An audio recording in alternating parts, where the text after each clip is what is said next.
We are live from Orlando Kart Center, Championship Sunday of the 2022 Florida Winter Tour. We've got half the classes here set for action this morning, the other half set for racing action this afternoon. And again, it all gets underway right here, right now, live on Kart Chaser and live in the paddock. Myself, Xander Clements, alongside Ron John Ebersole as we get set to go green. Ladies and gentlemen, here we go. Ron John, it's going to be an exciting day of racing here. It's a little bit chilly this morning to get things going, but we're about to heat things up on the racetrack. Yeah, it's not going to be such a bad day for them out on the track with the sunshine beating down on it. Absolutely gorgeous day. I know it's a little cooler for most of us, obviously, but a very, very beautiful day outside here as we get ready to go championship racing for round number 3 of the Florida Winter Tour. So glad to be here. Appreciate all of our friends here at the Orlando Karting Center for all their hard work throughout the weekend with us. And of course, can't say enough for our great crew of ROK officials, everybody else that's been out here working with us this weekend. Looking forward to these championship races today. Yeah, it should be a good day of championship racing action here at Orlando Kart Center. We can't wait to get everything started as we work our way around here for the outlap. In your VLR Junior class, we'll pull up the starting lineup here and get set to go. So again here, VLR Junior just getting set to go green. Of course, we've got a few drivers slipping already. Christian Cameron has gone around over here on the infield. But at least Caleb Gaffera is all good along with Stephen Miller. Again, they are set to lead your field to the green here this morning. After running 1 and 2 in the pre-final, was pretty close as we get set to go.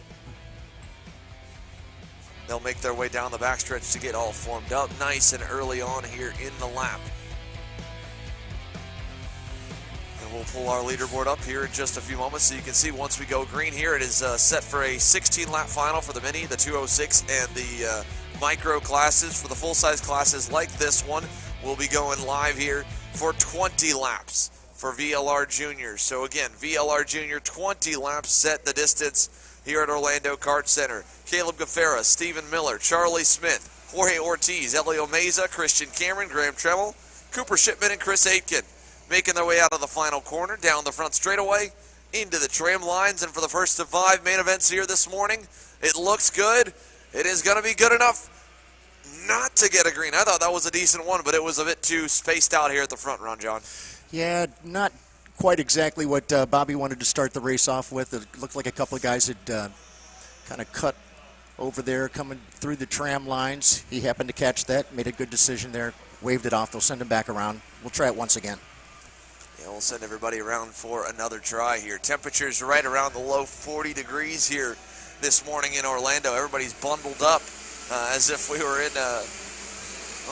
a little bit further north than where we should be. It's the Florida Winter Tour. It definitely feels like winter here on Sunday, and again, we've talked about it a bunch of times. I mean, yesterday saw just about every single condition: heat, sunshine, night racing, rain racing, dry racing, and again, now we've got some cold mornings to challenge our drivers and see who is the best overall. Caleb Gaffera's been pretty strong. We've talked to him a number of times here this weekend already. He feels really confident in the 804 RPG Cosmic Machine. Stephen Miller again starts to the outside of him on the Chad Duncan Racing EOS kart. Charlie Smith, Jorge Ortiz. There are a couple more OTKs behind them with the EOS Nash Motorsports Machine for Charlie Smith and the green and white Tony kart there on row number 2 on the inside, or on the outside for Jorge Ortiz. Christian Cameron went around on that warm-up lap. He's in the Speed Concepts Racing Red Speed, and Elio Meza, who's had an up-and-down week along with his teammate Cooper Shipman. Both will start on the rows 4 and 5. Graham Tremmel joining inside the top 10 as well. Here we go for attempt number 2. Let's see. Green flag this time by. A little bit tighter start. Ortiz trying to run around the outside. Everybody, we got a couple tagged together at the back. 2 drivers on top of each other. Headed out of turn number 1. Still hooked together. It's the 820 of Ivana Richards, and she had, I believe, the 844 Mayor Deanna right on top of her, but out of turn 6. Caleb Gaffera, Stephen Miller, clean start to 7. All right, coming through the sweeper here at turn number 7. Now through turn number 8 and 9, they'll turn and once again run down that backstretch. Heading for our infamous turn number 10 here, a nice little hairpin. Caleb Gaffera leading them down there, now through turn number 10. Decent run there off of 10. A little more shuffling further through the grid there. That is the 820 machine trying to get by. I believe that may have been Daniel Mendez, or 822 on Daniel Mendez, but I'm not sure. He didn't look like he came across the loop that time. It's a breakaway for the top three, Gaffera, Miller, and Ortiz. Oscar Iliff was making some moves. Here's Elio Meza making a move, bringing Cooper Shipman with him on by Charlie Smith. Yeah, I happen to notice, looked like one of these carts is dragging their bumper there. I just saw him get the black flag there at the start finish. That is Ivana Richards. So Ivana, who had Chris Aitken, or Colin Aitken on top of her on the start, all the way back already in 17th. And a bad Sunday morning here for Ivana Richards, and the Mexican driver under the HRI Mexico banner will have to pull into the scale line here, as you mentioned, Ron John, with a dragon rear bumper. Good catch. Yeah, certainly not the way you want to start your morning, and certainly not the way you wanted to start your championship race. Unfortunate for Ivana there. Well, here comes Charlie Smith fighting back. He's lost a lot of ground trying to battle against Graham Tremmel. He's like, hey, man, let me get back in front and let me lead us back forward to try to catch up to the 804. Caleb Gaffera will put another lap down. 2 down, 18 to go here for VLR Junior. And you can see everybody still struggling for grip a little bit in the braking zone down to turn number 1 with full lockups, kind of spitting the cart sideways. I mean, the track temperature is probably around only 50 or 60 degrees with the air temps around the lower 40s. Right. As Meza makes a move there for third and gets by, fourth on Christian Cameron. And he now sets his sights onto the super tuned Tony Kart of Jorge Ortiz. So Elio Meza coming forward. Cooper Shipman again looks pretty good. Meza was purple in sector 1 that time by. The fast lap of the race still held by Gaffera, but Meza digging up and should be able to at least contend for a podium if he can keep that pace up here on lap number 3. You know, it's not often we get prizes or presents, that is, from drivers, but it sure was nice for Caleb to come and bring us a hat and a t-shirt yesterday. Greatly appreciated. Caleb got his own wear. He's got his own business card. He's quite the fine young racer from North Carolina. Caleb Gaffera out there in front leading our group. It's finals for the VLR Juniors, brought to you by Nash Motorsports. Just now coming through turns number 4 and 5. Here comes Meza looking for third. He'll get it away and gets crossed over. Ortiz with a good counter. Meza counters back into 6. Good recovery by Meza on a pass that went a little bit too deep into turn 5. And he makes the pass stick here for third. Last time by, 3/10 faster than Caleb Gaffera. So very good pace here early on for Elio Meza. He's coming. Stephen Miller felling off pretty hard as well. Oh, Ortiz got a little bit sideways there, and I don't know if that was a little hip check attempt or what, but Christian Cameron unfazed. He gets by for 4th. Wow, what a great move there by Christian to get around Jorge. Jorge was not too happy about the way he tried to make that pass going into number 10. Looked like they did get a little side-to-side contact. No harm, no foul as they slide down into turn number 1, coming by the start-finish once again. Caleb Gaffera still out there in front, but he's got some visitors coming. Right now, it shows him about 2.3 seconds out in front, but on the track, it doesn't look like it's quite that far, but we'll have to wait and see. Well, the big thing will be just if Elio Meza can track him down. He just got by Stephen Miller here for second, so now he's got clear racetrack, and he can set his sights forward. With a pass made, he was 2/10 faster last time by, so the Iron Rock Tony Kart digging Elio Meza into podium contention. Cooper Shipman is coming as well as he trails Christian Cameron. Everybody shuffling Ortiz back on down the order. So this is second and third on your screen. Gaffera just at the edge of the frame. Meza followed by Miller, Cameron, and Shipman, your top 5. Look a little bit further down the line, we can see that Emma Scarborough's making her way up the list. Now up into the 11th position, up 8 spots. Good run so far for Emma as we're just a quarter of the way through here. Just put in lap number 5 of 20. Good run so far. Yeah, Emma Scarborough up. Mayor Dionorine, I miscalled. It was Colin Aitken as we see Christian Cameron on screen taking over the 3rd position. Here comes Shipman looking as well as Miller begins a backward slide. Mayor Dionorine up 7 spots while Scarborough's up 8. So both of them up a good bit here off the start. Helped a little bit by the incident that took out Colin Aitken and Ivana Richards. As here comes Shipman, he'll push Miller back down another position. So Stephen Miller now down to the edge of the top 5. Christian Cameron back up to 3rd. Cooper Shipman up to 4th. Another good run. Christian Cameron on the move up the 3rd position. Stephen Miller now back into the 4th.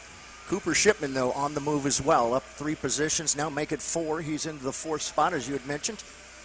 Stephen Miller back to 5th. Jorge Ortiz in the 6th spot. Graham Trammell 7th. Charlie Smith right now in the 8th spot. Oscar Iliff in the 9th, and it's Emma Scarborough now up another position, up 9 spots, now into 10th. Still, though, Caleb Gaffera out in front, 2.2 second lead for Gaffera. 6 laps now in the bank. And this is an important part of the race here for Elio Meza. He was gaining as much as 3 to 5 tenths a lap on Gaffera in the opening couple laps. Gaffera started to pick the pace up a little bit. He now finds himself only maybe a half tenth faster or about the same. At this point, if you're Elio Meza, you got used to catching him, and as soon as you feel like you finally get clear track, you're finally almost there, he goes faster, and you have the urge to drive even harder and potentially overdrive, go in too hard to the corners, get on the power too early, and overheat your tires, or just in general start running slower lap times. For him, he's just got to keep the game in mental check. Remember to keep doing what he's doing. The race will come to him if it's meant to be. Shipman gets by Cameron here. That's for 3rd, so that's the final spot on the podium. Cameron drops back into line and doesn't seem to fight it too hard as they lock single file through turn number 7. Again, for Elio Meza, it's crucial that he just kind of keeps his composure, keeps digging with what he can. Here comes Shipman. Little carburetor adjustment down the back straightaway. That's what he was reaching over to the engine for. He went purple last time by, 55.35, so he was 3 tenths quicker than Gaffera, who leads. It's Gaffera on the RPG Cosmic, then the Iron Rock Tony Karts behind him of Meza and Shipman. And then again, there is Christian Cameron and Stephen Miller, your top 5 currently. Miller having Jorge Ortiz just kind of following him around right now as they ride back in the 5th and 6th spots. Yeah, see Charlie Smith moved up another spot as well, now in the 7th spot. Looking at Haleo and Cooper Shipman, as I'd mentioned, Cooper really, really on the move up to the 3rd position, up 5 spots so far for Cooper. Looks like a couple guys trying to work together here. Looks like Ortiz and Charlie Smith perhaps, or is that Stephen Miller that he was working with as they come down the backstretch here? I believe that's Stephen Miller back behind him. Yeah, he got by Miller into turn number 5 there, and just wants him to push him forward because he noticed they were losing a little bit of ground, yes, which is true. Last time by, Miller and Ortiz lost about 2 to 3 tenths to Christian Cameron and Cooper Shipman. So Ortiz now trying to, in a desperation heave, close back into that podium battle. Here it is on your screen, 3rd and 4th. That time by, Meza and Shipman knocked off another 2 tenths, 2.5 tenths off the lead. So they're coming. It's just going to come towards the end of the race if that pace can continue. 55.48 for Meza, a 4.3 for Shipman, and a 7.1 for Caleb Gaffera. The gap is less than 2 seconds now. And to think both of them having issues in the heats that put him, midfield in the pre-final, and then they were fighting forward in that as well. Had they started 2nd and 3rd, this main event could be a whole lot different, but now they're playing chase. They're in a good position. If they can just continue to put down 55.5 and 55.4 second laps, the race again will come to them. And Christian Cameron's doing a great job as well, staying close to the bumper of Cooper Shipman and pushing him forward. What do the lap times look like this time? Gaffera at a 5, Meza at a 3. Another 2 tenths lopped off. 1.6 the gap from 1st to 2nd here. And we're halfway home, 10 laps in, 10 to go. Good run so far, as you had mentioned. I was noticing that about Christian, able to stay there, right there on the back bumper of Cooper Shipman, not letting him get too far away from him. He knows that's the last podium spot up ahead of him. Working his tail end off here as it is finals weekend, final day for the 2022 Florida Winter Tour, round number 3 here at the Orlando Karting Center. And as Xander and I have talked about many times, what a day we had yesterday. And this morning, obviously a little bit cooler, but an absolutely beautiful sunshiny morning here in Central Florida. So already here, update, we need the 362 to the steward's office, please. 362 to the steward's office. Driver the number 362 to the steward's office, please. 11 laps completed, 9 laps to go. Let's look at the gap again here. So he picked off 1/10 of a second last time by, got a little closer to 1.6 seconds. It was really about 1.68 the lap before. So nearly a 10th improvement for Meza. Unfortunately, he needs to be a little bit better than that. He needs to be about 2/10 a lap to get up to Gafera. As you can see, the gap is shrinking here down the backstretch. Cooper Shipman's on the way as well. Hopefully he'll just push Meza forward, or if they change positions, it doesn't really throw off the momentum they've got closing in on the leader, because they're running low on time. 8 laps to go, 12 laps complete this time by. Caleb Gafera still leads. 55.69 for Gafera, a 6.7 for Meza, and a 55.36 for Cooper Shipman. Starting to get into the toe of Meza here through turn 3. Very interesting. Still about 1.5 second lead there for Caleb, and he's hoping the laps run down faster than they are. We've still got 8 laps to go here, 12 in the bank. Working to 20. Looking good. It does look like Cooper's starting to make up a little bit more room there. At least second, third, and fourth do not have to worry about any more company. Jorge Ortiz has not been able to bring Stephen Miller forward, unfortunately. He's still got Miller on his tail, but they have not gained any ground on the trio in front of them that is hunting down the race leader. Let's see what it looks like. Here's Gafera into the infield, then Meza, Shipman, Cameron. If Meza could get into the toe of Gafera within about 8/10, it could be a different story, but right now his pace is fading. A 55.63 for Gafera, a 6.0 for Meza. 300's better. It's still not enough. 1.5 seconds, the gap, 7 laps to go here in the VLR Junior main event. The guys are grinding, though. You can see they've got the bull by the horns trying to make their way up there. Perhaps as those 3 continue to work together and not get up there and start racing one another, they might have something for Caleb as the laps are winding down. We've got 7 more to go here. Your second, third, fourth place drivers, nose to tail. Meanwhile, though, Caleb Gafera out there in front. Last time by, it was 1.5 second lead for Caleb.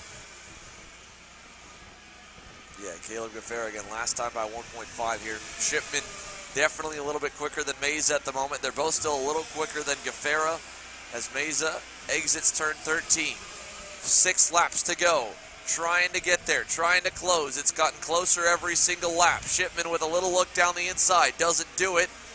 Another 1/10.5 taken off. It's down to 1.4. So a little bit quicker here comes Shipman. He's going to go by Meza, quick and painless for second. Meza going to follow, not going to have to defend. Cooper Shipman trying to dig up to the lead. He does look to be a little bit faster. I mean, last time by was 4/10 better than Gafera, so if he does have that pace just off raw ability and not off the toe, they still could get a catch. The RPG Cosmic. Here comes Meza to the block from Christian Cameron. And he's got to be careful about moving out there. I mean, that was borderline 2 moves right there from Elio Meza. Yeah, we saw a couple of those kind of moves yesterday that we were wondering about. And from what I understand, it was a busy day yesterday at the steward's office, so there were a lot of those that were called. Busy, busy day, according to the folks down in the stewards. Oh, Cooper yesterday Shipman. Was crazy. Cooper's coming. He's coming. He was 3/10 quicker last time by. 1.2 seconds now the gap as Meza goes on the defense from Cameron. Cameron has to go here in turn 6, gets his way on by on Meza. Meza was the hero early on here in this main event, but his speed has just kind of faded off, and I don't know what just happened to Cooper Shipman there. He just lost a lot of ground here through turn 7. He sure did. All of a sudden you look up and it's like Cameron is right there in his back bumper. He's going to run right by him. He's got a carburetor issue or some sort of an issue. No! He's got, something amiss for Cooper Shipman, and it's a godsend for Caleb Gafera because now with Meza blocking, the gap is going to be back up about 2 seconds. What a tremendous run, though, for Cameron. And Cooper Shipman Christian here is having a great run, and Cooper Shipman has just got to be heartbroken. Coming out of turn number 9, we knew something was up because all of a sudden Cameron was all over his back bumper there. And sure, we saw him reach down. It looked like it might have been something going on with the carburetor. I don't know. He still hasn't figured it out. Still running, though. Yeah, it might have been just a minute sputter for Cooper Shipman and then got back going. He pointed the drivers by thinking he was fully done, down and out.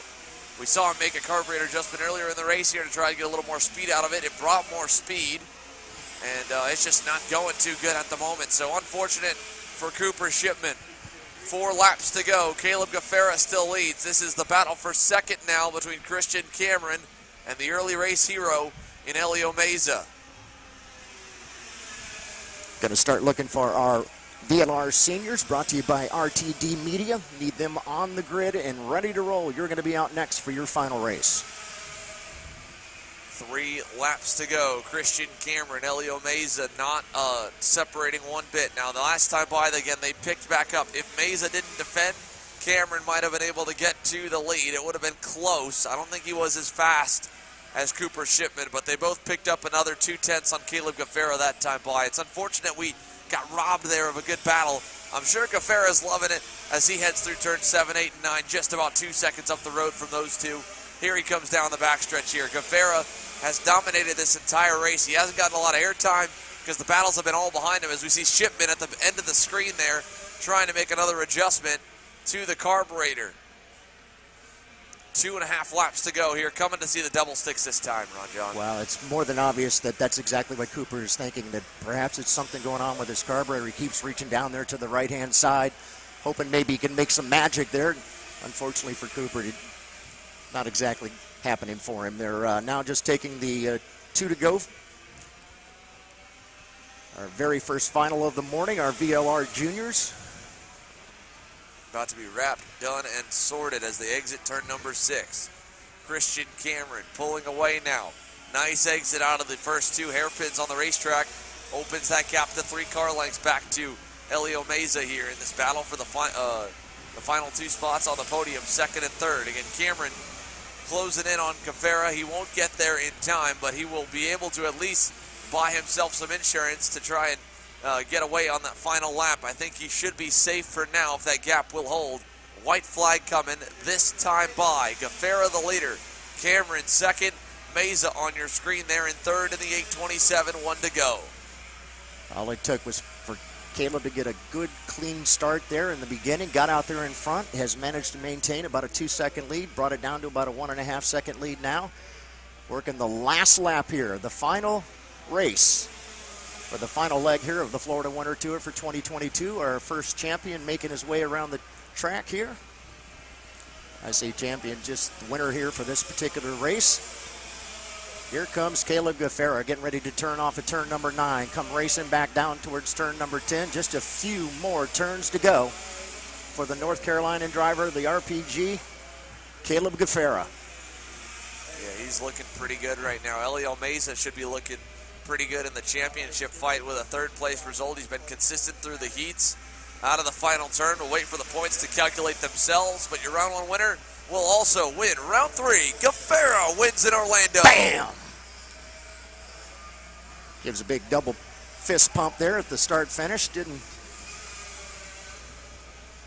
Yeah, nice little celebration there for Sure Caleb was. Gaffera in the 8:04.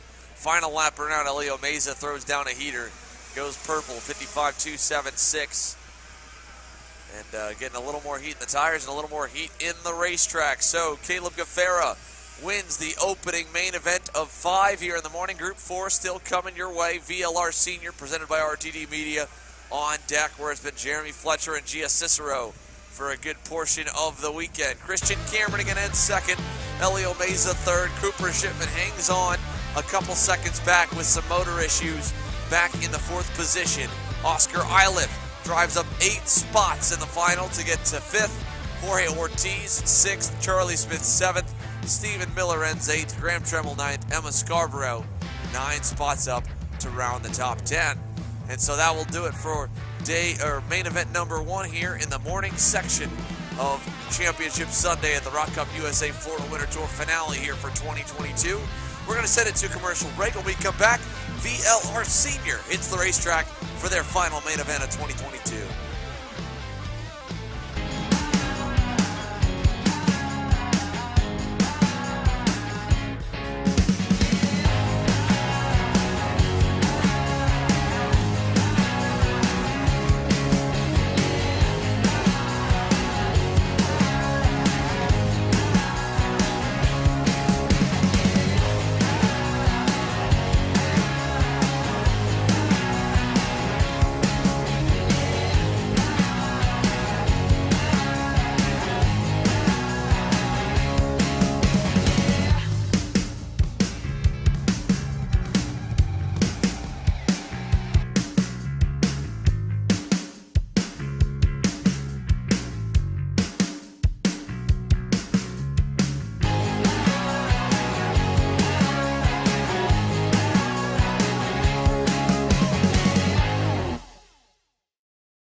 Maryland USA, a top-level performance team with unmatched hospitality, offering a full-service driver development program with year-round testing available in Miami, Florida, and the official North America racing team of Parolin Racing Chassis. Chassis and parts available at ParolinUSA.com. Welcome back here to Orlando Kart Center. RTD Media, VLR Senior onto the circuit. Gia Cicero and Cedric Lupien will make up the front row here to make it an RPG lockout in the class. Jeremy Fletcher and the Gary Willis Racing Tony Kart rolls off to the inside of Adam Ali and the Racing Edge Motorsports Cosmic. Grayson Redzin on the Techno Kart USA number 984 starts the inside of row 3 alongside Daniel Ali. Row 4 will be Gabriel Cower and Alexander Dalbon Jr. Row 5, Cameron Steller and Rocco Pascarella. Row 6, Brooke Berry and Larry Pegram. Row 7, Riley Pegram and Victor Shoma. Shoma had a mechanical issue in the pre-final and some issues throughout the weekend, but he's had top 5 pace, so keep your eye on the 907 to dig towards the front of the field. Wes Duchek also starts in the back. He had a mechanical issue in the pre-final as well, so lots of work to do for a couple RPG Cosmics near the rear. Nick DeAndrea starts tail end Charlie and Leading Edge Motorsports Tony Kart. And as they come onto the front straightaway, here we go, looking for the green flag for the second main event of the day. Down to turn number 1, a nice and slow start by Cicero and Lupien. Onto the power we go, and Gia Cicero gets a nice jump down to turn 1. Boy, good move there for Gia. Right off the bat, able to jump right out there in front, but guess who came right along with her? Make that the 922 of Jeremy Fletcher. Already up one spot into that second spot. It'll push Lupien back into the third position as they come down towards the sweeper for the first time. Yeah, Cedric Lupien was being a very courteous teammate off the start, didn't want to jump. Gia Cicero, as now Fletcher gets to the inside, a nose down low, going down the backstretch. Lupien will follow. Cicero jumps down into second. Lupien defends for third, and Jeremy Fletcher, just like that, lines his way from P3 to P1 here, half a lap in, as we come to put a lap down and 19 to go in the 20-lap main event for VLR Senior. Boy, Jeremy just absolutely did not want to wait. He wanted to get out in front. He feels like probably gets out there in front, he might be able to walk away from this group. He knows there's going to be a lot of battling going on back behind him. So right now his focus is just straight ahead. Don't worry about what's going on as he heads through turn number 5. Yeah, good start here for Jeremy Fletcher as they come on out. Update on Victor Shoma. Again, some of the back markers we mentioned are starting in the back. Front runners trying to get forward. We've got an eye on him, I believe, or at least we did. He's up 6 positions already. You're right. Yeah, so Victor Shoma trying to dig forward up the order here as your leaders head down through turn number 10. We'll go back and forth to the top group and to that group near the back of the pack. Jeremy Fletcher, oh, we got 2 together. Looks like one of them is the 973 of Larry Pegram, the other one the 904 of Gabriel Cower. So unfortunate over in turn 10. They were running 9th and 10th. They'll drop way outside the top 10. 2 more spots for Wes Duchek and for Victor Shoma. They move up to 9th and 8th. And here we go out of turn number 6. Fletcher's lead, holding station at half a second. He was the quickest overall last time by about 1/10 of a second. And as they wrap up here, Fletcher against Cicero and Lupien, 1, 2, 3, just as it has been for a good bit of the heat races. Closing up to him is Adam Ali here. He's still on Lupien's bumper, battled back for 5th. Good catch on that pass there. That was Daniel Ali going by Grayson Redzin. He gets into the top 5, and there's Shoma up the order now into 7th. And in this group here, this 4-cart pack to get to the top 5, Victor Shoma, quickest in Sector 2 that time by. He should be on pace with the leaders when he comes across the line here. Let's see it. Doesn't go purple, goes pretty close overall. His teammate and your winner in VLR Junior is over here with our Kendall Hedge. Caleb Gaffera all caught up after a dominating VLR Junior win. Kendall? I'm here with Caleb Gaffera, the winner of VLR Junior Final. How are you feeling today, Caleb? You've been up front all weekend. Yeah, I'm feeling pretty good. I mean, in the race, they were catching me, and then when they started to battle, I knew I had it. Yeah. At the end, how are you feeling out there? You said you were getting a little sore with your ribs. Yeah, I mean, my ribs started to hurt a little bit, but it wasn't too bad. Yeah. Who do you want to thank today? Because you've been doing great all weekend. Mike Rollison, my mom and dad, Joni, and my mechanic, Mataz. All right, well, congratulations, Caleb. Thank you. Thank you. Big congrats to Caleb Gaffera here, your winner in VLR Junior. And a dominating run for him. Got a little bit lucky again with the issues for Cooper Shipman that kept the drivers hunting him down at bay. But he was able to do exactly what you said, Ron John. Got out in front, got a lead, built it. Jeremy Fletcher built a bit of a lead. Well, that's evaporated now. Gia Cicero went purple last time by, 4/10 faster than the GWR Tony Kart. And the gap is down to 2 car lengths for the top 2 drivers. Boy, that's a heck of a run, up 4/10. Wow, Gia really put down a great lap for herself. And again, she has finally moved a little bit closer as they head down the backstretch once again. You can see she's pretty much fallen right back in line behind Jeremy. And now it's not even a kart length. She's now on the back bumper of Jeremy Fletcher as they come through turn number 11, up and over the bumps. And she is right there. Will she have anything for Jeremy, though? We'll have to wait and see, obviously, as we're only working lap number 5 here of 20. Yeah, 15 laps to go now, 5 down. Victor Shoma up to the outside edge of the top 5, 8 spots gained here from the mid-teens. Wes Duchak, 7 gained, just a little bit further back with Grayson Redson. His progress is kind of stabilized inside the top 10, about 6 seconds back from the leaders. Shoma was on the bumper and hasn't, I don't believe, he has gone by. Victor Shoma, on camera 1, we got him over here, has gone past Daniel Ali. So Shoma into the top 5 as we'll pick the leaders back up. Fletcher and Cicero. Cicero not going to go by yet here, and that will allow, I believe, Cedric Lupien seems to be on the move. It looks like the gap from 2nd to 3rd might be closing up a little bit this lap. Not 100% sure on that one. It was a little bit over a second last time by. What does it look like here down the front stretch? 6 laps complete, 14 to go. Jeremy Fletcher's led them all, but he's got company at the front in Gia Cicero. And no, Lupien lost about a 2/10, lost 2/10 overall there, so no improvement for Cedric Lupien. Here comes the pass for the lead, and a crossover, and Fletcher gets back by into 6 and closes Gia Cicero off. He knew it was coming. He set it up. He was able to get back around. Looking down, he actually looked like he's doing a little adjustment as he comes through the sweeper here. Jeremy Fletcher got right back around Gia Cicero coming out of turn number 5 and into 6. And here they come down the backstretch. Another great place for passing as well as they run down here towards the chicane. Right, again, as they make adjustments to the carburetor, again, what they're trying to do is either open to let more fuel in or lean it out in a way and tighten the hole to make it a little bit less fuel in. The big difference you got, if your motor's a little bit lean, you may not get as much, obviously, gas right off the bottom, but if it's too lean, you'll kind of start to it'll feel flat when it gets to the top speed. It won't just keep on chugging because it'll run out of gas to go through to the engine. Gotcha. On the opposite side, when it's a little bit too rich, it'll bog down when you have to put the power down really quickly because it'll be too much fuel all at once. And so when they lean it out, then they're trying to just get that right happy medium right in the middle. Fletcher, obviously, like the rest of the drivers, has a data gauge on his card as well. And you can tune the carburetor based on what you're seeing for the temperature. Specifically the temperature in the inside of the pipe, as we see Cicero go back by down the inside and Fletcher another adjustment here down the straightaway. So they're shooting for a specific range. Fletcher back down the inside again in turn number 10. Quickly answers, here comes Lupien.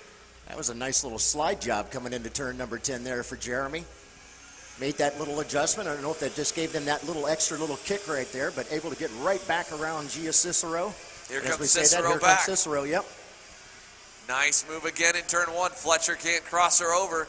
Lupien just kind of following as you got 2 young talents here in front of him. Cedric Lupien, a veteran, and Cicero begins defending here into turn number 5. Here comes Adam Ali, and here comes the driver who was fastest in Sector 1 last time by, Victor Shoma. From the back of the grid here, he's only 2.5 seconds back from the lead. Still not yet at the halfway point, and the 907 could easily get there here and become a contender for the win as Cicero takes them all the way down to the grass. Fletcher will have to follow. He opens up now around the outside. No, late move by Lupien. Nicely done, and here comes Ali. Lupien gets bogged down. So now Adam Ali into second. Here comes Shoma. 5-car party at the front as Lupien blocks for third. Wow. once again opened the door, and a couple other karts come right along.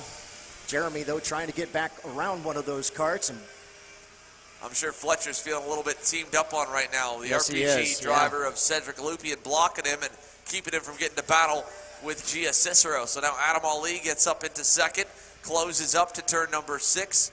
Cicero's had a little better pace than Ali most of this session, so she might be able to pull away, but right now he's hanging on strong as we work towards the halfway marker this time by. yeah, but I noticed it looked like we had a pass back there. It looked like it might have been Jeremy Fletcher getting back around Daniel Ali as they race down. Oh, he's got it. Adam Ali there, new leader. Cicero back to the lead. Crossover move. Adam Ali back to the lead. Here comes Cedric Lupian back to the bumper, and Jeremy Fletcher has finally figured out the argument with Victor Shoma. He's won it for now, gotten into 4th, and it's Adam Ali leading here. What a great main event we've got in the works for VLR Senior. Halfway in and halfway home. Wow. Great run from Adam Ali, the Racing Edge Motorsports driver, one of our Canadians down here racing in the Florida Winter Tour. Having a tremendous run here in the final.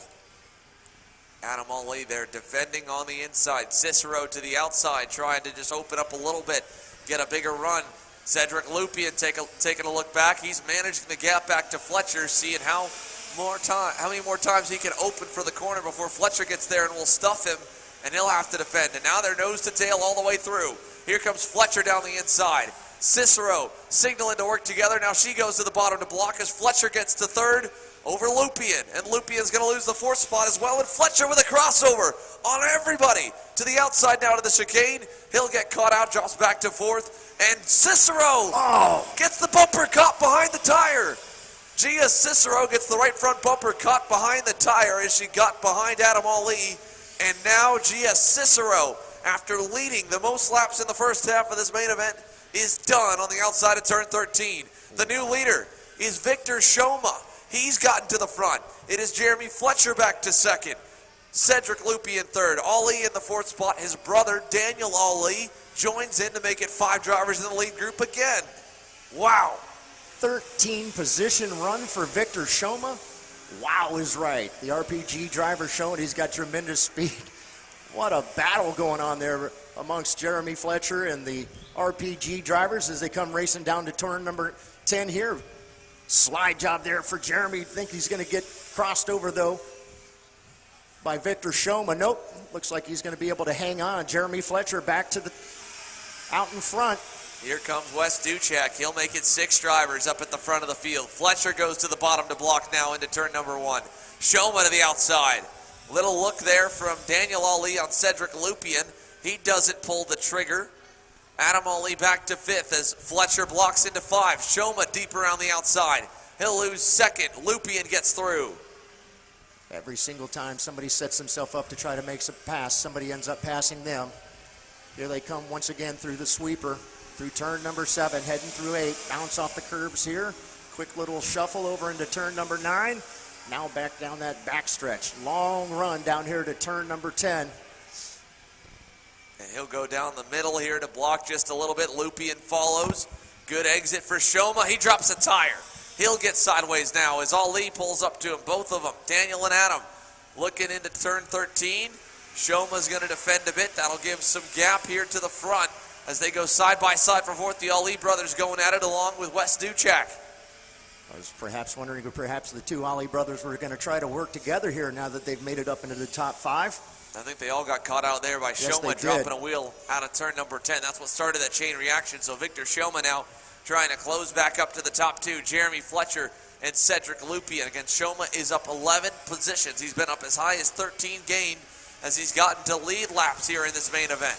Jeremy Fletcher and Cedric Lupian, now a little bit of a gap between both of them, 2 car lengths apiece. 13 laps complete, 7 laps to go here in VLR Senior. There's even more drivers that could join back behind them. Cameron Steller in the Iron Rock, Tony Kart and Grayson Redson in the Techno, but they need more battling at the front. They need Cedric Lupian to get on his horse and hunt down Jeremy Fletcher. Fletcher feeling good. 6 laps to go this time by the start-finish line. Yeah, Jeremy feeling real good. He's out in front exactly where he wants to be. Hopefully he gets a little bit of that battling going on back behind him, allow him to make a little bit more of a gap. Last time by, it's 3/10. So he did squeeze out about 2/10 over the second place driver of Cedric Lupien as they come now towards turn number 6. Again, they'll go through 6 and head towards the sweeper here. Still Jeremy Fletcher, the Tony Kart, out in front.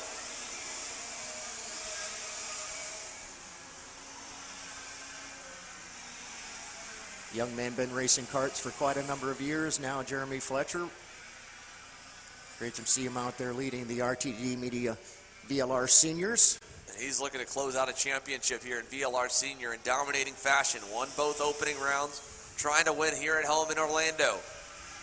Little home cooking he'd love.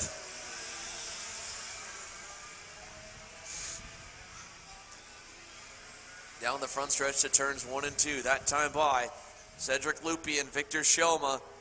Lupien was slower by 3/10. Shoma slower by 1/10. Jeremy Fletcher pulling away with 5 laps to go. Not too much time left, and here in the gap is going in the direction of the 922 Tony Kart. Another tuck behind the wheel as he comes through 6 and into 7.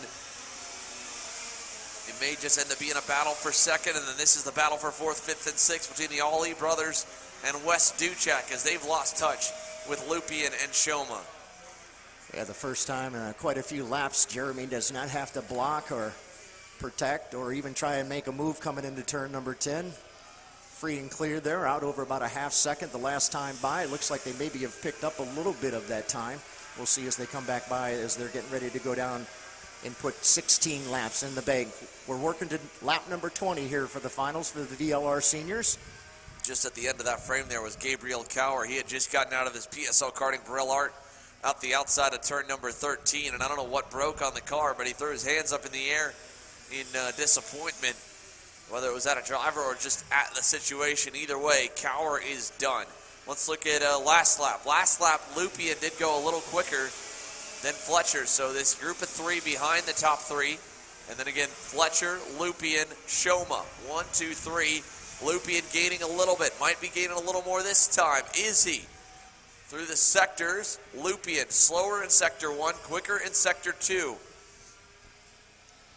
Needs a really good sector 3 here to close that gap back up. He knows how close that chance at the win is if he can just get there across the start-finish line. Jeremy Fletcher, 3 laps to go for a home victory and a full class sweep in VLR Senior, mimicking what Connor Zillish was able to do in ROK Senior in 2021. Yeah, Connor was pretty much dominant that year. Amazing. Exactly what Jeremy's doing as a first-year VLR Senior. A rookie, so to speak. Certainly no rookie. Jeremy's been doing this for quite a while, and right now he's shown he's got quite a kart there in that Tony Kart in his hands. He's stretched it out now to 0.8 of a second as he heads down to turn number 10 once again through the hairpin. Now race down through the little S's here through turn number 11, 12, and 13. See him hitting those curbs as they come through there. Actually, last night we could see when they were hitting the curbs, a lot of sparks and stuff. Interesting running under the lights last night. Really enjoyed it. All right, 2 laps to go here. Jeremy Fletcher out in front. Last time by, even pace to Lupien, no change in the gap. 6:10 still. It'll be a fight for P2, a fight for 4th. As Fletcher takes him out of turn number 6 here. Lupien versus Shoma. Shoma making one final adjustment there on the carb with a lap and a half to go as they roll through 7. Close through 9. Shoma doesn't pull the trigger there. He may believe they might still be able to get Fletcher as they're trying hard. Through sector 1, they were a little bit quicker. Sector 2, a little bit quicker by a couple hundredths here. Look at that battle back for the 4th position, the 5th position. Wes Duchek defending and battling with Daniel Ali. I think he's gotten by Daniel, but Adam's gotten away a little bit. Final corner, white flag. One more lap around. Fletcher, Lupien, Shoma across the line. Does the gap get any bit closer? Doesn't look like it really did all too much here for Jeremy Fletcher. Maybe a 0.5 loss. Shoma sees it as well. He's going to battle for second. He goes by Lupien in turn 5. Lupien follows.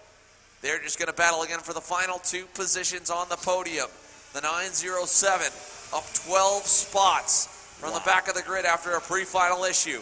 Jeremy Fletcher leads them down the backstretch for the final time. And here he comes down that backstretch towards turn number 10. The hairpin here, going to race back up towards the Orlando Karting Center. He's going to go through turns 11, 12, and 13 here, up and over the curbs. And Jeremy Fletcher's managed to get back out around, pull out a little bit of a gap. Here comes your victor. Bam! Jeremy Fletcher. A win and the championship and a clean sweep on the season. Jeremy Fletcher, a well-deserving VLR Senior champion. Victor Shulman with a hard-fought drive up to second. Cedric Lupi in third, and we got a wreck there across the line. That was the 932 of Daniel Ali and the 935 of Wes Duchak, who has backed it into the outside retaining wall over by turn number 1. Heavy contact for Duchak, and it looks like he has knocked the chain off. They were asking him, I think, if he could refire, and it doesn't look like it. So a broken down RPG Cosmic on the outside of turn number 1. That was fighting across the line. Ali won the battle by what looks to be maybe 0.003 of a second. Actually, I think there were 3 wide coming across the line. Ali, Duchak, and Cameron Steller. So the order ended up being Jeremy Fletcher, Victor Shoma, Cedric Lupian, Adam Ali, Daniel Ali, Wes Duchak, Cameron Steller, Brooke Berry, Alex Dalbunt Jr., and Larry Pegram, the top 10. Pegram, of course, rebounding from that spin in turn 10 on the opening lap. So Wes Duchak needs a little bit of help to get his way back to the pit lane, but a very happy Jeremy Fletcher concludes his championship season with another checkered flag, and a well-deserved checkered at that. Had to fight pretty hard for it. Obviously, the heartbreak for Gia Cicero in that one in the 943. Just hooked the front tire behind the bumper, or the bumper behind the right front tire, and it sent her wide and into the dirt. So we'll have to get that cord off, and again, Duchak's as well. We'll use the opportunity here to take another commercial break, and when we come back, LO206 Briggs Senior and Briggs Master, presented by Briggs & Stratton, is coming your way. VLR Junior, presented by Nash Motorsports. VLR Senior, presented by RTD Media. Wrapped, done, and dusted for 2022. As the Western importer of the Praga and Formula K chassis brands, Leading Edge Motorsports is a high-performance kart shop and race team with a simple mission: teach others the joy of high-performance driving, supply our customers with the highest quality products and services, and most of all, win races. With our remarkable racing inventory, expert services, and top-ranked national-level team to back it up, we'll help to get your new kart racing package up and running fast.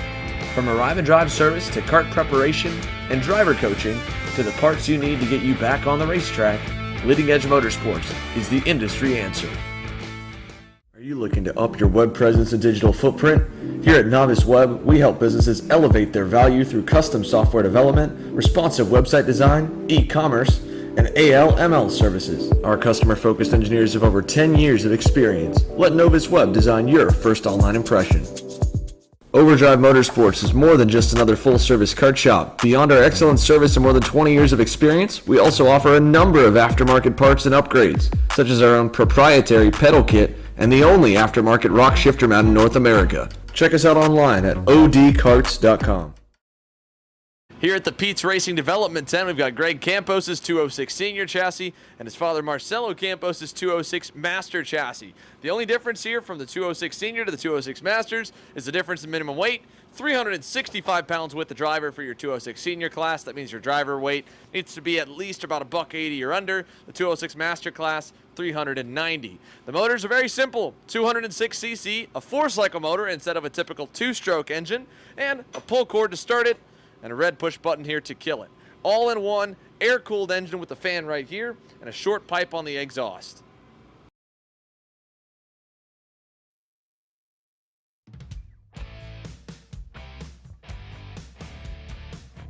Live here at the Florida Winter Tour, round number 3 at the Orlando Karting Center.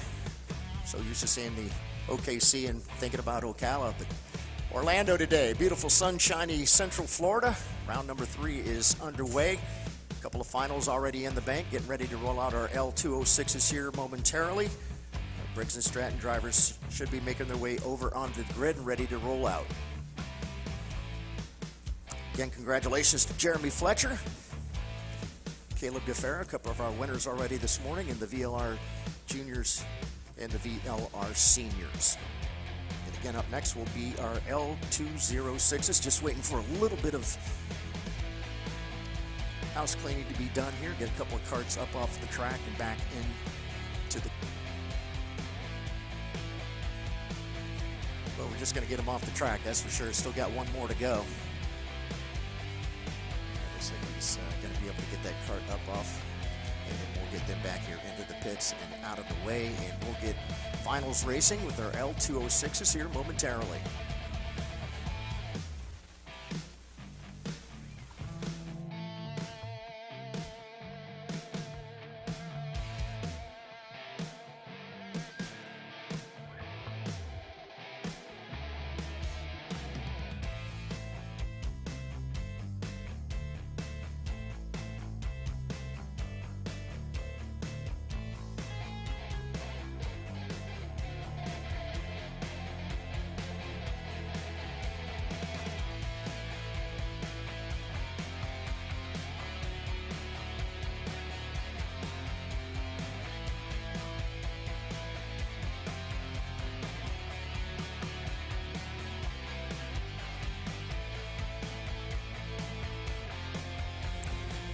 All right, lovely sound of carts firing up over on the grid. That's our L206s, brought to you by Briggs & Stratton, both the Masters and the Seniors. Here's the way they're going to line up for our Seniors. On the pole, part of Perkins Racing's, it's Jed Perkins in the 315. Up next, the premier karting driver, Canadian Mike Valente in the 385. It's Nicholas Villanueva, part of SLA, in the 391. Greg Campos up next, part of PK Sport Racing. Greg in the 304. It's Alexander Dalbon, the Los Brothers driver. Alexander rolls off in the 359. Matthew Walsh up next, part of SLA in the 337. Ruben Caceres in the 356. That'll round out our Seniors. For our Masters, on the pole, it's going to be Eli Yanko in the 670 with Alex Dalbon in the 629 on the outside of the pole. Up next is Barry Gelson, and Barry is in the 653. Jason Mabrams rolls off in the 627. It's Christopher Williams in the 621. Marcelo Campos will roll off in the 682. Ryan Moline in the 600. Ruben Cherez in the 610. And James Perkins rolls off in the 615. Again, two groups out there on the track. It's going to both your Seniors and your Masters for our L206s. Brought to you by Briggs & Stratton. Florida Winter Tour, this is the final race for our L206s. Yeah, so we'll let them form up here while we do. Let's go side by side. Kendall Hedges caught up with our VLR Senior winner and class champion, Jeremy Fletcher. So let's send it on over here to Kendall and Jeremy. Kendall? I'm here with Jeremy Fletcher, the winner of VLR Senior. Jeremy, you dropped back a little bit and then made your way up to get the win. How do you feel right now? I mean, it's definitely great. I believe we won the championships, we won all the races, but I mean, there's so many of them. It was like, I think 4 versus me. I mean, I just had to fight through the train and get to the front and check out. Yeah, what was going through your head when you dropped back? I mean, I definitely knew that they were all teammates, so they weren't really going to fight. I mean, I just wanted to work my way through them one by one, get to the front and go. Yeah, how's the cart handling out there on the track? I mean, it was great, definitely cold, but I mean, I can't thank my team enough. It was great go-kart and great motor. Yeah. How are your hands feeling right now? Numb. Well, congratulations on the win and the championship, Jeremy. Thank you. Thank you. A cold and happy Jeremy Fletcher here wins the VLR Senior final race. Again, as he mentioned, all 3 main events won by the 922 GWR Tony Kart. And now we get set to go green here for a class not competing for a championship, solely going for a checkered flag. Sponsored by Briggs & Stratton. First up, Briggs Senior, Jed Perkins, Mike Valente, the front row. They're going to get underway. Nice and good start here for Briggs Senior as they fan out to turn number 1. Big jump over the curb by Alex Dalbon Jr. Meanwhile, Briggs Masters coming to the green at the bottom right of your screen. Here come the 600 numbers, Eli Yanko, Alex Dalbon Sr., the front row. And they'll take the green as well, about half the track back. So the split start, split class, 2 races going on the same racetrack here at the same time. And a little bit of contact here at the start of Briggs Masters. 2 go around near the back. Not really sure what happened there. A couple carts came together. Got another one spun around right here in turn number 5. Eli Yanko goes around and with one more. So a lot of front runners getting taken out here early in Briggs Masters as the yellow flags wave over in 5. And your leader is a 6.53 of Barry Gilsonen with a big lead in Briggs Masters. Meanwhile, Briggs Senior, Jed Perkins with a big-time lead as well. He's pulled nearly a second already on Mike Valente and Nicholas Villanueva. Then it's Greg Campos in the Paralyn. 1 lap complete, 15 to go. Sandra, how much did tires come into play there with the cold track? Did that have anything to do with it there? It seemed like right off the start there, we had several around going into turn number 1. We get over here to turn number 5. Several of them go around there. Get enough heat in those tires there as they went out? Yeah, I mean, there's a little bit of that here. I think there's a little bit of antsiness, too, in the main event, as everybody knows how quickly these races have kind of spread out and become packs at different parts of the race going on. I mean, you've got a 2-car pack sometimes. In some of the heats, we had a 4-car pack. Sometimes the leader got away, and then he could stay away. Right. It's just the packs break up very early on in the race. So you want to, if you're starting in the back, make up time very early. And I think just a little bit of over-aggression here at the start of the main event ultimately cost drivers a chance at the win, and it's changed the dynamic drastically. Again, for Briggs Masters coming through, it's Barry Gilson and James Perkins, who started dead last, up to second, and then Ruben Cherez. Meanwhile, in Briggs Senior, Jed Perkins trying to get away. Mike Valente trying to hunt him down. Perkins, I think, going to go purple again across the line. Quickest in all 3 sectors. Jed Perkins, by 2/10 a lap right now. Fastest driver on the racetrack, the CRG, leading the way here in Briggs Senior. Here comes Briggs Masters on through. And nobody could be more excited than what had happened up ahead of him than Barry Gilsonen, who now leads our seniors, our Masters. By a big margin back big to James margin. Perkins. So yeah, Perkins, how far back is that? About 0.4 of a second there? 4 seconds? Perkins finds himself a little over 2 seconds 2 seconds, back. okay. Right now from Barry Gilsonen. So 2 seconds back for James Perkins. On your screen is the battle for the 3rd spot. That is fourth spot between Christopher Williams and Ryan Molina. They're trailing back from the podium by just a hair. Then there's Eli Yanko, who was able to get going. Then Marcelo Campos in the Marinello, and Alex Dalbon Sr., and then Jason Abrams. Ruben Caceres Jr. also went around. We just missed it on the opening lap in Briggs Senior. Unfortunately, he has pulled into the scale line, hit the spin he had in turn number 9. At that point, he was out of the race. Down the front stretch, though, you can see the Briggs Seniors have separated more here, just like the Briggs Masters, as Campos loses a spot to Dalbon. There's Perkins with Ruben Cherez behind him, so they will try to hook up, and we'll see if they can hunt down Barry Gilsonen. Last time by, Perkins was 0.2 better. This time by, another 0.2 chopped off. So Perkins is closing in 2 seconds away at 0.2 a lap there. That put him almost there here by the end of the race, right about it.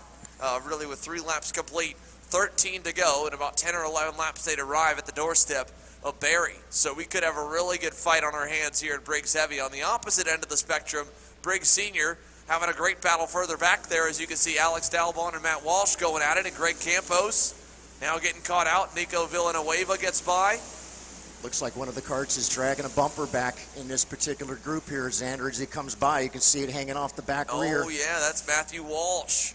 So the 337 across the line here as Campos lets another one go. I think Greg Campos might have a bit of an issue as he drops a wheel in turn number 1. So back goes Greg Campos, and again, Matt Walsh with a drag and rear bumper. Good catch, Ron John. That'll take another one out as Nico Villanueva defends. And if Nico knew that Matt had a drag and rear bumper, I don't know if I'd block. But either way, that allows Alex Dalbon a little more breathing room for 3rd as Mike Valente stays up the road chasing Jed Perkins and losing ground. 0.3 loss last time by. Perkins out by 1.8 seconds at the moment. Look at this great battle here in the midfield in Briggs Masters. I mean, they're going at it. You've got the likes of Ryan Molina, Alex Dalbon Sr., Jason Abrams trying to work his way back up the order after the spin on the opening lap. Molina back on him here. I think that's Dalbon Sr. leading this pack of 4 now. Back to Marcelo Campos. Campos now the inside of Molina. He'll go by. Gilsonen still out there in front in our Masters group. So him just now coming through turn number 10. With the gap shrinking as well. It was 1.7 seconds back to James Perkins last time by. I think it'll be about 1.4 this time. consistently 2 to 3/10 a lap quicker. Well, this group here back battling for fourth is still going at it, make it fifth, sorry. Eli Yanko currently in the fourth spot, and he's gone away in the VSR Racing Tony Kart. Terrible start for Eli, spinning around there going into turn number 5. Able to get the cart back under his feet and back onto the track and rolling, but kicked him back quite a ways. Actually, he ends up in the 4th position right now. James Perkins in 2nd, Ruben Cheras in the 3rd position. Still Jed Perkins out about 1.7 second. Mike Valente trying to chase him down. Don't think he's going to have, well, you never know. Still got quite a few laps left to go here. So they're going to come around and put lap number 6 into the bank. So we've got 10 more laps to go here. 16 lap final here for our L206s. Out of the 6 laps here, Valente's only been quicker 1 out of the 6, and that was lap number 5. With 6 in the books here, Perkins opens the gap back up. The other Perkins, James Perkins, now losing the 2nd spot to Ruben Cheras, who's gone by, and both of them trying to close up here to the group as there's some more hard battle in back behind them at the edge of the Briggs Masters class between Molina, Campos, and I believe Chris Williams. Yeah, I don't know what's going on for James Perkins. He's lost a ton of time now to Ruben Cheras. Probably about more than a 1.5 seconds back here as we'll pick up more drivers through this midfield fight in Briggs Masters. There is the 629 of Alex Dalbon Senior. Behind him, Jason Abrams in the 627. A little bit of blocking there on Dalbon's part. This is the battle for P5. As we've got both Matt Walsh and Greg Campos that have pulled into the pit lane now in Briggs Senior, down to just 4 on track in that one. Jed Perkins over Mike Valente. You can see the gap, 1.6 seconds. Valente was a little quicker last time. Then Nico Villanueva, and then Alex Dalbon Jr., 3rd and 4th.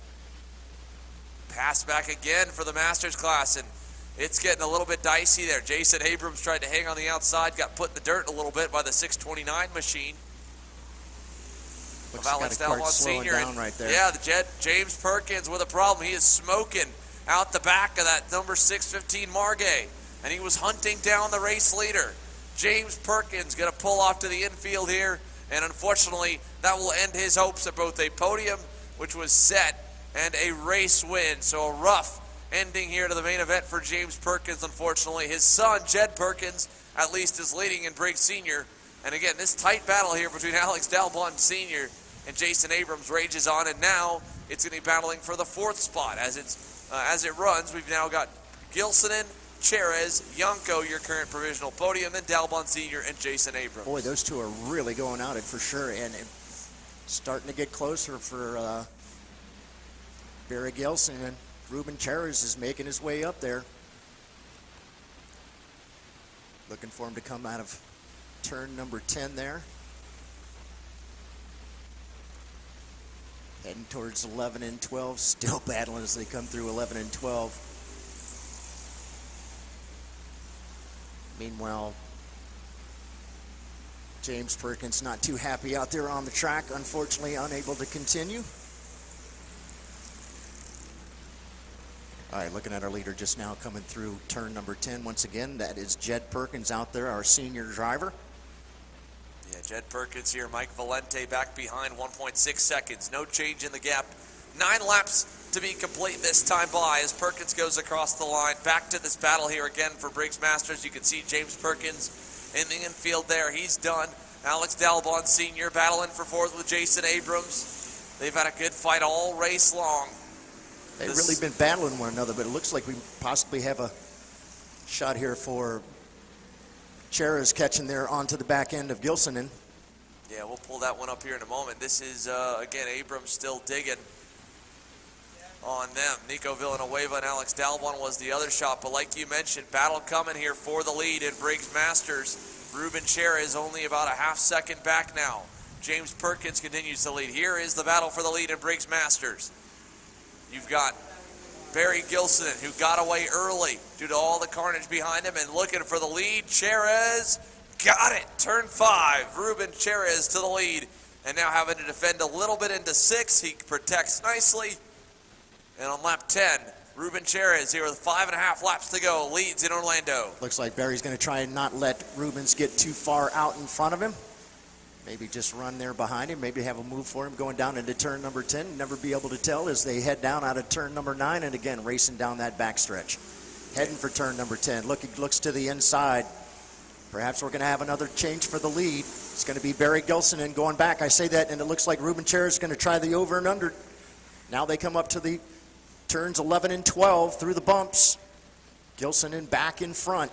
Ruben Cherez now back to that second position. Still battling. Heading towards start-finish. Again, they'll drop lap number 11 in the bank. 5 more to go here. Yeah, 5 more laps to go for Barry Gilsonen and Ruben Cherez. Good, again, comeback for Gilsonen to fight back on him. Here comes Cherez again to the bumper. This time Gilsonen closes off the inside of turn number 5. Doesn't want to let him down there. Doesn't let him to the inside in turn 6. They've got plenty of time to battle here. A 6-second margin back to the battle for battle for third. As it comes on through there. Abrams getting by on Alex Dalbon Senior, so no need to worry about anyone coming from behind them. Mike Valente making a late race charge as well. Last time by, he was 2/10 quicker than Jed Perkins, so while Cherez leads down the backstretch here in Briggs Masters and blocks a little bit for the lead over Gilsonen, we could have an equal fight as well between Jed Perkins and Mike Valente sooner rather than later. Last time by, at least Perkins picked it back up, the gap back down to 1.3 seconds. Wow, what a battle going on there between the two master drivers, Barry Gilsonen and Ruben Cherez. Keep battling back and forth for the lead. In the meantime, I do believe that Jed Perkins is going to have a visitor here real soon. And that's Mike Valente. You can see on the track, he's definitely picked up a little bit. Waiting for him to come back around. They'll come through turns in 11, 12, and 13. Head for the start-finish once again. Put another lap in the bank. Mike Valente definitely making up some time there.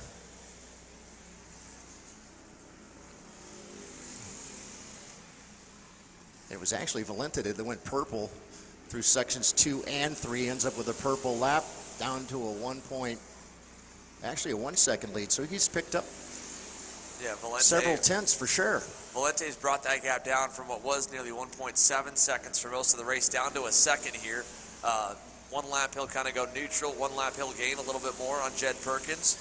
As a whole, though, he's consistently getting there, so we could have a good fight near the end in Senior. We've got a great fight already in Briggs Masters. Here's the gap for the Briggs Seniors coming down the back straightaway. Perkins over Valente. It looks like it may be even a little bit less than a second here, but the gap is a bit deceiving as the karts are a little bit slower than what we'll see in some of the faster classes later today, so a gap of that size could be as much as a second. Here comes Perkins. This time by, at least the clock is ticking. 3 laps to go for Valente to get there. He's still got enough time to kind of expand that gap out as he needs it. 3 more laps around. Lap traffic looming. Perkins loses another 10th. Or pulls the 10th back out, actually, that time by. See, that's what I mean. He'll go neutral, then he'll gain, then he'll lose a little bit here this time. Briggs Master still blocking their Cherez to the bottom. To the outside goes Barry Gilsonen. Eli Yanko's coming into view a little bit, but he's 4.5 seconds back. He needs a big, big help here to get into the fight for the win. Big help. As they come through turns 11 and 12 once again. Through 13, they'll race back down to the start-finish, put another lap into the bank. Still got 3 to go for that group. Looking for our other leader, the senior driver, Jed Perkins, just now coming through turn number 10. Again, as you had mentioned, it may look like perhaps he's getting up a little closer, but with these karts. And one just go around over turn 10 way sure back. Sure did. Not sure what for. I mean, that just kind of was an awkward deal. Either way, 2 to go for Jed Perkins across the line. 14 laps complete out of the 16. Jed Perkins still right about 1.2 second lead there, feeling awfully comfortable. Mike Valente in the second position. No problem there. He's got a pretty good gap, that is, back to Nicholas Villanueva. It's Ruben Cherez out there in front, along with Barry Gilsonen. They've been running back and forth with one another.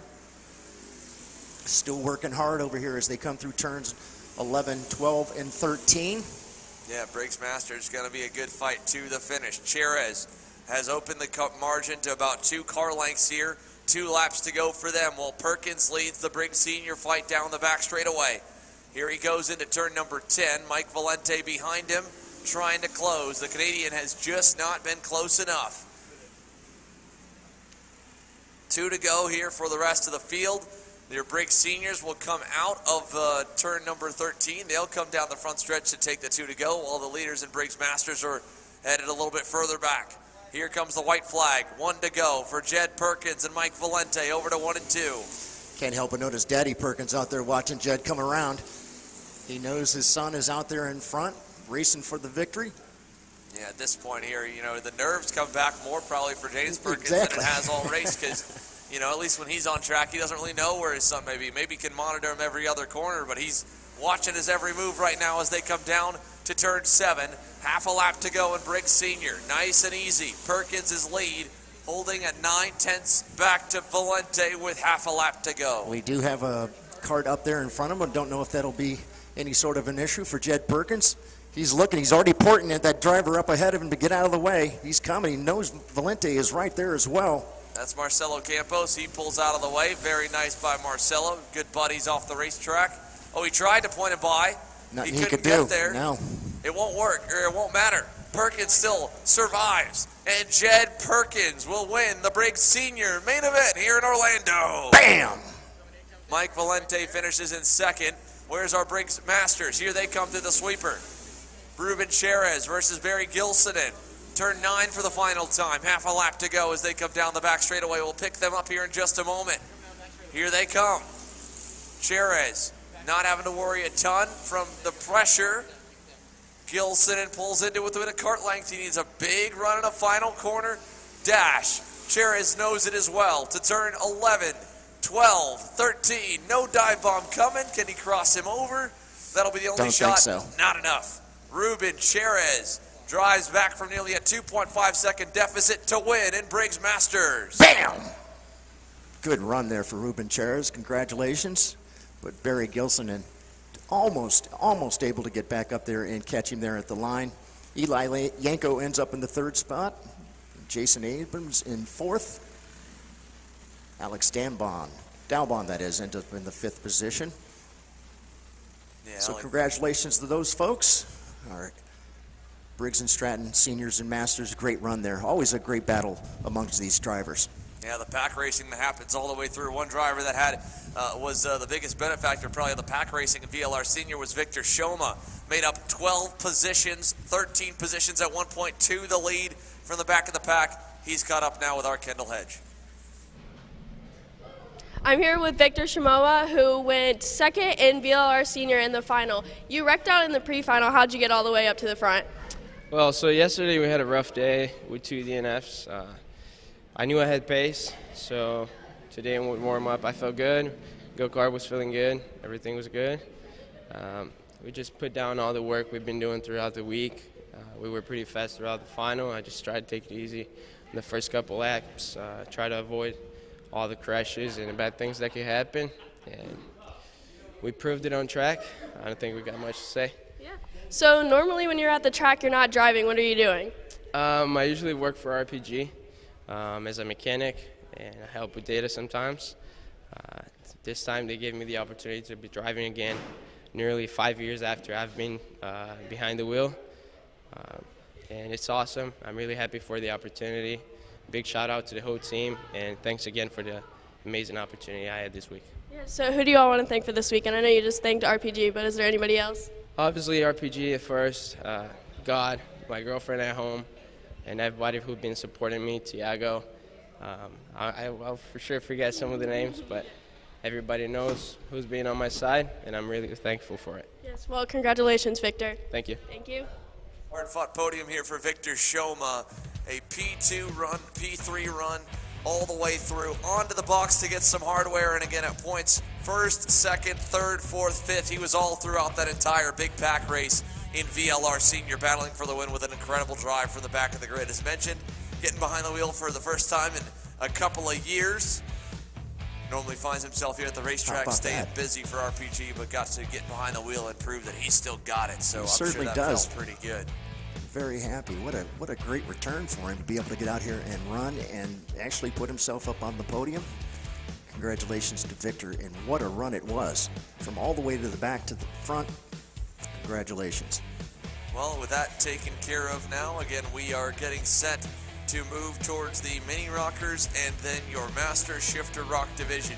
Let's send it to commercial break. When we'll come back, we'll give you a little class breakdown of the mini ROK division and then get started with their 16-lap main event. Paralyn USA, a top-level performance team with unmatched hospitality, offering a full-service driver development program with year-round testing available in Miami, Florida, and the official North America racing team of Paralyn Racing Chassis. Chassis and parts available at ParalyNUSA.com.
Here in the Checkered Motorsports Magic Kart pit, we are alongside Max Weiland's Mini ROK go-kart.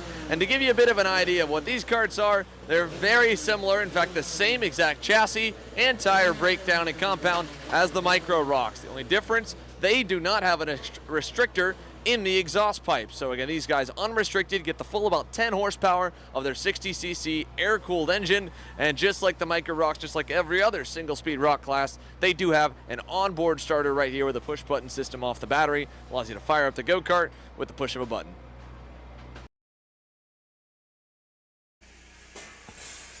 Welcome back here to Orlando Kart Center for Kart Chasers coverage of the ROK Cup USA Florida Winter Tour Mini ROK onto the racetrack.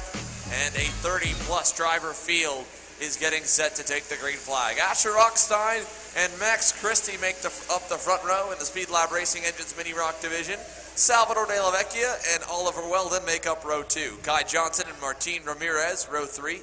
Isaac Malkin and Keelan Harvick, row 4. Ty Fisher, Sarah Bradley, row 5. Fionn Shee and Carson Weinberg start on row 6, the first row outside the top 10. Then it's Gianna Matteo Russo starting 13th, and Marco Romero starts 14th. Jacobo Vega and Max Weiland will start 15th and 16th. Then it's Juan Jose Paramo and David Ramirez making up row 9. Row 10 to round the top 20.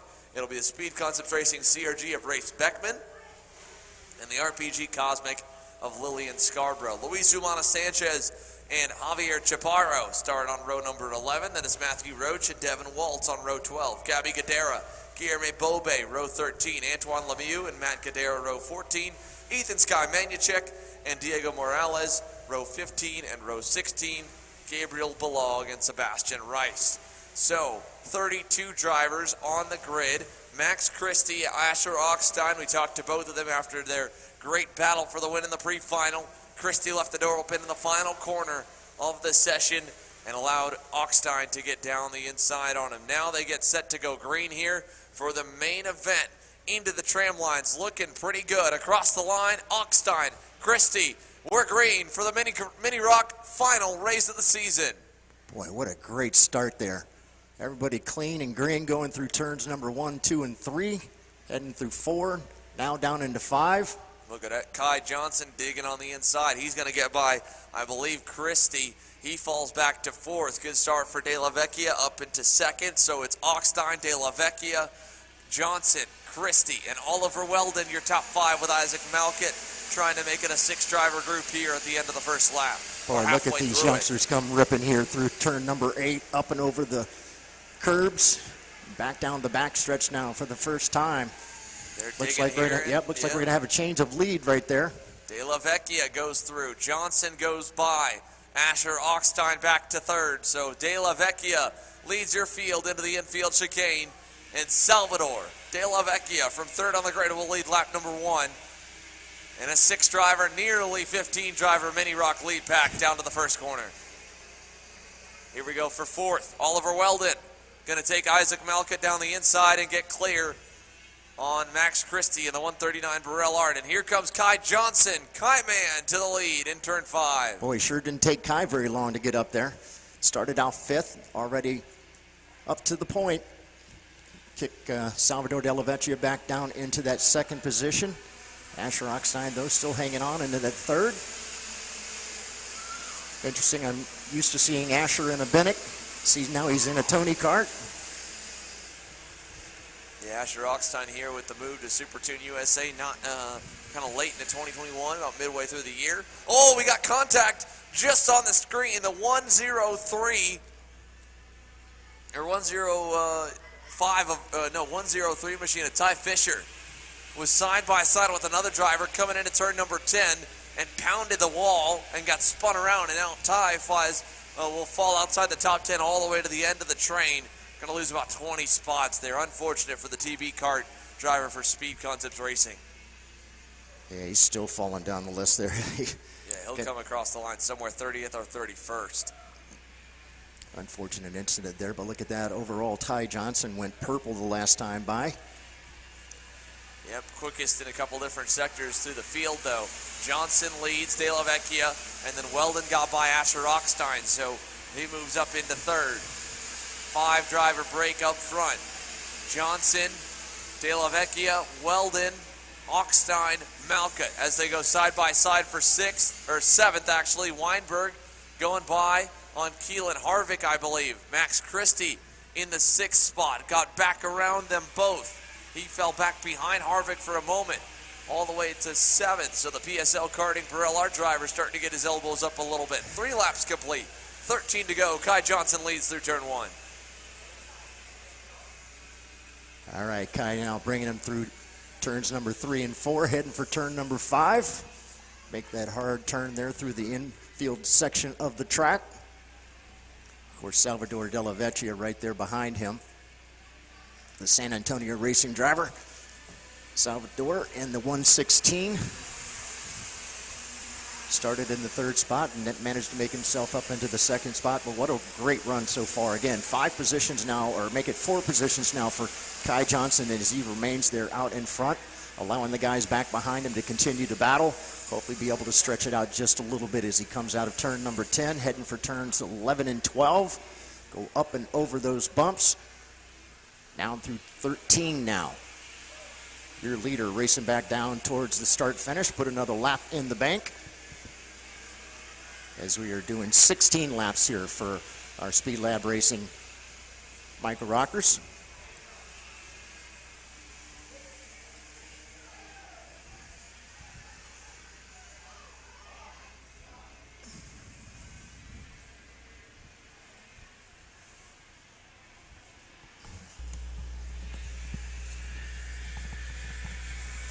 All right, looking at our leaders coming through the sweeper here at turn number 7. Still Kai Johnson out in front.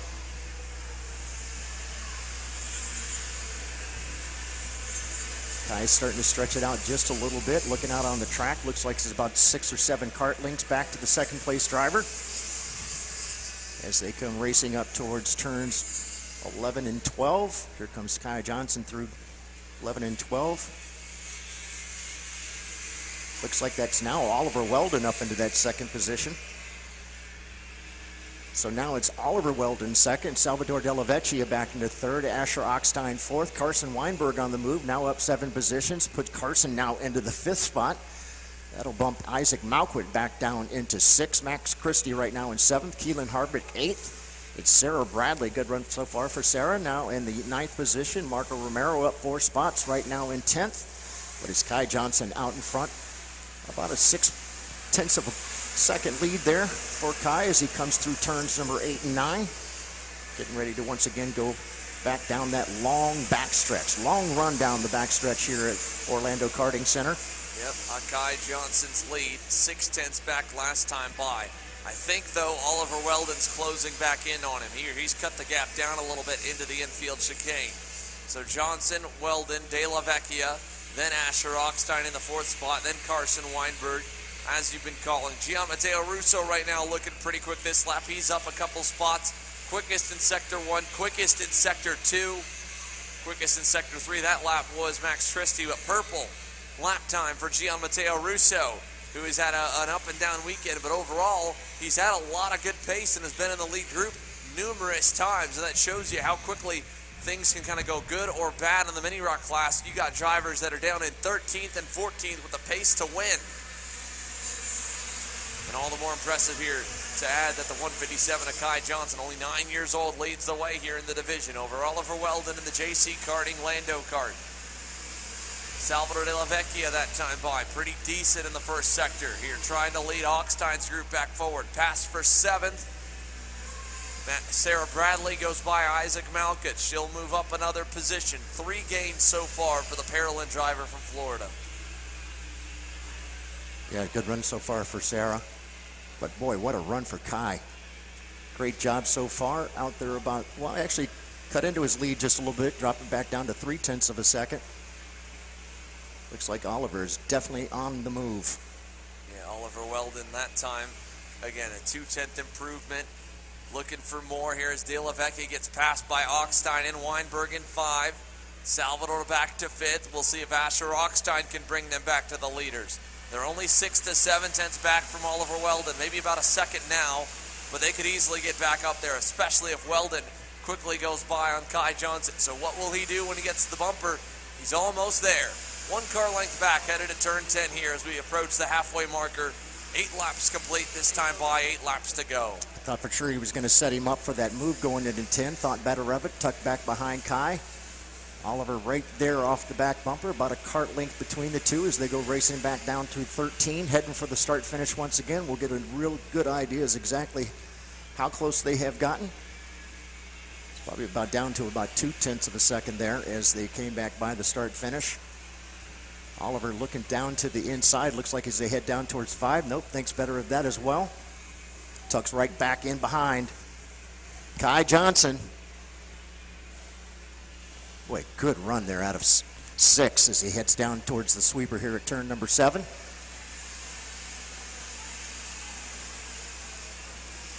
Looking out on the track, it does look like overall, it looks like Oliver is a little bit faster coming through a couple of those sections. Does he take a look here coming into 10? Nope, thinks better of it once again, stays right back behind him.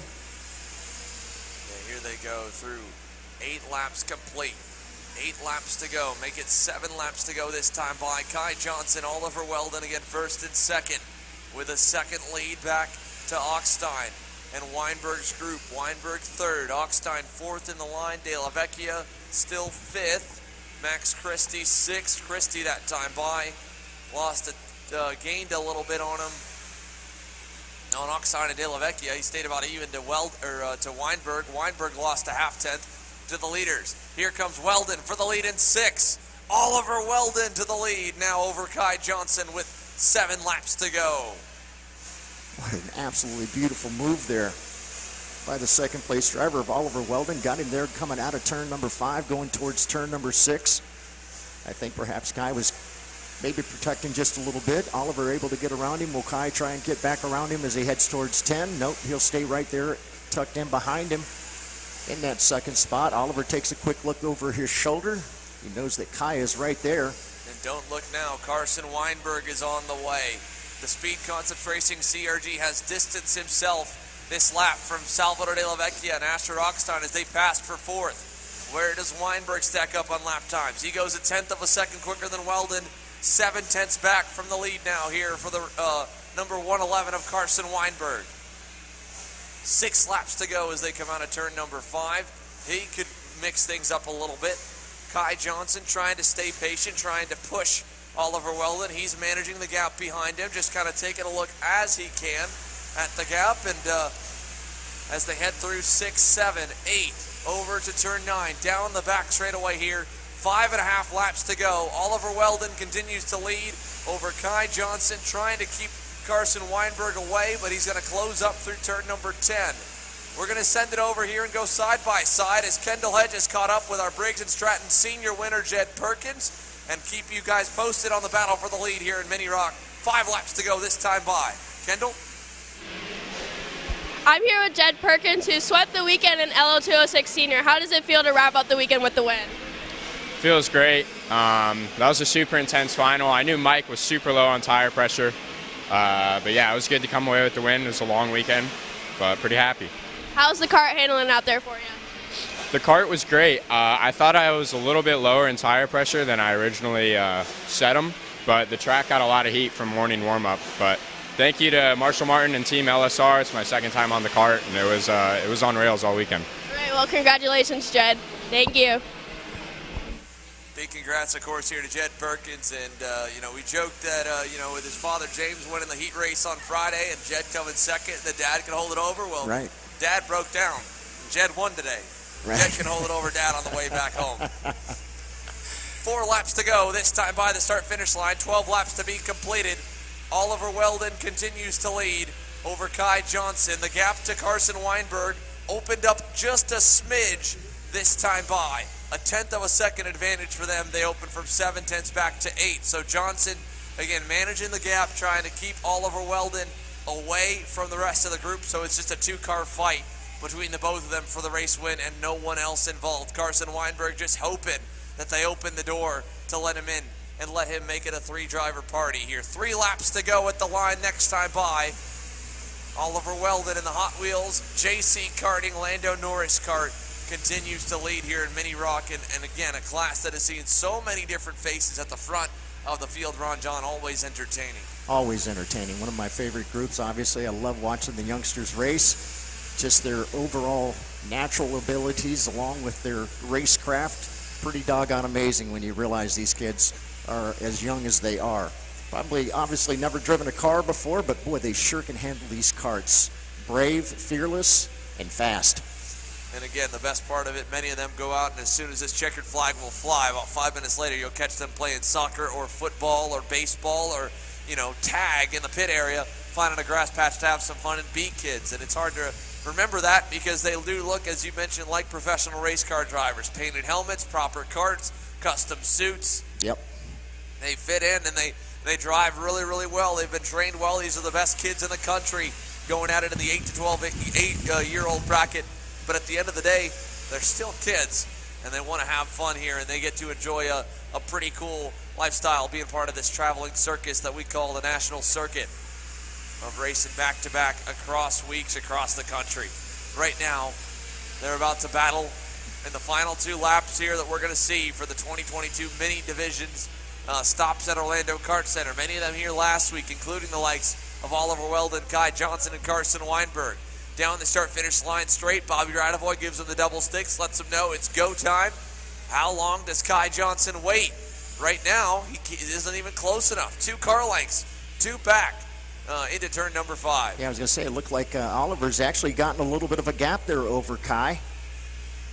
Now, Oliver, about maybe 2 kart lengths, as you had mentioned. That leaves Carson Weinberg out there all on his own. He doesn't really have anybody to work with him to help him make his way up there to the back bumper. He's solidly, though, in that 3rd position. Carson Weinberg, good run. Up 9 positions for Carson. Salvador Della Vecchia back there, still battling along with Asher Rockstein as they come up to turn number 10. Our leaders just getting ready to come through 11 and 12. This kind of separation would have been good for Carson Weinberg a few laps ago. It's not too good now. Who needs them to battle to make it possible for him to get up there as the black flag given here to the lap traffic coming across the line to turn number 1. Hopefully that doesn't affect the race for the lead, but it'll be close. White flag is out. Last lap. Weldon's lost a little ground now. Johnson's gained on him. 1 kart back into 5. He'll send it and get through. Kai Johnson to the lead. Here they go to the lap traffic. They have to both go to the inside. Johnson takes the lapper wide, allows Weldon and Weinberg to get through. Weinberg got tripped up a little bit as well. But Oliver Weldon now has to go in attack mode as Kai Johnson from a kart length away got the lead. All right, waiting for him to come down the backstretch here. Already Kai looking over his shoulder. He knows Weldon's there, and Weldon's gone even lower. And he's gotten to the inside. Here he goes, crossover move attempted, side by side coming out. And now Carson Weinberg has that opportunity to get up there and battle for the lead. He's right there off the back bumper. Trying to block the inside, Weldon does, he slides wide, Johnson slides wide. They're all gonna come across the line and Oliver Weldon wins the final lap battle. Bam! Great run here for Oliver Weldon, Kai Johnson, and Carson Weinberg, who just gets there to the scene 1 lap too late. Needed another one here in the 16-lap main event. Asher Rockstein holds off Sarah Bradley for 4th. Max Christie comes home in 5th at the end of that 3-car group. Then Salvador de la Vecchia. Then Gian Matteo Russo, Isaac Malkett, and Max Weiland up 6 spots to round off the top 10. Big mover here in that one. Devin Waltz up 11 positions to 13th. Gabriel Balog up 10 to 21st from the back. And again, Carson Weinberg, 9 positions gained to get himself up and onto the podium from starting outside the top 10.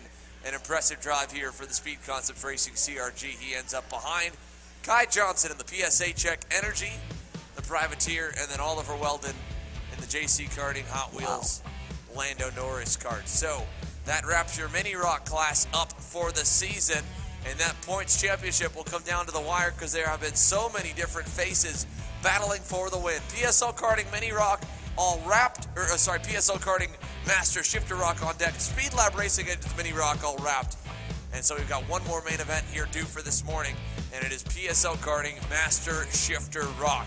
Stick with us, folks. Kart Chasers coverage of the Florida Winter Tour here live from Orlando Kart Center rolls on.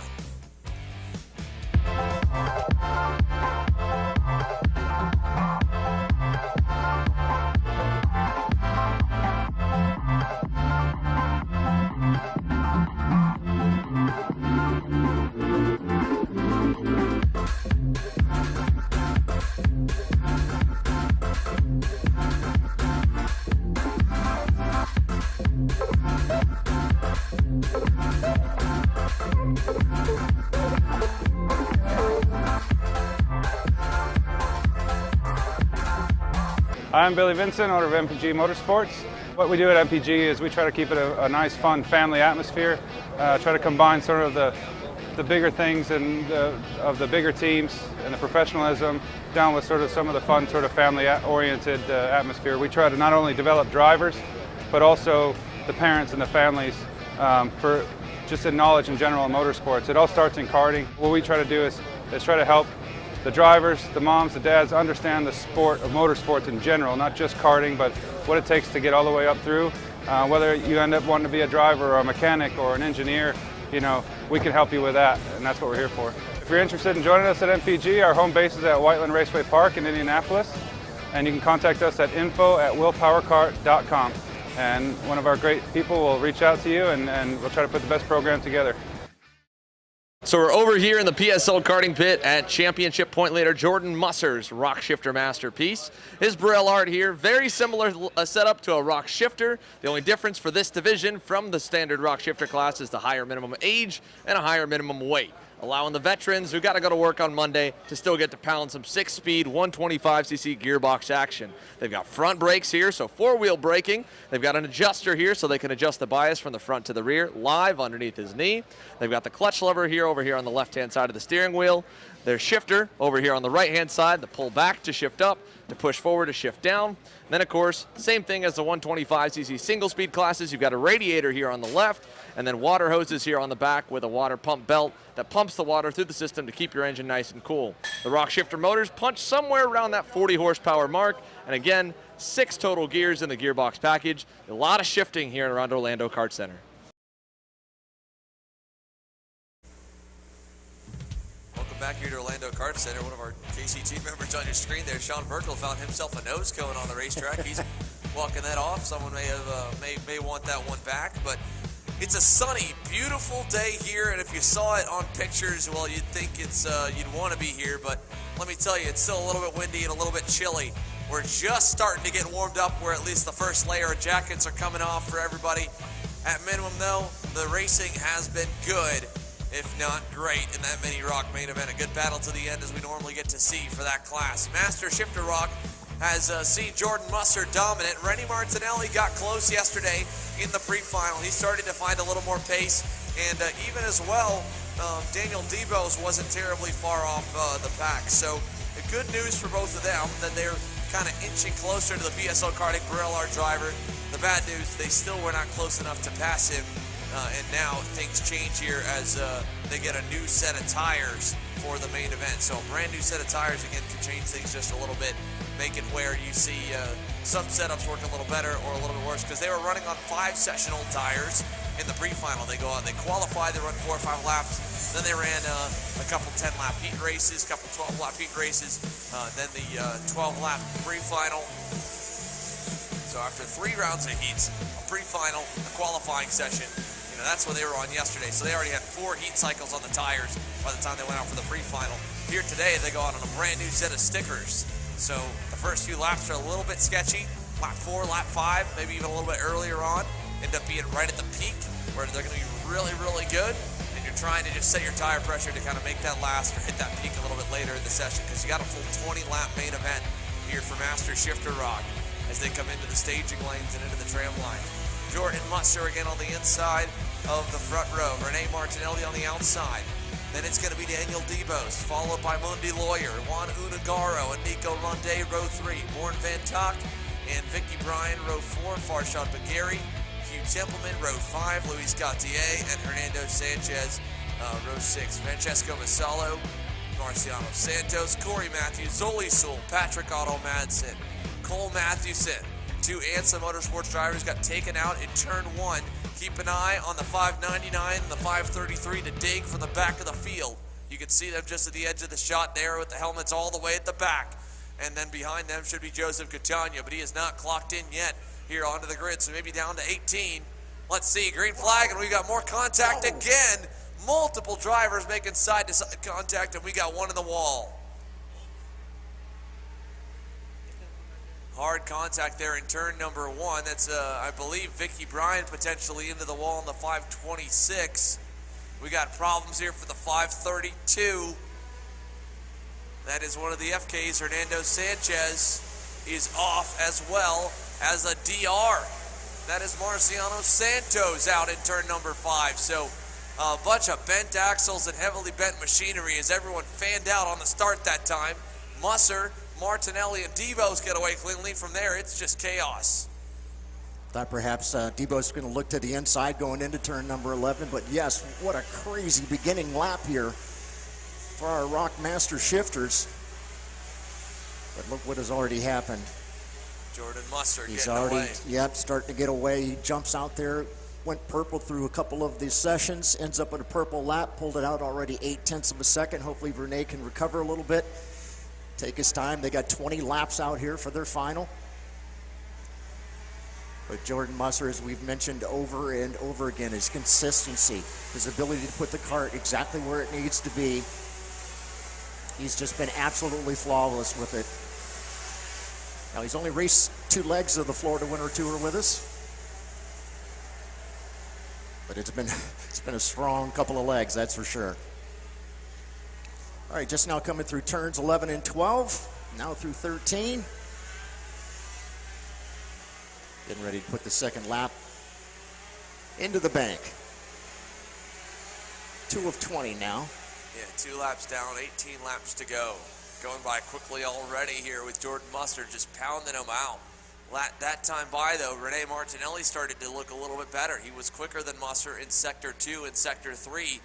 Not as good here in sector number 1, but I think he's still gaining overall. He was purple, 0.2 quicker. So can Renee Martinelli get there in the TB Kart, the local driver, representing all the club drivers here around Orlando Kart Center?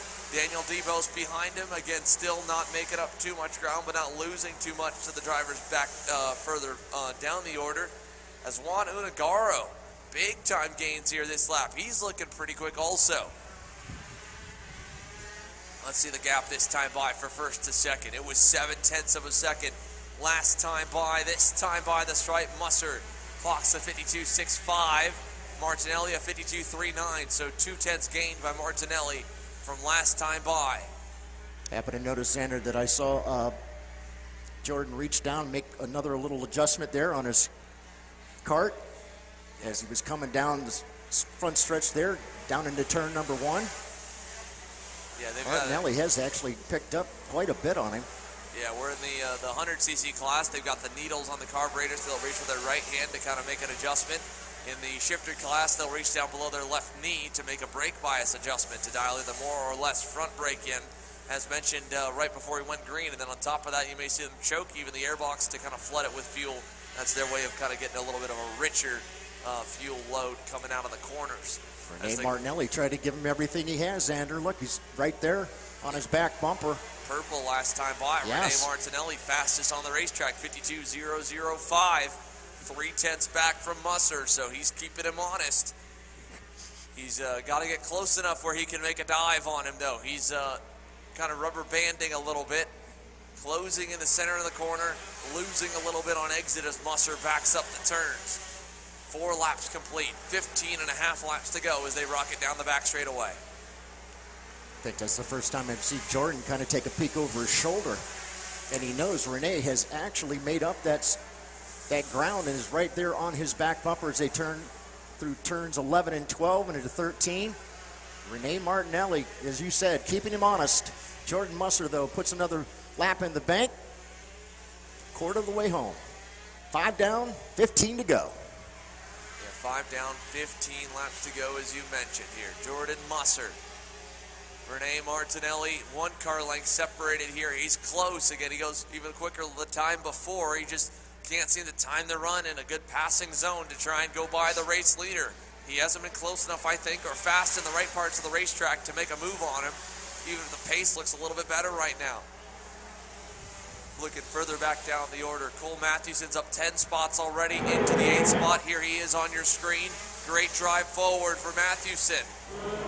He's working still towards Luis Gautier. I think he got by him this lap, so he's up to 7th, correction, as Farshad Bagheri is now going to be the next driver in the sights of the 533.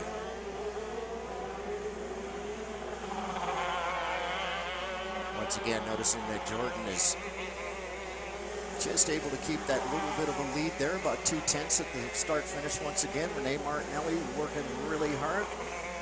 The TB Kart USA driver.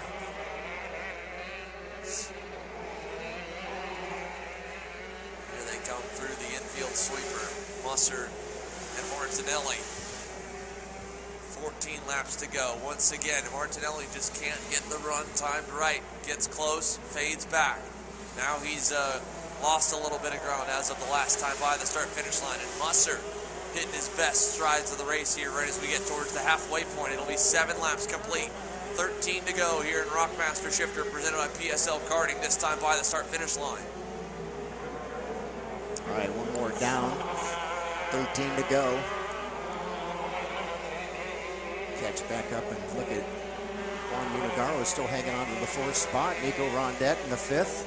Farshad Bagheri up 3 positions, and Cole Matthewson up 11 spots for Cole. Great run so far from the back of the pack, now up into 7th. Jordan Musser now through turns number 8 and 9 onto the backstretch. One more time. Flying down towards us. Got our camera set up down there so we can see them as they dive bomb down into the hairpin at turn number 10. Race back up towards 11 and 12 here, up and over the curbs. Well, it's a pretty tame race here in Master Shifter ROK. We saw a barn burner in the mini ROK class. A great battle at the end for Oliver Weldon, Kai Johnson, and nearly getting into the mix, Carson Weinberg. Kendall Hedges caught up with the race winner, Oliver Weldon. Kendall?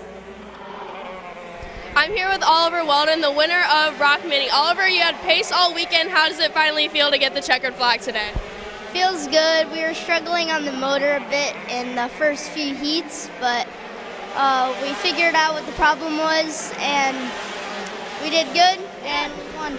Can you talk about that last lap with Kai? It was pretty tough because there was lap traffic ahead of us. I was just trying to get a good run on the lap traffic to get by him earlier, but then Kai went down the inside, so yeah. You were able to overtake him? Who do you want to thank this weekend? I want to thank my coach Leo, my brother, my mechanic, everybody on the team, my mom for supporting me, just everybody that's there that supports me and helps me. Well, congratulations, Oliver. Thank you.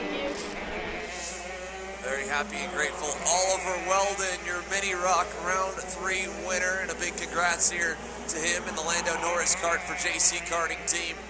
And like he said, just trying to navigate the lap traffic was a little bit tricky. To have that and a good battle for the lead and the win, and he pulls it off here in Orlando. Down the backstretch towards turn 10, Jordan Musser, your leader over Renee Martinelli. Still no change. This time by 10 in, 10 laps to go. All right, once again, up and over through turns 11 and 12. Now down towards 13, and the front stretch once again. Jordan putting another lap down, halfway home. 10 in the bank, 10 more to go. Renee Martinelli still scrambling to try to make up a little bit of room, although it looks like right now Renee Martinelli has fallen back a couple of tenths there. Now it's about a half-second lead for Jordan Musser. Our Master Shifters brought to you by PSL Karting.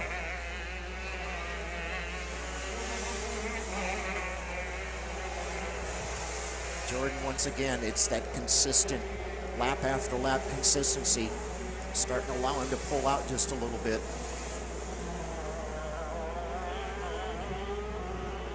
Renee's just hoping something might happen here. Something would happen to help him out a little bit.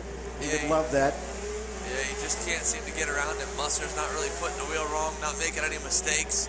Martinelli's getting close, couldn't really find a clean way by him. In respect to Renee, you know, he didn't want to muscle him, he didn't want to move him out of the way or dive bomb him and possibly have some contact. A lot of respect being shown by Renee Martinelli to the driver here who has dominated rounds 2 and 3 of the ROK Cup USA Florida Winter Tour in ROK Master Shifter in the PSL Karting sponsored class, PSL Karting's own. Jordan Musser just leading laps, putting in more time, and dominating on their VLR Shifter chassis. 9 laps to go as he rockets down the back straightaway once again.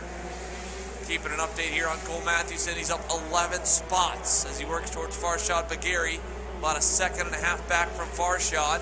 Patrick Otto Madsen on your screen, also up 9 positions. Just got by Morn Van Tok. That's a good run there for Patrick. He had such a disappointing start yesterday. Looks like that was actually Daniel Debos that had gotten around. Oh, you're right. Sorry, mixed him up again. That's Debos. Okay. So he's got Juan Unagaro closing in on him. That's the battle for third. I thought we were further back on the racetrack, but Debos losing ground. Juan Unagaro, 2 car lengths back here from third in the final spot on the podium.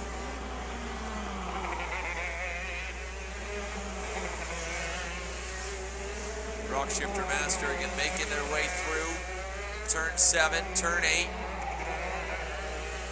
Over down the backstretch, turn number 9. Jordan Musser, 12 laps down. He's led them all. He's about to lead lap number 13. Debos, 2 car lengths between himself and Juan Unagaro as they head towards the infield chicane.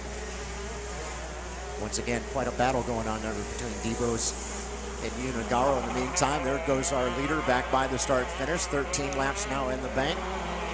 7 more to go. Keep an eye on this battle going on back here for that 3rd spot. Debos has it. Unagaro would love it. But what great runs there for both the ANSA Motorsports drivers of Cole Matthewson and Patrick Otto Madsen. Patrick up 9 spots. Cole Matthewson, one of his drivers, up 11 positions, right ahead of him in the 7th position. Great run there. Great recovery for those guys after such a disappointing beginning yesterday during the heat races. Had a couple of bad luck. Yeah, 6 laps to go this time by. 14 laps to be completed for Jordan Musser as they come across the line. The PSL Karting drivers gap back a little bit over 1.4 seconds to Renee Martinelli. So Martinelli, again, P2 started there, closed in. Early on, he was a little bit quicker. The pace has subsided. Now he's about a 1/10 of a second off of that of Jordan Musser. Juan Unagaro, again, pressuring Daniel Debos. Hasn't been able to get around him. That's in the fight for P3, headed through turn number 6. Debos pulls that gap to 5 car lengths into the sweeper. And he remains safe for now, back to Unagaro. Then it's Nico Ronday in the 5th spot. Farshad Bagheri still 6th, although Cole Matthewson got to his bumper last time by the start-finish line. I don't know if he's gone by him yet or not, but Cole Matthewson, the 533, closing in on Bagheri. Has he gone by? He has. So good stuff here from Cole Matthewson to go up 12 positions, I believe. It'll update when they come across the line. 5 laps to go, 15 down. Jordan Musser dominating as he has been since he's gotten back behind the wheel here in the ROK Shifter Master class, Ron John. You know, Again, he missed out on round 1. Right, and I noticed last time by, it looked like Renee had taken quite a bit different line as he was coming through the sweeper here and on over into turn number 8 and 9. At this point, if you're Renee Martinelli, I tell you what, Jordan he's gone. Yeah, Checked it out. You're either doing one of two things if you're Renee Martinelli right now. You're either searching and getting desperate to find more speed, or you surrender and you say, you know what, let me just manage the race, kind of take it easy now, and end up in second, because he does have a nice 4-second lead back to Daniel Debos. Not too much to worry about in terms of losing any position on the podium or any championship points, which is the big picture here for Martinelli as he's been at all 3 rounds. You know, it's unfortunate sometimes when things like this happen, where you get a driver that is just so dominant, is able to get out there in front and just walk away, doesn't really allow for that up-close battle going on for the lead. But that's just the way it is sometimes. You get out there, you get lucky like that, you get out in front, able to maintain that lead. Life is good for you.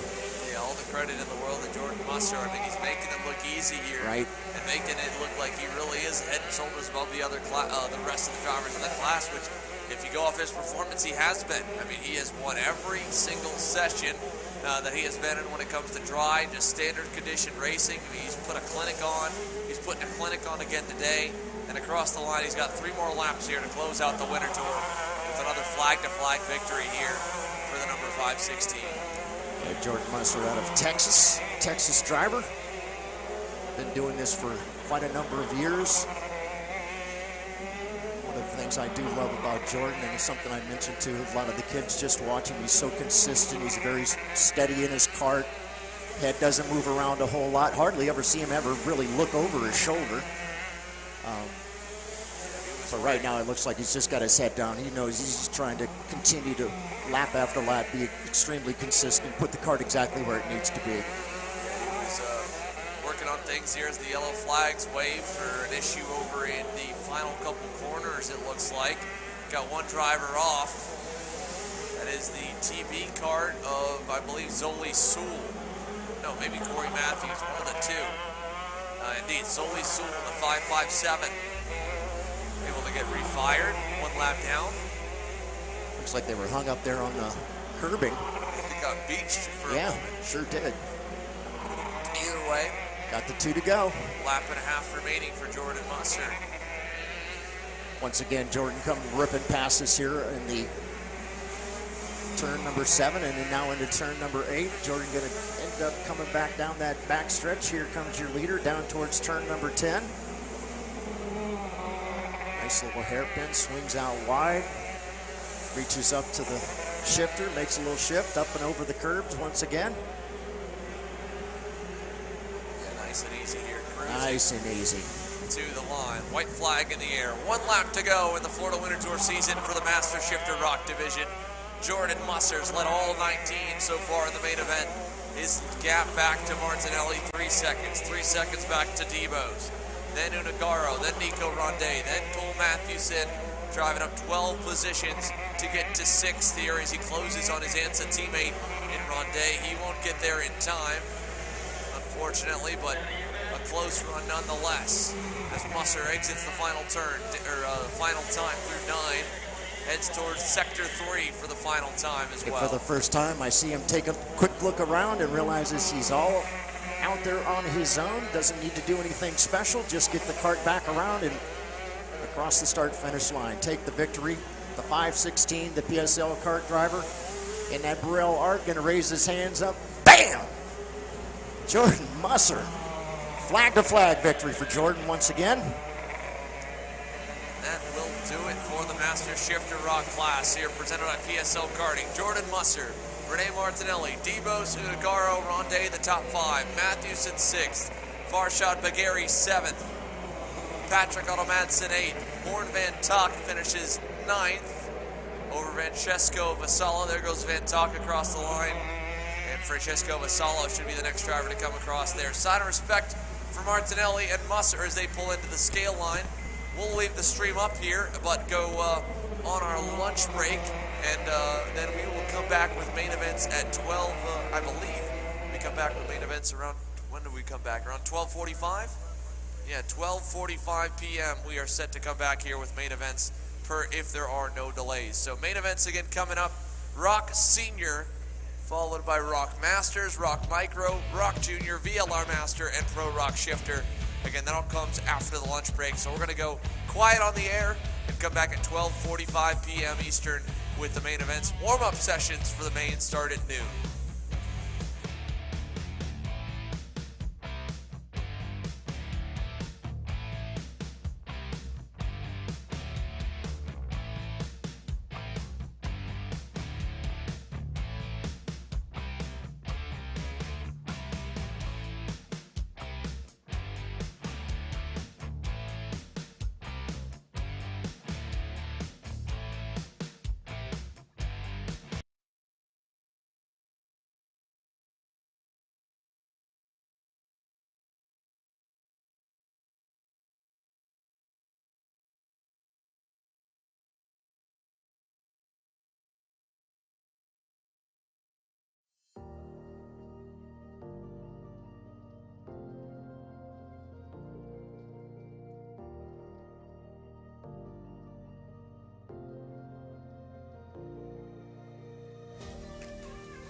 Live from Orlando Kart Center, it's taken us a minute to get through all of the afternoon session, warm-up sessions, but we are kicking things off in a big way. One of the fastest classes on the ROK Cup class structure has already provided us with two fantastic heat races here this weekend. VLR Senior at 30 drivers strong has a shaken up starting grid after everything that shook out in turn number 5 on the pre-final. They all got collected as Mateus Morgado drove into the right rear tire of Marian Kremers and spun him around in front of the field.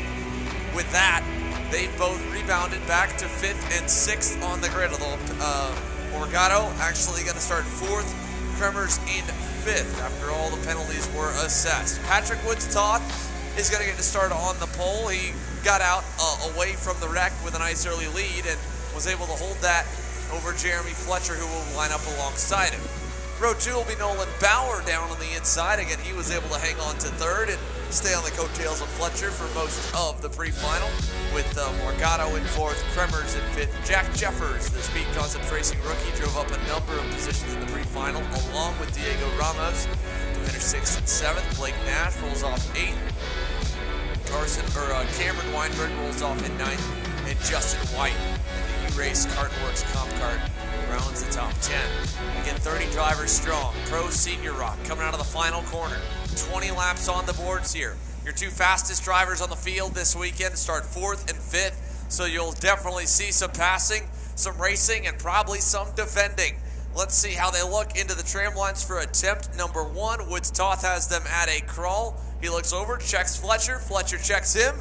And here we go. Green flag in the air for the first race of the afternoon. And one driver knocked sideways on the outside lane.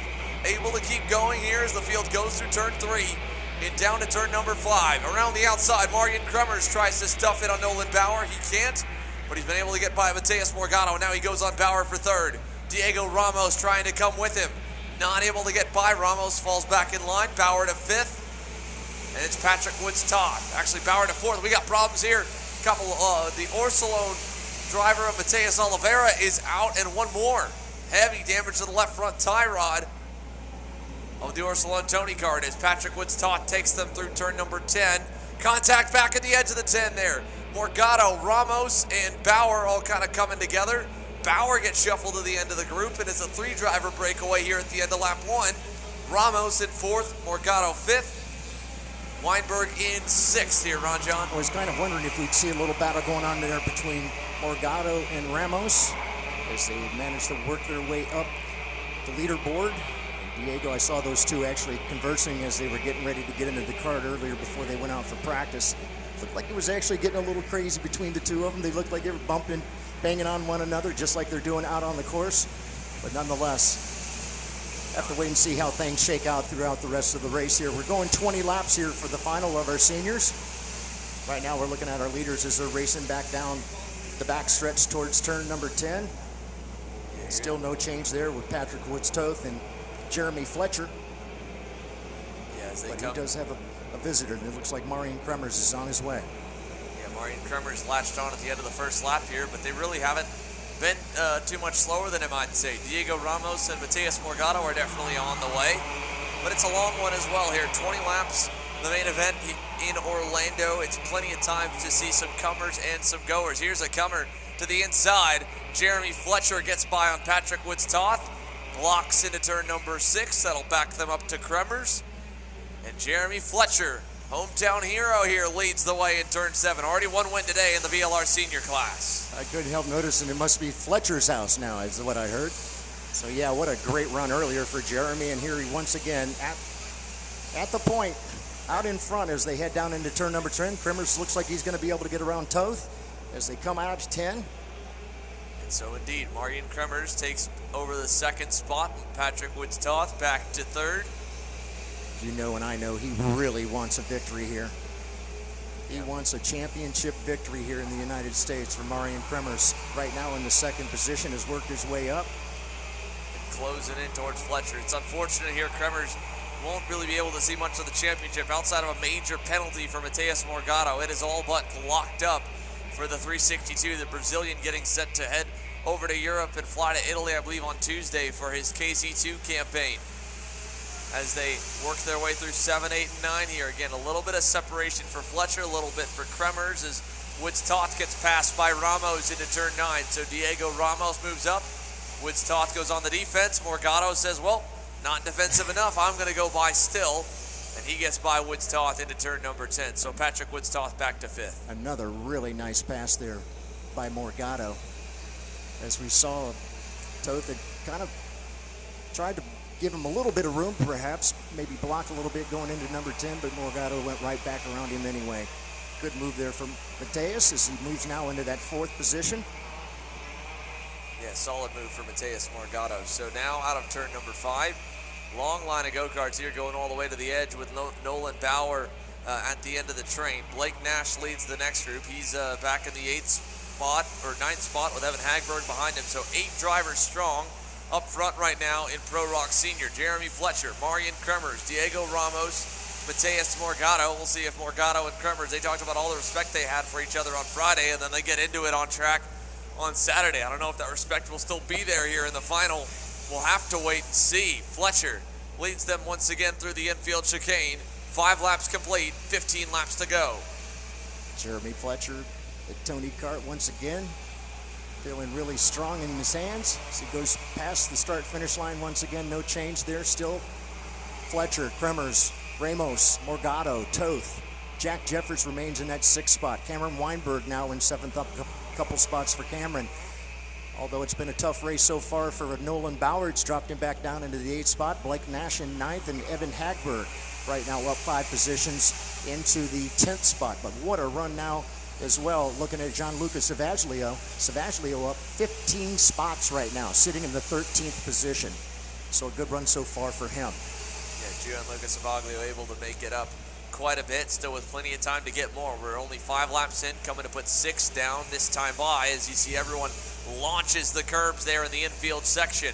Here they come across the line. Let's take a look at the margins once again. Kremers was 200ths better than Fletcher that time, or the time before. A 10th better that time by. Ramos, 2/10 better than both of them. Morgado about the same level of pace as Ramos, so all tightening up towards the leader. Jack Jeffers as well was decently quick that time. He was on pace with the leaders, so having gotten to the bumper of Patrick, or having gotten closer to Patrick Woodstock, I would say to the bumper, but as he comes through view here, the gap is still 2 to 3 car lengths. Here they come down the straight. Once again, back down that straight. Nose to tail, looks like must be about at least a good 7 or 8 karts there as they're getting ready to come through turns 11 and 12, up and over those curbs there. Different line that time for Jeremy Fletcher as he came through there. Marian Kremers just absolutely bulldozes those curbs up in the air as he comes ripping down into turn number 1. He ramped over him there, really going did. into 11, 12, and 13, and it set him up nicely here. He seemed to hit it hard as Mateus Morgado takes over the 3rd spot from Ramos.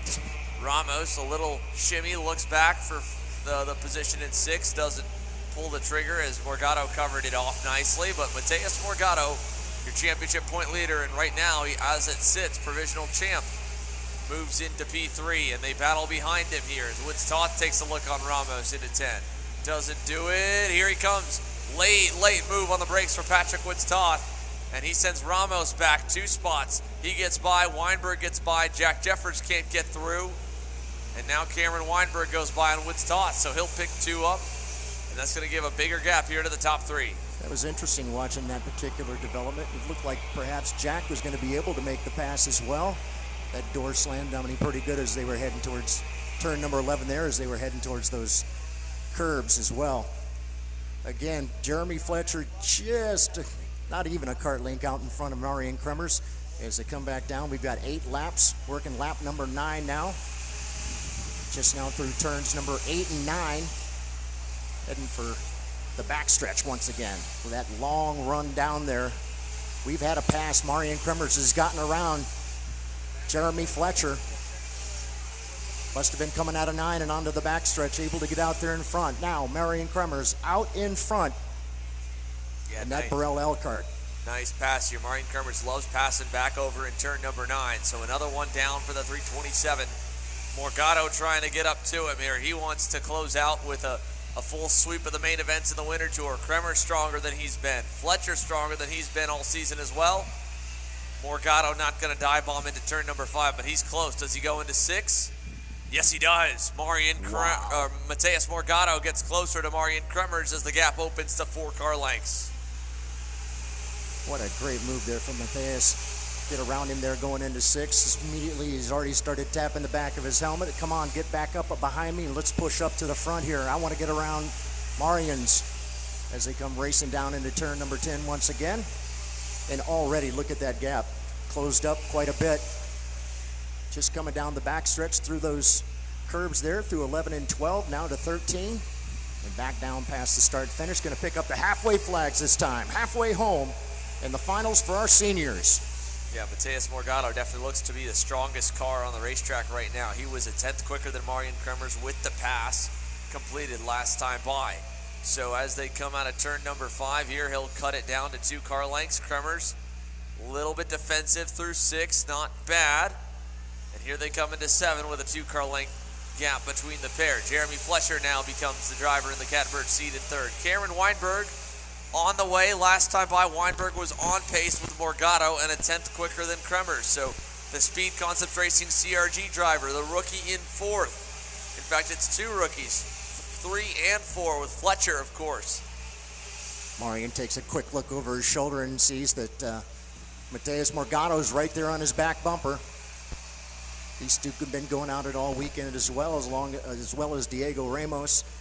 Ramos trying to make his way back up there. Only halfway home. We got 11 laps now in the bank of 20. Marian Kremers just now coming through turn number 5. Be interesting to see if Morgado tries to get up there and make a quick move on him. Yeah, he'll have to be smart about it here. Real Mateus smart. Morgado knows that if the move backfires or if Kremers is able to get back by him, all of a sudden that pack will be right up on top of them again with 8 laps to go, and at any point you get a big pack, you can get shuffled pretty deep. Here he comes, turn 10, looking for the lead. Down the inside, Morgado takes it away from Kremers. Absolutely picture-perfect move there. Kremers Set him up coming down that backstretch. Great. I thought perhaps Marian was going to try a shot there, but nope, think better of it. Yes, he was. Morgado defended a little bit there. He defends a little bit into 1. Kremers knows he could still get to him here in 5. Maybe half a cart back. Does Morgado leave it open? He does. Marian Kremers back down the inside. Morgado closes him off and crosses him over. Wow. We've seen that several times this weekend when they'll set them up going to the inside and cross right back around. That's exactly what Mateus was able to do. And again, that's allowed the other group right back behind him to move up a little bit closer as they race back down that backstretch. See if Marian, looked like almost like Mateus was like, hey, I know you're coming. Oh, a little quick move over there. And Morgado, another little more sign language going on between all of them. Yep. As they come across the line, Morgado, 1 car length back, says, hey, hold on, let me get back to him, I'll bring us back. And as they come out of 2 and 3, here we go. Big pack of carts here in Pro Senior ROK. Morgado, 2nd. Fletcher was too patient. Weinberg decided to go by for 3rd. Now Woods Toth is on the bumper for 4th. All the way back to Nolan Bauer. Here comes again Blake Nash and Evan Hagberg. They're not terribly far back. Bauer fell back to them. So Bauer trying to bring Nash and Hagberg to make it 10 drivers in the leading group. As they head down the backstretch, here comes Morgado. Takes a look back, sees there's plenty of space. Doesn't need to go to the lead yet. He waits. Woods Toth able to get by Fletcher. Weinberg hanging on to 3rd right now as Fletcher falls behind Diego Ramos for the 5th position. Yeah, great run there for Cameron so far, up 5 spots. Still 7 laps to go, getting ready to put the lap number 14 in the bank. Make it 6 laps now to go. Patrick Woods Toth moved up a spot, now in the 4th position. Diego Ramos still hanging on in the 5th. Jeremy Fletcher now back into 6th. It's Jack Jeffers in 7th, Nolan Bauer 8th, Blake Nash in the 9th position with Evan Hagberg now in the 10th. And what a run there for Gianluca Zavaglio. So far, 17 cart position change there for Gianluca.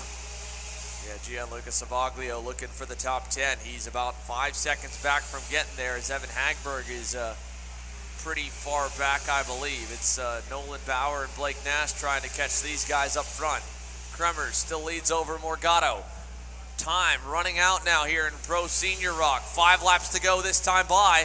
Morgado hasn't been overly aggressive. He's made a couple attempts for the lead. He's also gone to school behind Marian Kremers. And speaking of going to school, Cameron Weinberg closing up to him here in the Speed Concepts Racing CRG. First career Pro Senior Florida Winter Tour podium, first career Pro Senior podium in general for Cameron Weinberg in the works right now in the 329. Just now coming through turn number 6 there. And what has happened while the other guys are up there battling has allowed the other group right back behind them to make a little bit more of a move up towards them. I believe you were saying it's almost 10 deep now. They've spread out just a little bit, the top 3. Looks like we're going to have a pass to the inside. Morgado and Weinberg. Weinberg not able to fully get clear as Kremers hangs on the outside. So Morgado through to the lead. Kremers blocked. Look at the wreck behind them. Patrick Woods-Toth, Diego Ramos get stuck together. And heavy damage here to Diego Ramos' car. That bent the axle heavily on the right rear. He's done. They were side by side coming into the infield chicane.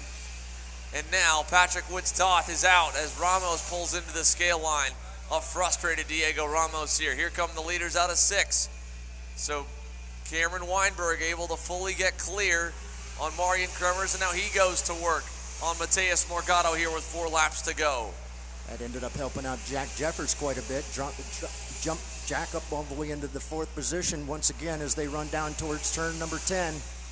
Morgado takes a quick look over his shoulder, sees he's got Cameron Weinberg all over his back bumper, 4 wheels off the ground as they come through turn number 11. Heading for 13, once again, got to put another lap in the bank.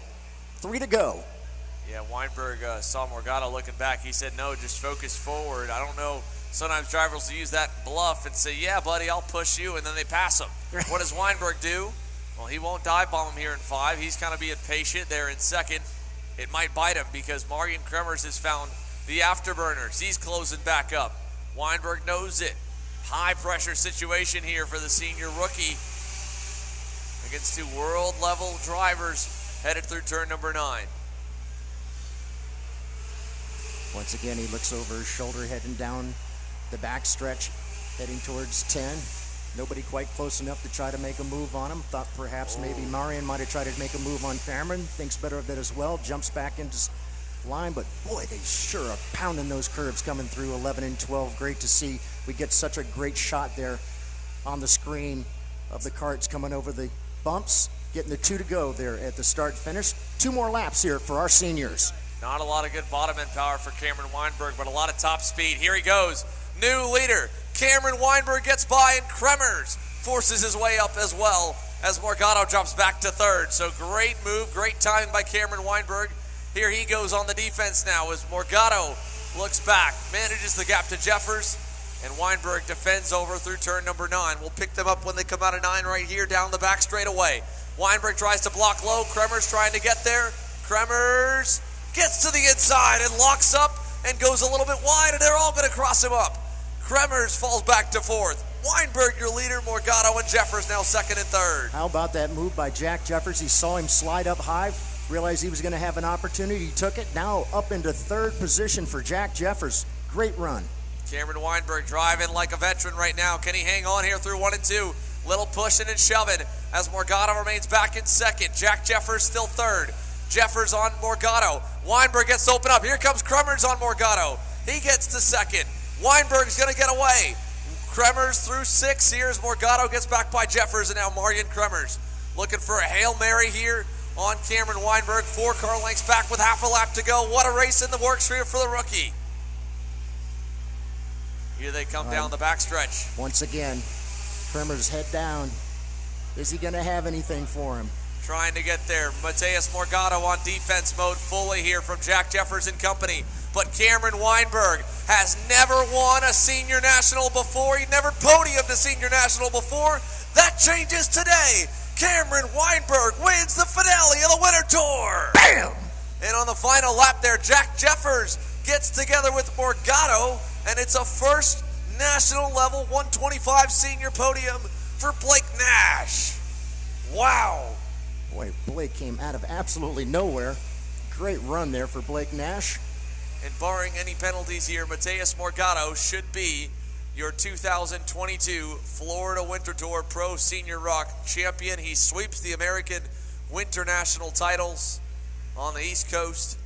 Takes up both of them in the 125 senior classes from the SCUSA Winter Series to the Florida Winter Tour. Closes this one off. This class, of course, presented by Racing Edge Motorsports. Their guy, Diego Ramos, getting together late with Jeremy Fletcher. Fletcher ends up down in 7th, but Cameron Weinberg, he's won here before in Orlando, but this time a much bigger stage, and a win this early in his rookie season. Very promising for the Speed Concepts racing driver. And Cameron Weinberg gives CRG their first big win in the full-size classes on North American soil since, I believe, 2017 at NOLA Motorsports Park. So big congrats here to Cameron Weinberg and that group. Marian Kremers finishes 2nd, Blake Nash 3rd, Jack Jeffers 4th, Mateus Morgado 5th, Nolan Bauer 6th, Jeremy Fletcher 7th, Gianluca Savaglio 20 spots gained to get up to 8th by the end. Evan Hagberg 9th, Patrick Woods-Toth at the end falls down and then rebounds to 10th. Yeah, passing 20 karts out there amongst these guys is pretty doggone good. Congratulations to Gianluca. 20 positions up into 8th. But what a run for Cameron Weinberg. Congratulations to Cameron and his crew. First, I want to say congratulations to all the folks that have already run their races. Probably getting ready to pack up and head on out of here. Safe travels for everybody, but we still got plenty of really good racing coming your way as we're getting ready to roll out our ROK Masters. We've got ROK Masters, ROK Micro, and then VLR Masters, and of course, ROK Shifter coming up a little bit later on. Yeah, plenty of racing here coming up from Orlando Kart Center as we get set to move on into the Master ROK class. So stick with us, folks, here. More racing to come your way. 1 main event down, 5 coming up. Stick with us.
Parallel USA, a top-level performance team with unmatched hospitality, offering a full-service driver development program with year-round testing available in Miami, Florida, and the official North America racing team of Parallel Racing Chassis.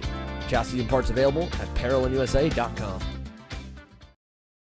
We've got Pablo Ceballos, ROK Master Kart here in the Orsolon Racing tent. His cosmic 600-digit numbers for the ROK Master class. Exact same setup as the headline ROK Senior division with a 125cc single-speed ROK GP motor that puts out about 36 horsepower. It's water-cooled, so that's why you've got the radiator here. Of course, the radiator pumps off the rear axle, which means that as the rear axle spins, it moves water through these radiator hoses to the motor and back here to the radiator to cool back down, so you can kind of keep the engine temps under control.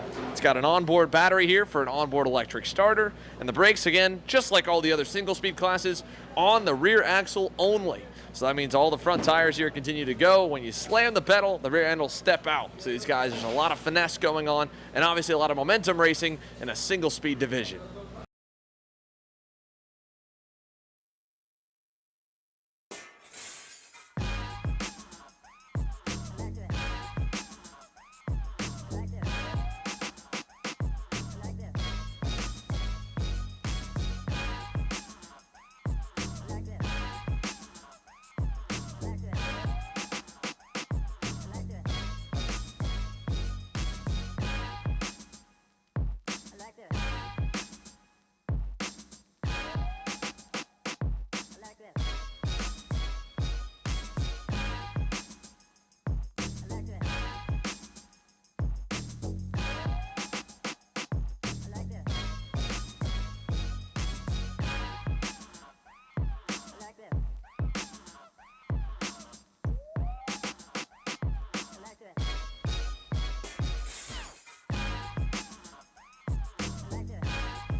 Welcome back here live from Orlando Kart Center as the scales begin to clear for the Pro Senior ROK class and some of the carnage gets cleared up as well.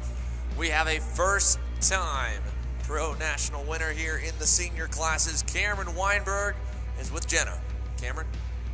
Other than Rotax, this is your first national win in senior. You were battling some of the best out there. How are you feeling right now, Cameron?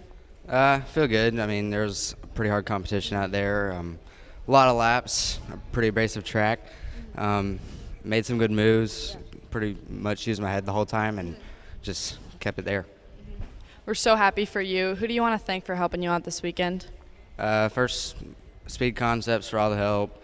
Mario doing all the engine stuff. Ewan, CRG riding, helping with the kart setup.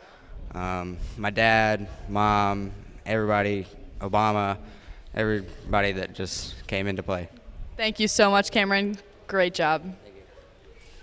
Big thanks to Cameron Weinberg for coming and speaking with us here. And as he makes his way on down here, it seems as though it maybe hasn't fully hit yet. I mean, that is a big accomplishment to hit this early here for Cameron, especially because he ran a very limited schedule in 2021 when you look at it. For the handful of races he was in, he's already a multi-discipline driver. He's made a handful of asphalt oval starts. He's obviously been messing around on the open wheel side, keeping their options open of what they want to do and how they want to keep progressing his driving career and what else they want to get the chance to drive. But as everybody says, I mean, the competition level here is tough, especially in your Senior ROK and Pro Shifter classes. So to get a win there against a world champion in Marian Kremers, a factory driver getting set to start his season in Mateus Morgado, and the list goes on and on all the way down that group. Very impressive performance by Cameron Weinberg to win that one. So we've still got more racing coming, of course. There's 5 more main events getting lined up and set to go. Pro Senior ROK is still scaling on through, so we'll talk to as many as we can to get an idea of what all went down in that one, while the Master ROKs begin to make their way onto the racetrack here for the warm-up session. Yeah, Master ROK being brought to by our friends at Orsalon Racing. Master's going to go a final 20-lap race here for the finals. Here's the way they're going to line up. On the pole, it's a 603, Antonia Bazzonia. On the outside pole, it's a 625 of Renato Yater David. Up next, the 627, it's William Isaias. David LaPlante rolls out next in the 680 with Danny Robertson rolling off in the 604.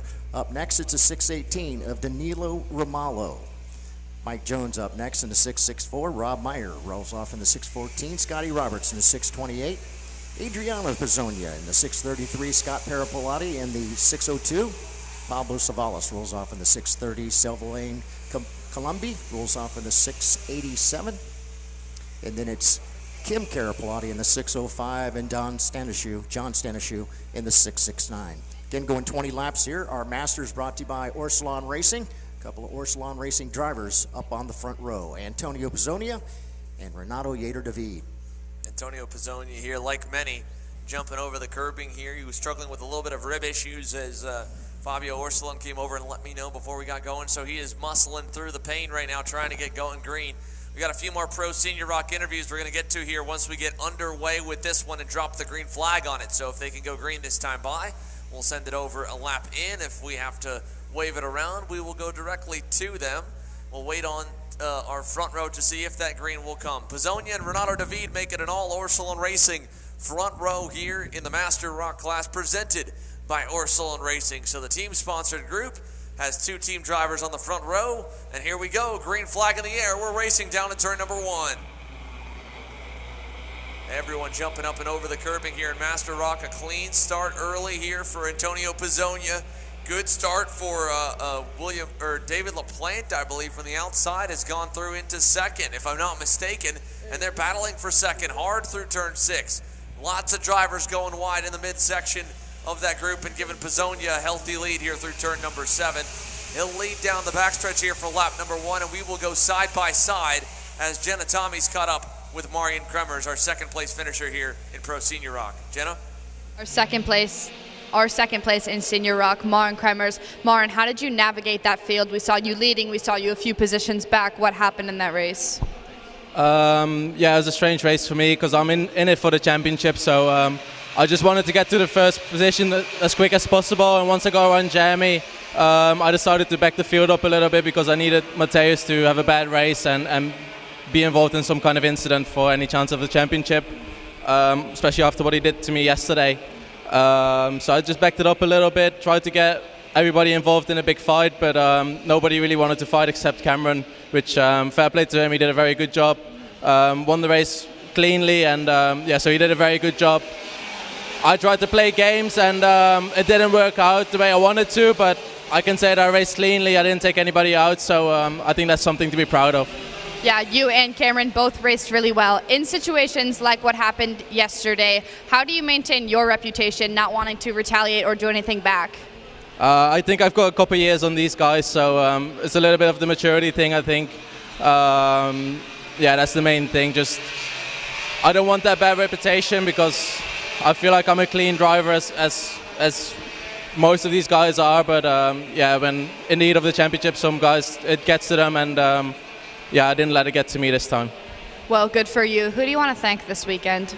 The whole PSL crew, they did a fantastic job. The VLR factory back over in Italy, the Kart is very good. We made some big steps since the beginning of the year, and we had a new Kart for this weekend, and we showed that we had incredible pace right from the get-go. So I think it will be a force to be reckoned with the rest of the season. Great, thank you. Congratulations. Me too, here for Marian Tremors. As mentioned, of course, he was digging hard to try and get himself in contention for the championship. He knew it was a long shot after everything, and with Mateus Morgado pile driving him at the start of the pre-final yesterday, you can understand the frustration there for Marian Tremors. So completely understandable for him to try and do everything he can to win it, but again, he didn't want to cross the line. He felt he did everything that was fair play to it, and you know, went forward and ultimately came out second and got some good points, but I think he'll come up a little bit short with the way the championship falls. Unfortunate for Marian. Had a great run going out there. Like he said, he was hoping perhaps maybe Morgado would get involved in an incident. Or at least just get shuffled a little bit back. Or just get shuffled back He was up to much third further, at the time. yeah. He needed him to lose some more points, and he just didn't. That's just what it comes down to. Guys are fighting for championships, fighting for race wins. They all know, especially Marian Tremors, Mateus Morgado. You know, those are top-tier guys that are supported by the manufacturers they drive for, and they don't provide results, then there's a chance you don't see them on the grid next year. So for all them, that's what they're fighting for, is the chance to continue to get the opportunity to drive. Down the front stretch, 3 complete, make it 4. Antonio Pizzonia leads over Renato David, William Isaias, Danilo Romalo, and another first-time 125 senior podium finisher here, and a big result as he navigated the chaos for Blake Nash. We'll send it over to Jenna. Blake, you evaded the chaos and made it to the podium. How are you feeling right now? I'm so excited. I'm super happy. I'm just happy because, you know, the last 2 rounds I've been stuck in about 10th or 9th, and I was able to figure it out this weekend, and I'm happy to be on the podium. That was a bit of a nail-biter of a race. How were you feeling? What was going through your head when you were trying to get through it? Yeah, well, I got caught up in a wreck in lap 1, and I was so far back. I felt like I was in like 10th or 11th, but I just kept my head down and tried to do clean laps, and I saw they were battling up front. And coming the last couple of laps, I didn't really know how to play it because it's my first time in that situation, and I just stayed calm, and luckily they crashed, and I was able to get 3rd. Yeah, good for you for keeping your head about you. Now to the go-kart. Who's been helping you out this weekend? I got to thank everyone at Nash Motorsports. They've put in a bunch of work in the off time between the 2 rounds. I got to thank my mechanic Wood, my data guy Enzo, and all my sponsors, Electrical Source Holdings, From the Ashes Embroidery, AIM, Offset, and I hope I'm not forgetting anybody. Great, thank you, Blank. Congrats on the podium. Thank you. Big congrats here to Blake Nash.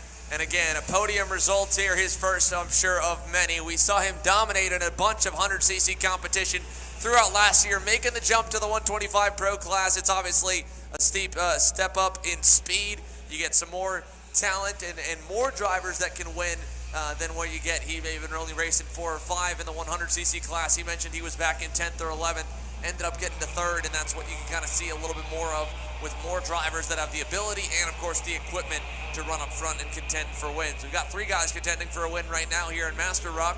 Danilo Romalo goes by Renato David right as they both got to the rear bumper of Antonio Pizzonia, who we mentioned at the start of this race was struggling a little bit with some rib problems. I wonder if that has affected him in any way. He really hasn't gotten a big lead like he normally has when folks get out in front and allow the other drivers back behind him to continue to battle. Antonio just now coming through turn number 10. I'm sure that this right here is probably the part that hurts the most, right? Through there. Yeah, I mean, able to get there. You're pounding it.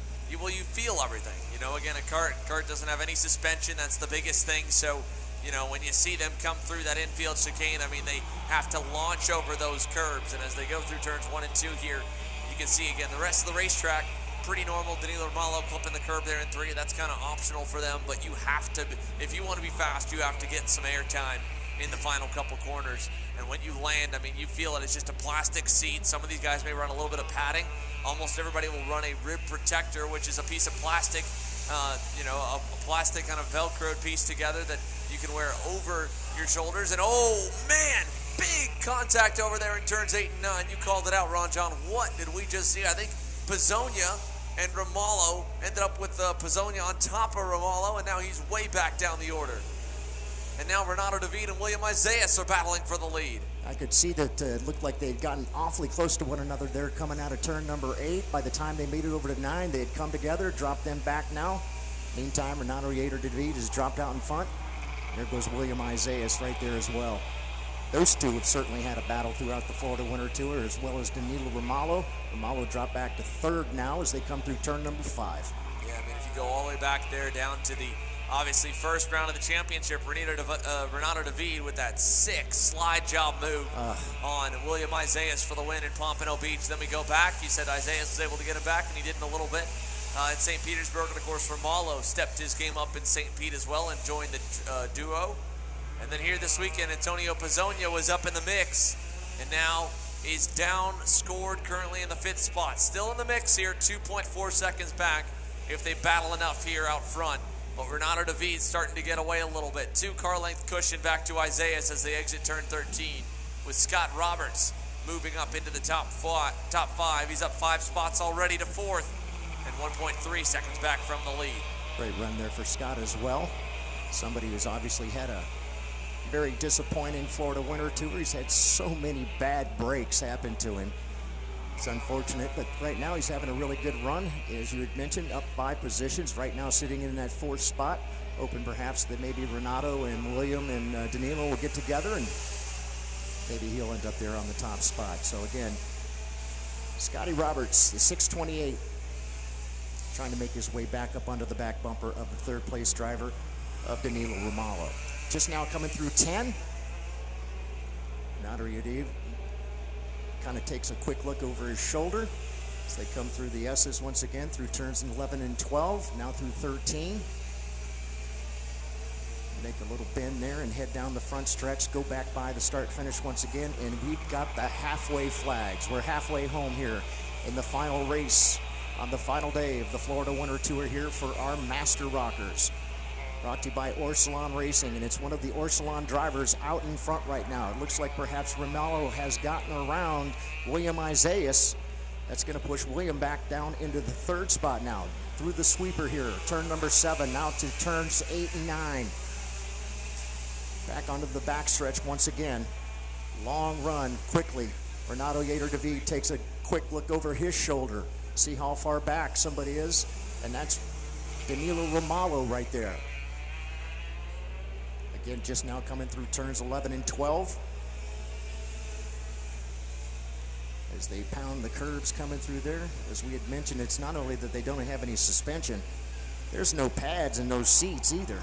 And they are absolutely hard seats. That's why they wear those, not only the rib protectors, but they try to wear as much as they possibly can to protect themselves, because it's a pretty stiff seat, to say the least. Not the most comfortable in the world.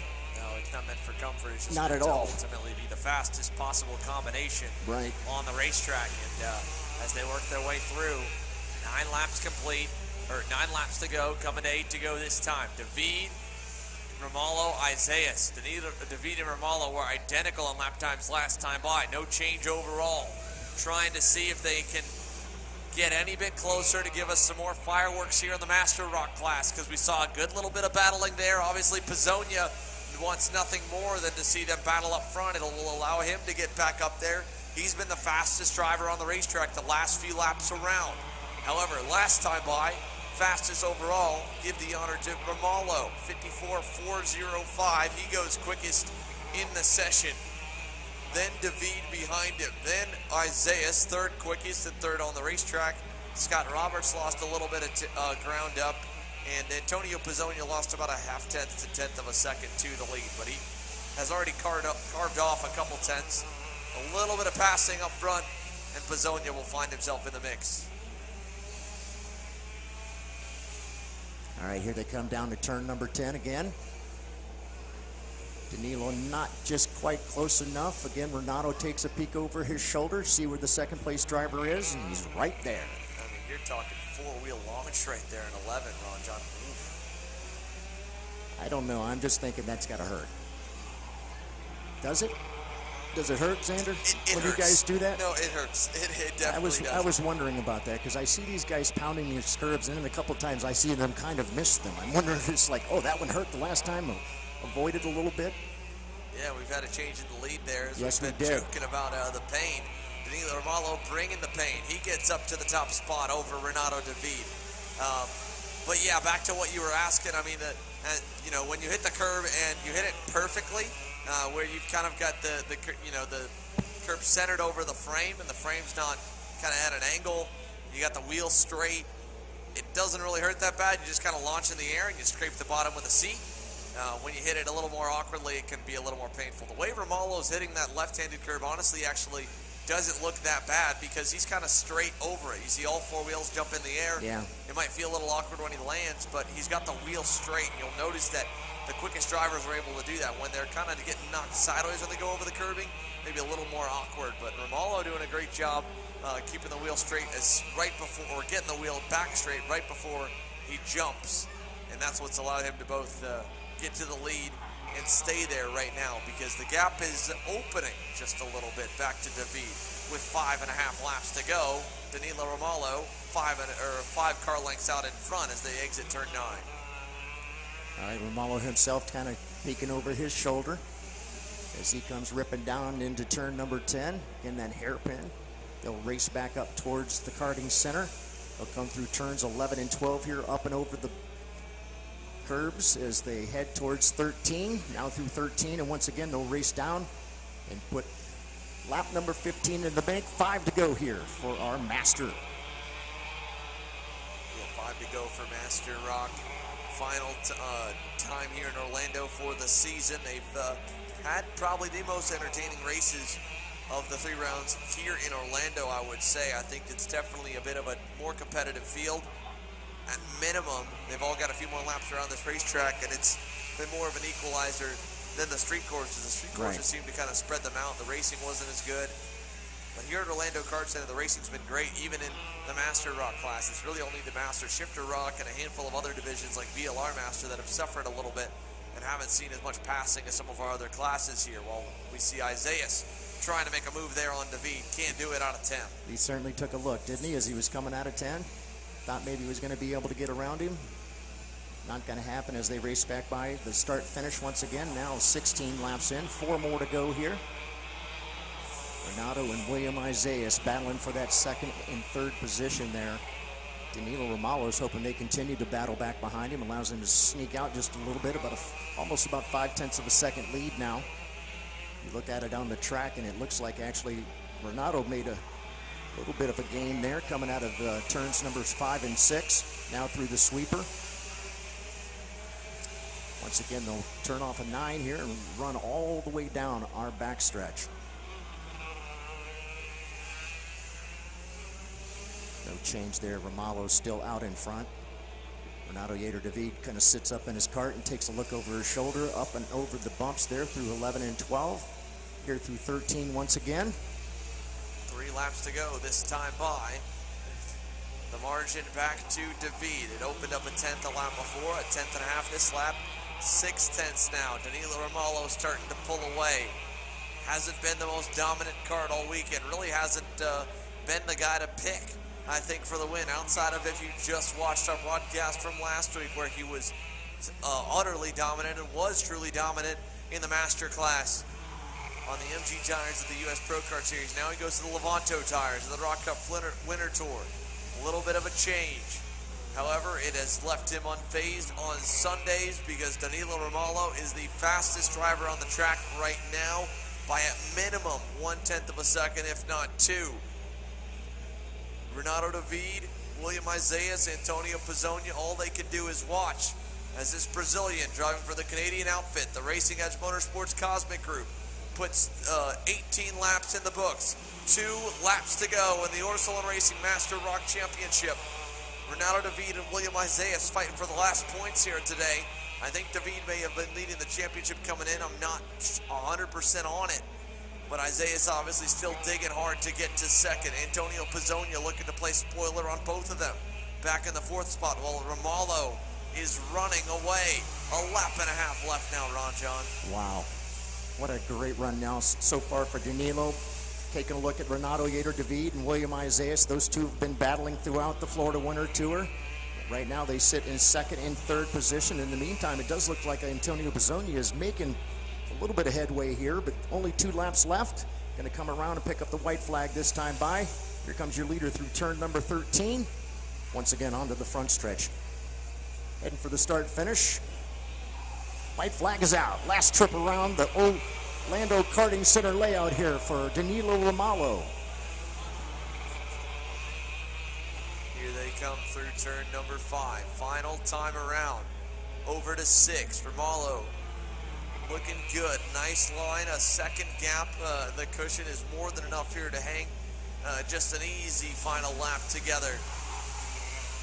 As he comes through, here we are, we'll pick him up again, coming out of turn number 9 and down the back straightaway.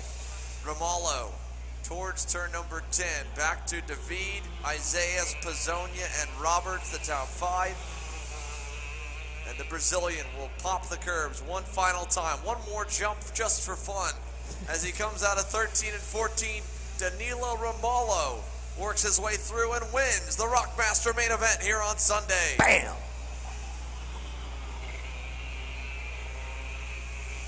What an exciting race that was. Congratulations to Danilo Romalo. Renato David ends up in that 2nd spot. Isaias remains in 3rd. Antonio Pizzonia will end up in 4th. It's Scotty Roberts in 5th. Adrian Pizzonia, good run there for him. Adriano up into the 6th spot. Rob Mayer ends up 7th. It's Danny Robertson in the 8th spot. David LaPlante in 9th. And it would be Scott Carapolati round out your top 10. So our Orsolon Masters final race in the banks for the Florida Winter Tour for round number 3. Congratulations to Danilo Romalo. So that does it here for Master ROK. More main events coming up here. Next up, we go from the Masters to the Micros. Micro ROK making their way over to the grid. Then Junior ROK, VLR Master, and Pro Shifter ROK will follow. Again, live from Orlando Kart Center, it's Kart Chasers coverage of the ROK Cup USA Florida Winter Tour. More action coming up next. As the Western importer of the Praga and Formula K chassis brands, Leading Edge Motorsports is a high-performance kart shop and race team with a simple mission: teach others the joy of high-performance driving, supply our customers with the highest quality products and services, and most of all, win races. With our remarkable racing inventory, expert services, and top-ranked national-level team to back it up, we'll help to get your new kart racing package up and running fast. From arrive and drive service to kart preparation and driver coaching to the parts you need to get you back on the racetrack, Leading Edge Motorsports is the industry answer. Are you looking to up your web presence and digital footprint? Here at Novice Web, we help businesses elevate their value through custom software development, responsive website design, e-commerce, and AL/ML services. Our customer-focused engineers have over 10 years of experience. Let Novice Web design your first online impression. Overdrive Motorsports is more than just another full-service kart shop. Beyond our excellent service and more than 20 years of experience, we also offer a number of aftermarket parts and upgrades, such as our own proprietary pedal kit and the only aftermarket ROK shifter mount in North America. Check us out online at odkarts.com.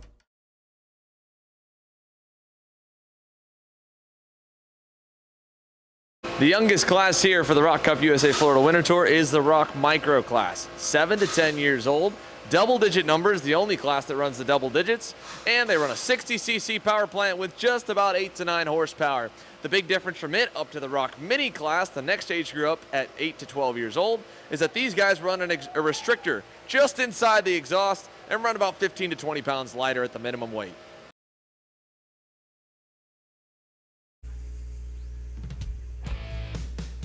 So here we are getting set for the Micro ROK main event. 16 laps on the boards here. Rocco Simone and Mateus Romalo getting set to line the field up here on the front row. Mateus just watched his father Danilo get after it and win in Master ROK, and now he'll hope to do the same. But it's a hungry field all around them. Tyrone Kemper Jr., Drew Waltz, both drivers that have led a good amount of laps so far this weekend. So has Declan Dionerine and Alexander Ratushny's been a consistent top 10 driver. Justin DeLucia and Antonio Pizzonia Jr. then the next row, followed by David Zhao and Nico Orbezo. Gavin Decay and Jose Carlos Murad, then Juan Garciars, Asher Pavon, Santiago Namnam, Pasha Ali, Massimo LaRusso, Edward Kennedy, Rafael Canas, and more. Coming onto the front stretch here, final few drivers filing into line. It looks like a good start. Will it get the green flag? Simone's got them, but a few out of line and a little bit too early out of line there. That was one of them was the 18 of Jose Carlos Murad. He was way out in the middle of the racetrack long before we got to the acceleration cones, Ron Jones. So they're going to give him another shot. Yeah, we'll send him back around. Bobby just wants to make sure that they get a good, clean start here for their final race. We saw him kind of pop out, as you had mentioned, pop out there a little early. Quite a bit early there. He'll go back and try it one more time. We'll send him back around. Getting ready to go 16 laps here. Whoa, got a cart around there going through the turn. Looked like he got knocked around. Look at this, 2 of them. We're stacking them up over here in turn number 7.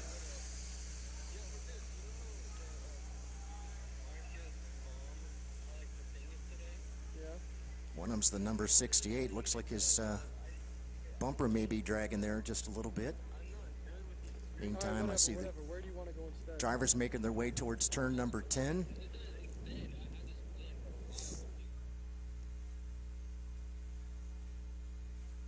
Uh-oh, got another cart having an issue there coming out of 10. There, yeah, I think that's, I don't know who we've got over there. Looks like the 48. That is going to be Justin DeLucia in the Goodwood Cartways Tony or Esprit cart, and he is still struggling to get under his own power. All right, now back rolling again. He'll try and work his way back to where he should be rolling off for the green. Not so sure he's going to have the ability to be able to get up there to get back where he's supposed to be. Looks like he's going to try and pop out there and run up there. Yeah, he should be If the guys will let him back in, looks like one of the drivers looks around and says, hey, there he is. All right, so the micros re-racked, reset. Looking a little bit better this time. Let's see. Can Rocco Simone keep the field at bay? He's got them all into the tram lines nice and slow, trying to be even slower than before. Again, Jose Carlos Murad with a massive jump. Massive jump from the 18.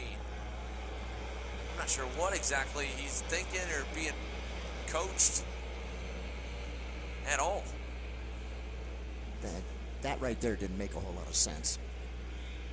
Yeah, I mean, either that or he's just trying to purposely get the start right off. But in any case, he's all the way down in the 18th position. Is that right? No, he's number 18. No, he's number 18, but he's outside the top 10. Okay.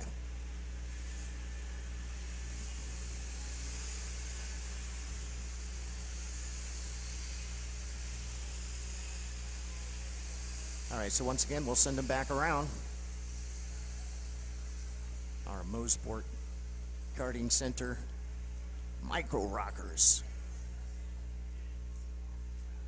All right, seeing a lot of the guys over there kind of waving their hands, kind of trying to get everybody to calm down, slow down. Final race on the final day of the Florida Winter Tour. No nerves at all, I'm sure.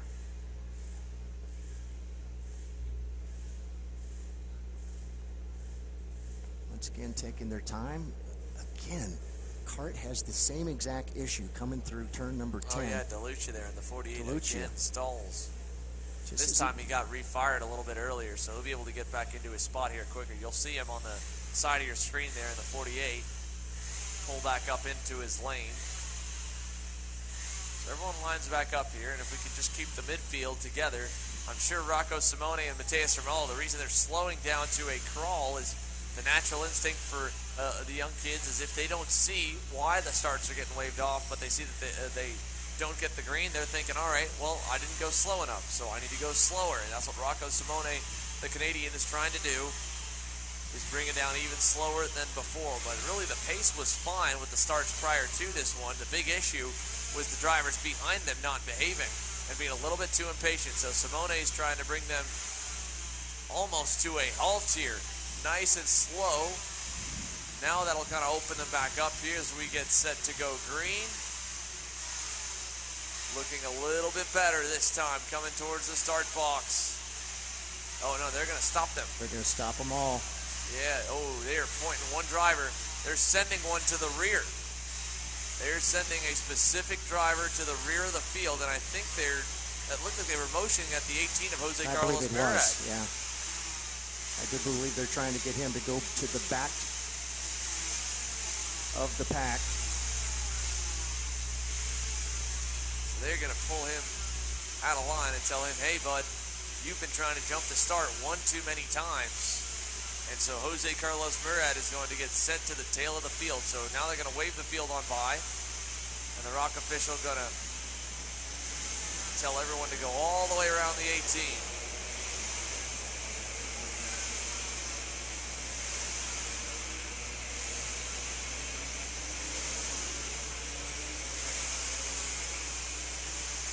Obviously unfortunate for Jose Carlos, but you know, if you try and do that twice, it doesn't work. Don't try it. So they'll send them all the way back around, and again, they'll send Jose Carlos Murad to the back of the pack.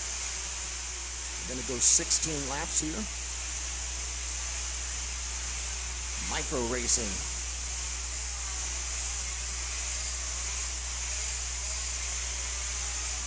Already start to hear a lot of the engines being warmed up back behind us as our ROK Juniors should be making their way onto the grid, as they'll be the next group out.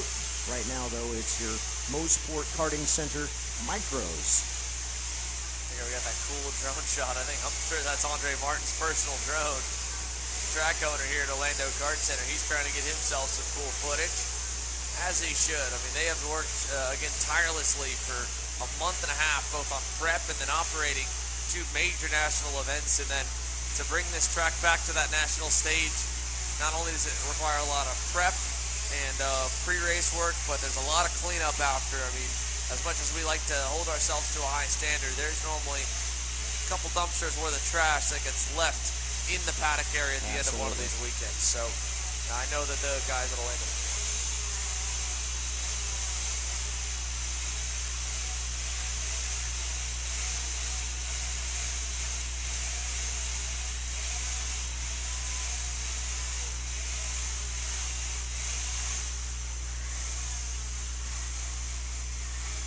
Here they come down the start-finish line straight. Let's try this one again. Rocco Simone and Matthias Romolo now with Jose Carlos Murad sent to the back. They'll get the field all together and in the line, looking for the green in the tram lanes. And this is a good start here. Here we go. Green flag in the air and the Micro ROK main event's underway. All right, looking good coming through turn number 1. Good start for Simone and then Tyrone Kemper Jr., but Romolo will quickly take back the second spot at 5 and defends into 6. So Tyrone back to 3rd. Romolo up to 2nd as Drew Waltz battles for the 4th spot. He's got, I believe, Declan D'Honorine trying to find a way past. Should be okay. Waltz will hold on. Or Drew Waltz there in the number 19.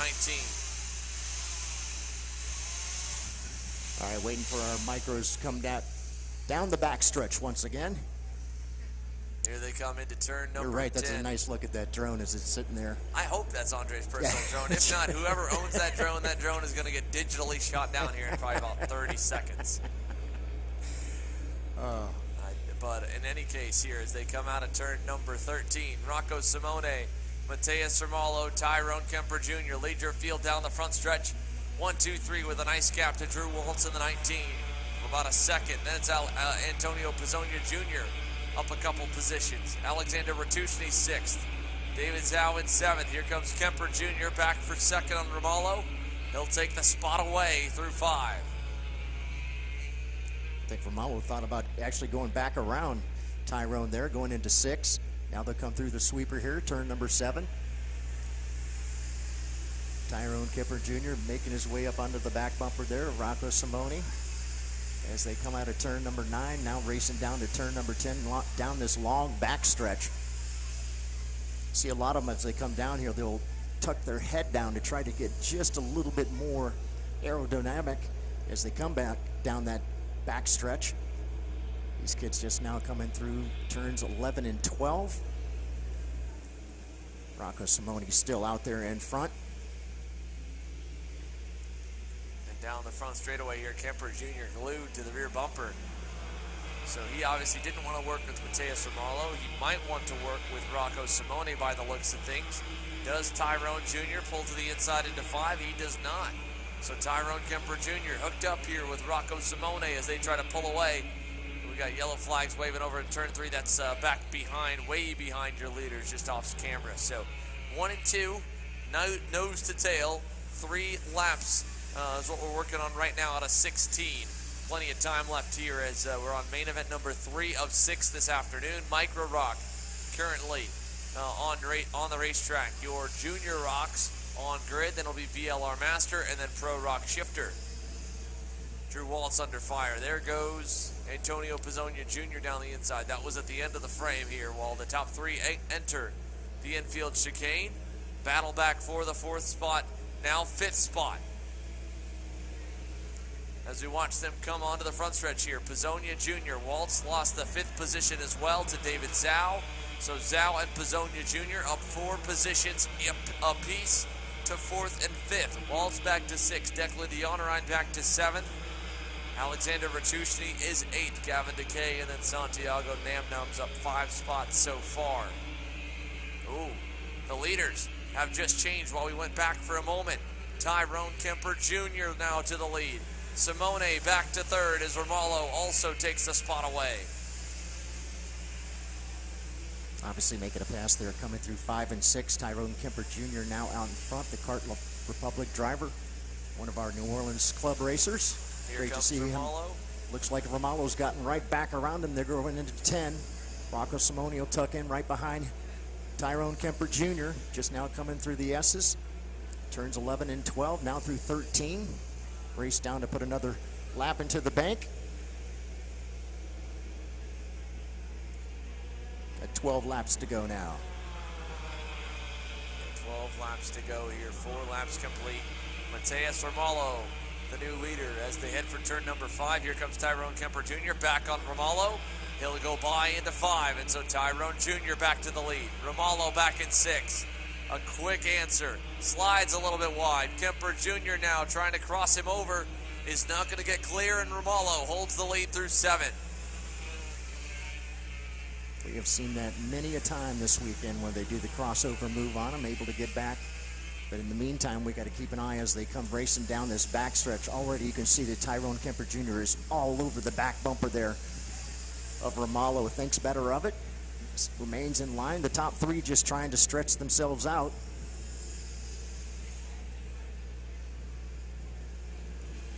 Obviously different lines there for the younger drivers as opposed to the drivers we saw just last race jumping those curbs.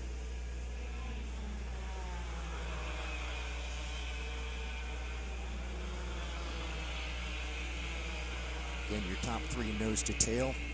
Pulled it out to about a 3.5 second gap there, back to 4th. In the meantime, Tyrone Kemper Jr., another great move there coming into turn number 5 into 6. Able to maintain that pass.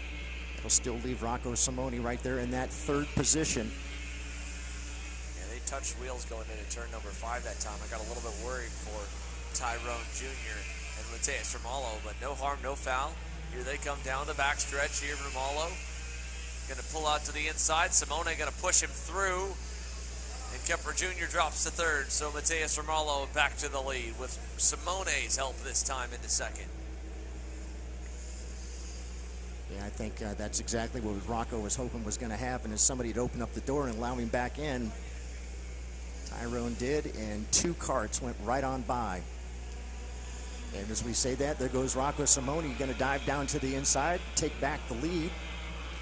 So now, Rocco Simone back up to the point. It'll kick Ramallo back into second, and Tyrone Kemper Jr. says, nope, had enough of that, I want to be in second. So now Tyrone Kemper Jr. into the second spot, pushing Mateus Ramallo all the way back into the third position. Great race here amongst our top 3. Obviously, a lot of racing going on back behind them, still trying to make their way up to that battle. About 2.7 second gap now to the 4th place driver. Again, if they can just continue to work together, they'll be fine. If not, if they continue to race, making moves, perhaps we'll see David Zhao able to get up there and be part of that, along with Antonio Pizzonia Jr. Our leaders once again coming down the start finish, putting another lap in the bank, 7 down.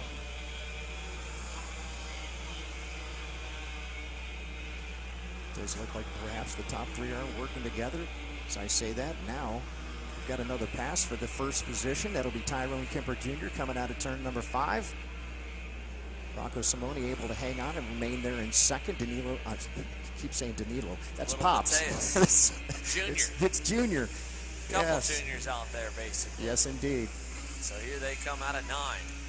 We're going to see the halfway mark here this time by 8 in, 8 to go. Simone pushing on Kemper Jr. Will not pull out a line into 10. And they'll stay single file for the lead. Still a lot of, like I said, a lot of racing going on right back behind them for that 4th and 5th position between Zhao and Pizzonia Jr. Yeah, they've at least hooked up for the moment. Last time by, David Zhao, half a second faster than the race leader, Tyrone Kemper Jr. And again, another 4/10 taken off. So 1.7 seconds back to find 2 more friends that want to battle at the front as they trade positions there for 4th. So trading between David Zhao and Antonio Pizzonia Jr. Pizzonia Jr. went by there, while the top 3 are still single file, no change overall.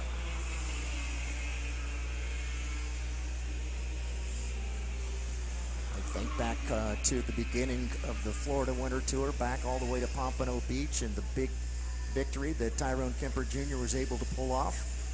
Here comes Simone.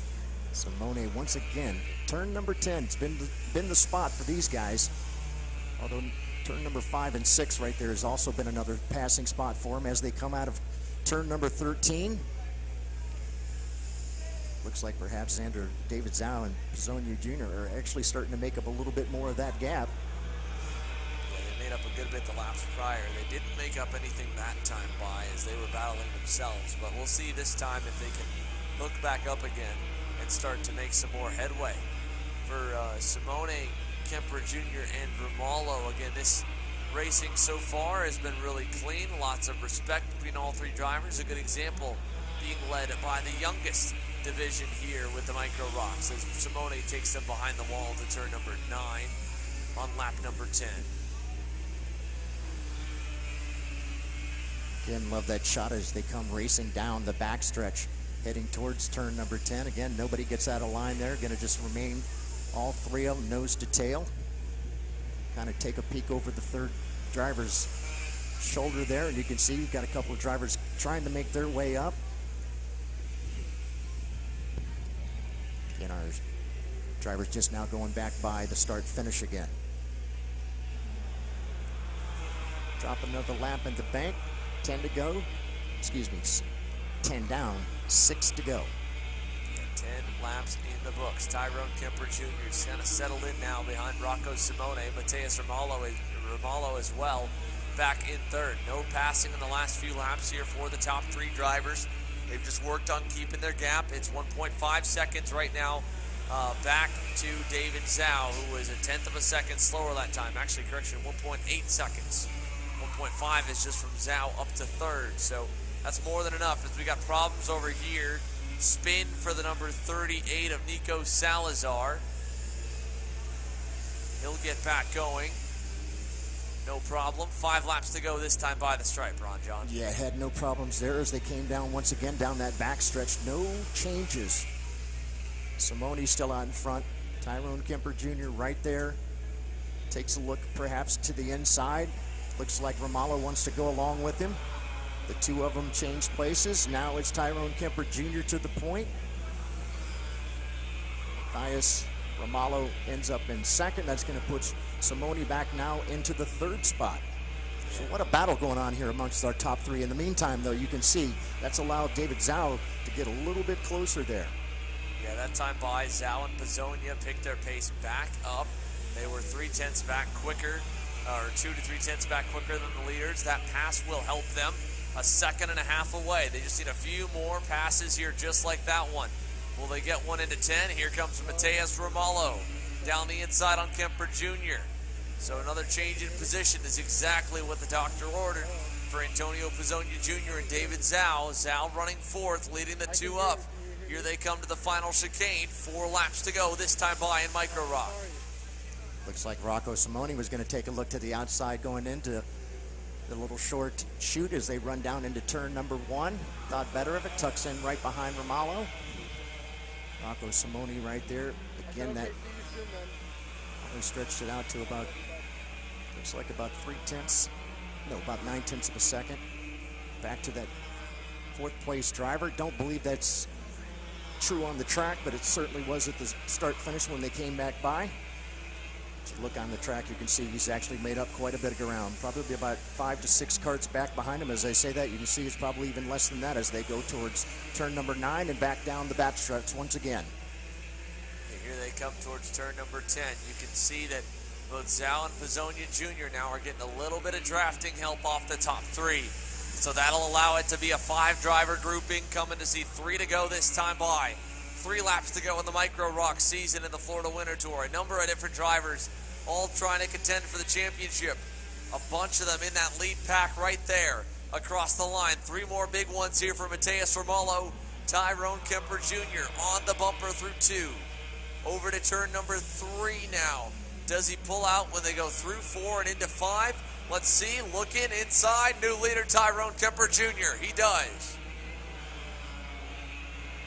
Blocks this time into 6. Lesson learned from last time as Simone opened up. Yeah, I think David Zhao got around Simone there. That's going to push Simone back into 4th. David Zhao on the move. Up 5 positions, make it 6 positions now into the 3rd spot. Let's see if he's got enough speed. Maybe take a look to the inside of turn number 10. As they say, he pops out there. He's going to look to the inside. He goes to the 2nd position. What a main event it's been here for David Zhao. Now, unfortunately, Matheus Romalo not super patient to follow. Let's see how long it takes him to earn his respect. Took a few laps for Tyrone Kemper Jr. to get it. And even then, he blocked on the lap after the corner after he passed him to make sure there was no chance. 2 to go here. Kemper Jr. followed closely by Zhao, Romalo Jr., Simone, and Drew Waltz. Boy, look how fast David Zhao is. I think he's going to take a shot right here. Pizzonia, sorry, there he goes, you're right. New leader, David Zhao. Zhao leads them over to turn number 6. Defends nicely here. And a lap and a half remains. David Zhao has worked his way up 8 positions to the lead. What a great drive so far here. No matter what happens, Ron John, very impressive from David Zhao. Very impressive. What a tremendous, and a great move there coming out of 2 and 3. And as I say that, it looks like Tyrone Kemper Jr. was going to look to the inside. Thinks better of it. Tucks back in behind as they come through turn number 10. It's going to leave Romalo still there in 3rd. Tyrone Kemper Jr. They're right there on the back bumper of Zhao as they come through the S's here. Turns 11 and 12, now through 13. Going to be racing down, going to look up. This time should be looking at a white flag. White flag is out. 1 lap to go. Romalo down the inside on Kemper Jr. He takes the 2nd spot away. Pizzonia Jr. takes the 3rd spot as well. And In the meantime, that's allowing David Zhao to kind of break out a little bit. Tyrone Kemper Jr.'s hoping those two will come together and get out of his way. It's going to allow him to get up into that third position, maybe second. Meantime, had another Kart to the outside trying to make it as well. Yeah, big gap now for your leader, David Zhao, because Mateus Romalo has been caught out, and so is Rocco Simone, and now everybody's battling. Pizzonia Jr. says, hey, Rocco, come on, get back in front, let's go forward. And now they're all out of sorts with only a lap to go. It's looking really good for Canada's David Zhao right now. And the Goodwood Kartway is number 27 over Rocco Simone and company. Here he comes down the front stretch, hands already pumping. Checkered Bam! flag, David Zhao wins in micro. What a good final lap there. They all tried to get back to him and couldn't. Just a couple of moves here and there. And while that was going on, David just kept grinding. Able to make his way up there, ends up 8 positions. Wow, what a tremendous run there for the Goodwood Kartways driver. A Canadian. Winning at the Florida Winter Tour. Gotta love it. And we had a double Canadian top 2 here. Rocco Simone right. Started on the pole, finished second. Antonio Pizzonia Jr. third. Tyrone Kemper Jr. fourth. Mateus Romalo rounded the top 5. Then it was Drew Waltz. Santiago Namnum up 8 spots to 7th. Declan Deonorine down 3 to 8th. Gavin DeKay and Zanella Racing number 75 picks up a couple to 9th. And then Nico Orbezo goes up, goes down, ultimately ends in 10th in the Iron Rock Motorsports number 88. All right, so our Mo Sports Karting Center Micros, their final is now in the bank.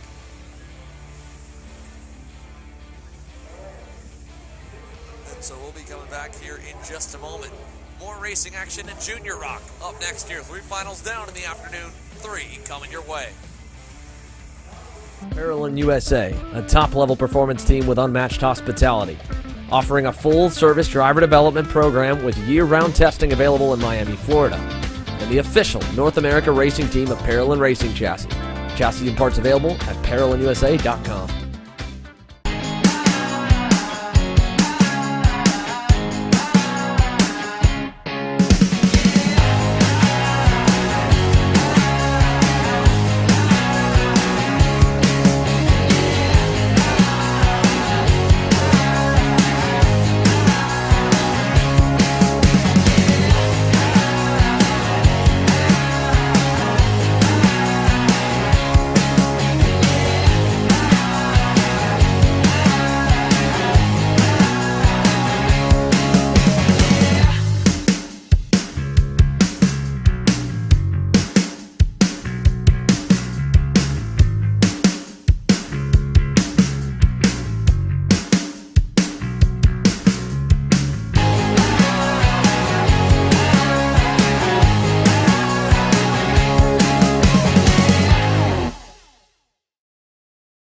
So for the 125cc ROK Junior class, they run almost an identical package as the headline ROK Senior division. 125cc motor with an exhaust restrictor. Again, off the back end, they have the radiator pump belts that'll spin off the axle and that'll pump the water through the system. An electric onboard starter, and these guys pushing somewhere in the high 20s for horsepower with the restrictor. Is that for the monitor? I'm at 60. Welcome back here, and you can see Andre Martins came over, made a quick announcement about moving some cars to some safer parking locations, and now he's got his drone set up, and up it goes. And it's going to get a great shot here of this packed Junior ROK division as the Rollison Performance Group Junior ROK class makes its way around turn at number 10. Caleb Gaffera starts on the point alongside Stephen Miller. Aiden Ingrata and Teddy Musella will make up row number 2. Sebastian Weldon and the JC Karting Lando Norris Kart starts the inside of Fernando Luque in row 3 on the Super Tuned Tony Kart. Yal Vagara and the Orsolon Racing entry starts the inside of Christian Cameron, Speed Concepts Racing Red Speed. And then rounding the top 10 will be Diego Ardiles and Parolin USA's Beckham Jasir. You go further back, you'll find Caleb Campbell, Charlie Smith, Ryan Maxwell, Francesco Esposito, Lorenzo Lopez, G3 Argyros, Enzo Vidmontien, and your championship point leader and rounds 1 and 2 winner, Jorge Ortiz, down in the 18th spot. after some issues in the pre-final. Here we go. Green flag in the air, and they're racing to turn number 1. So again, a hairy spot to be in. If you're Jorge Ortiz, starting on the outside lane, starting midfield here, right in the belly of the Hornet's nest. Already got a cart around there, too. Yeah, we had one get spun. That's Fernando Luque in the 245. Started 6th and turned and can't seem to get refired. And the Super Tune Tony Kart driver is just going to have to watch as Stephen Miller works his way through to the lead over Caleb Gaffera. What an absolute disappointment. Wasn't even able to make a lap there. Already an issue. Had to pull off. Meantime, here they come racing down towards turn number 10. Stephen Miller out there in front. Caleb Gaffera right there in the 2nd position. See them nodding as they're heading down here to turns number 11, 12. Boy, they go sideways as they come off that 2nd bounce there. Aiden Ingrata currently really up good. into 3rd. Yao Vergara, I believe, has gone into 4th, and we'll update you more as they come across the line. It's Vergara P4 up 3 spots. Sebastian Weldon is 5th. Diego Ardila is 6th. Teddy Musella is 7th. Caleb Campbell is 8th. Beckham Jasir 9th. Jorge Ortiz rounds the top 10. He's up 8 spots, so that was about as good as you could have asked out of the championship points leader. Ortiz trying to make up some lost ground, some lost points in the pre-final and salvage a good finish here on the final round, because as we've talked about on previous days, I don't believe we've mentioned it yet today, 33% more points in each round of the Florida Winter Tour at compounds. So we're at 166% more points than round 1 in Pompano Beach. So all of Ortiz's hard work over there, all the good points scored for him, for Gaffera, for Weldon, that goes away here today as we've got another driver off in the barriers over in turn 10, back in the That's field. Charlie Smith there. Then 201 is off the track.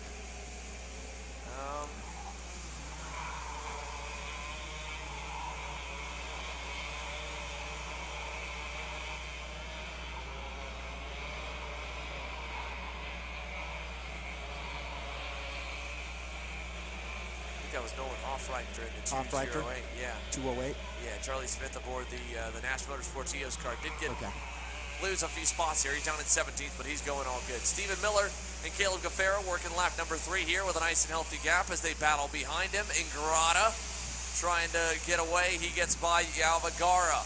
So Yao Vergara now loses a position in 3rd. Drops to 4th. Sebastian Weldon knocking on the door next in the 5th position. Wow. So big jump there for the leaders. Here comes that 2nd group.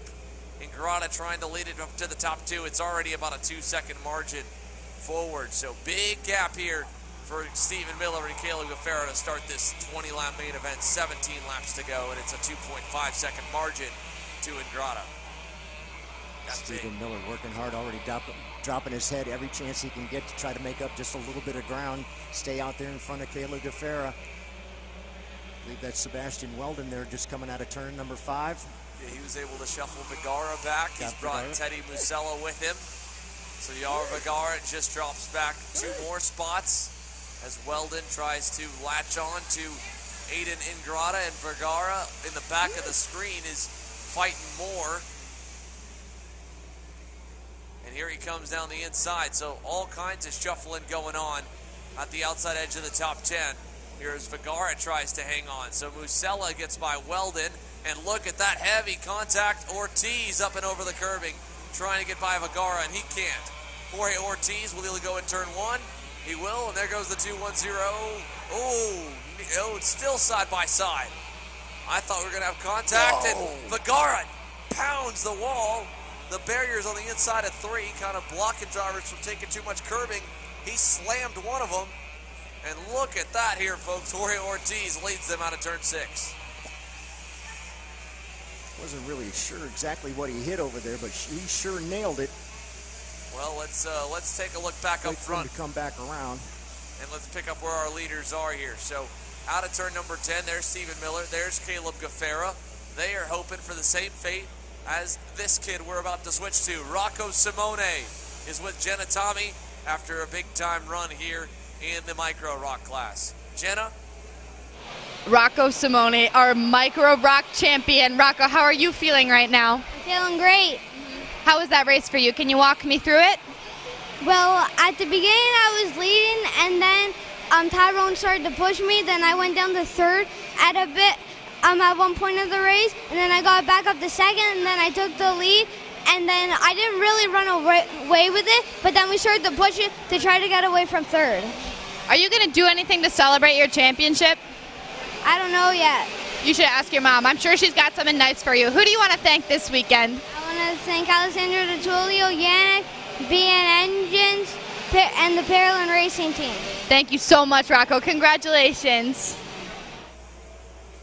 Man, you gotta love it here. Jenna and Tommy catching up with Rocco Simone. What a good run here for Rocco, our championship winner here. And again, you can tell he's focusing really hard. Wanted to make sure he thanked everybody. Super cool and a well-deserving, hard-working kid here. Obviously had a great Florida Winter Tour. We've also got the race winner here, a first-time Florida Winter Tour winner, to my knowledge, David Zhao in the Goodwood Kartways X-Prix. Got away on that final lap and was able to win. Jenna?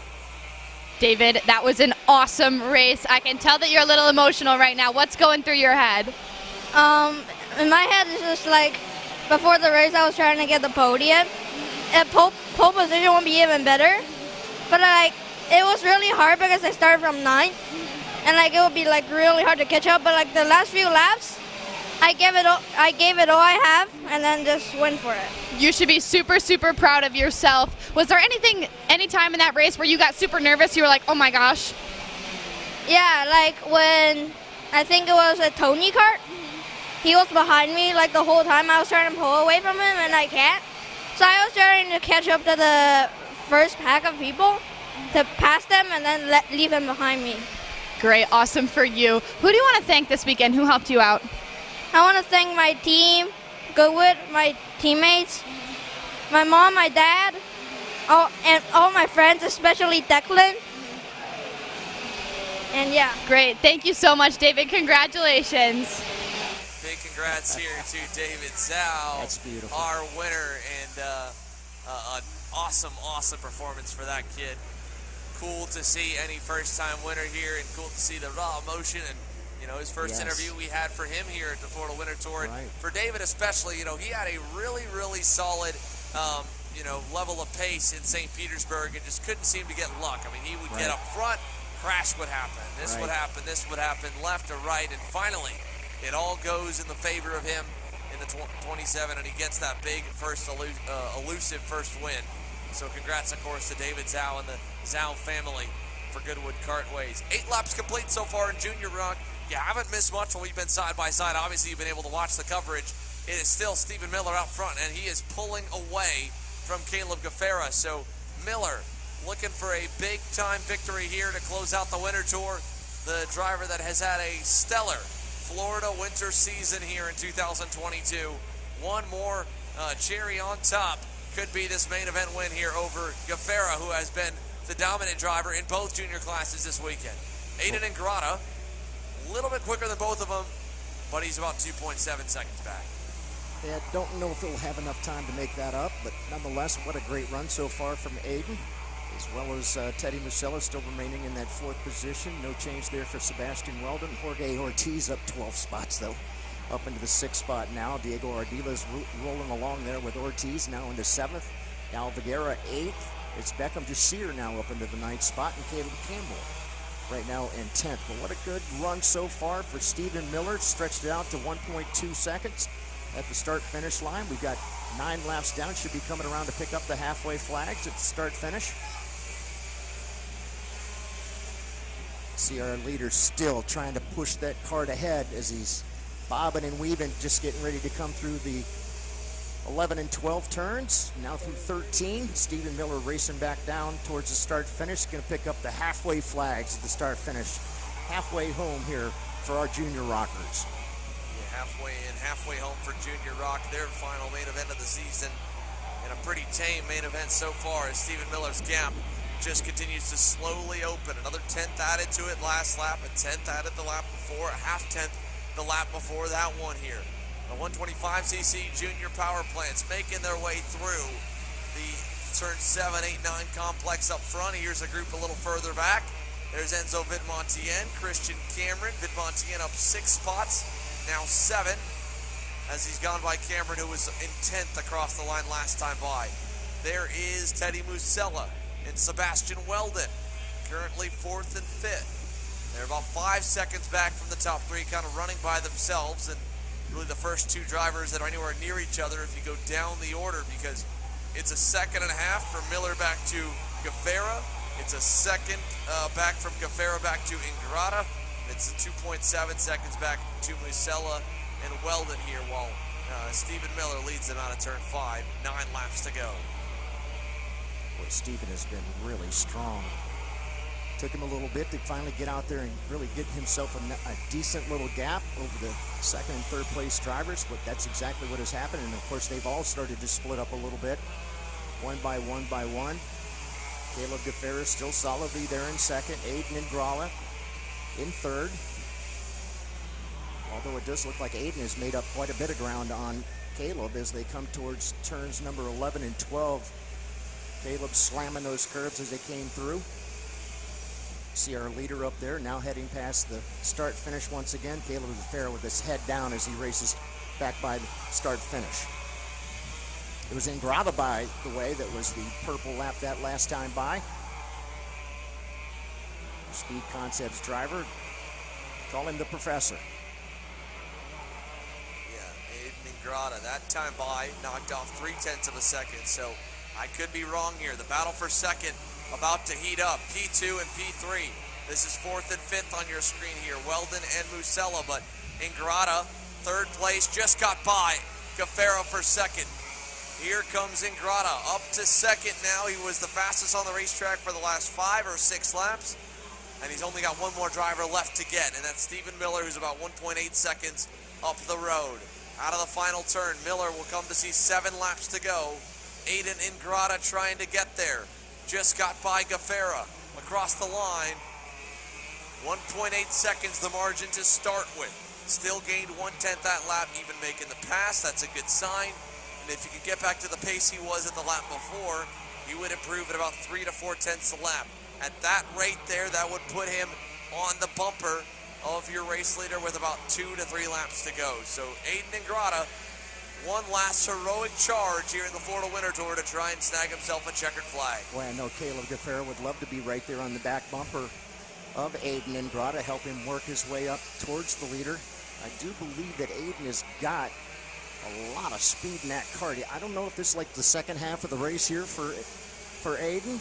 It seems like all of a sudden the second half kicked on and he perked up a little bit.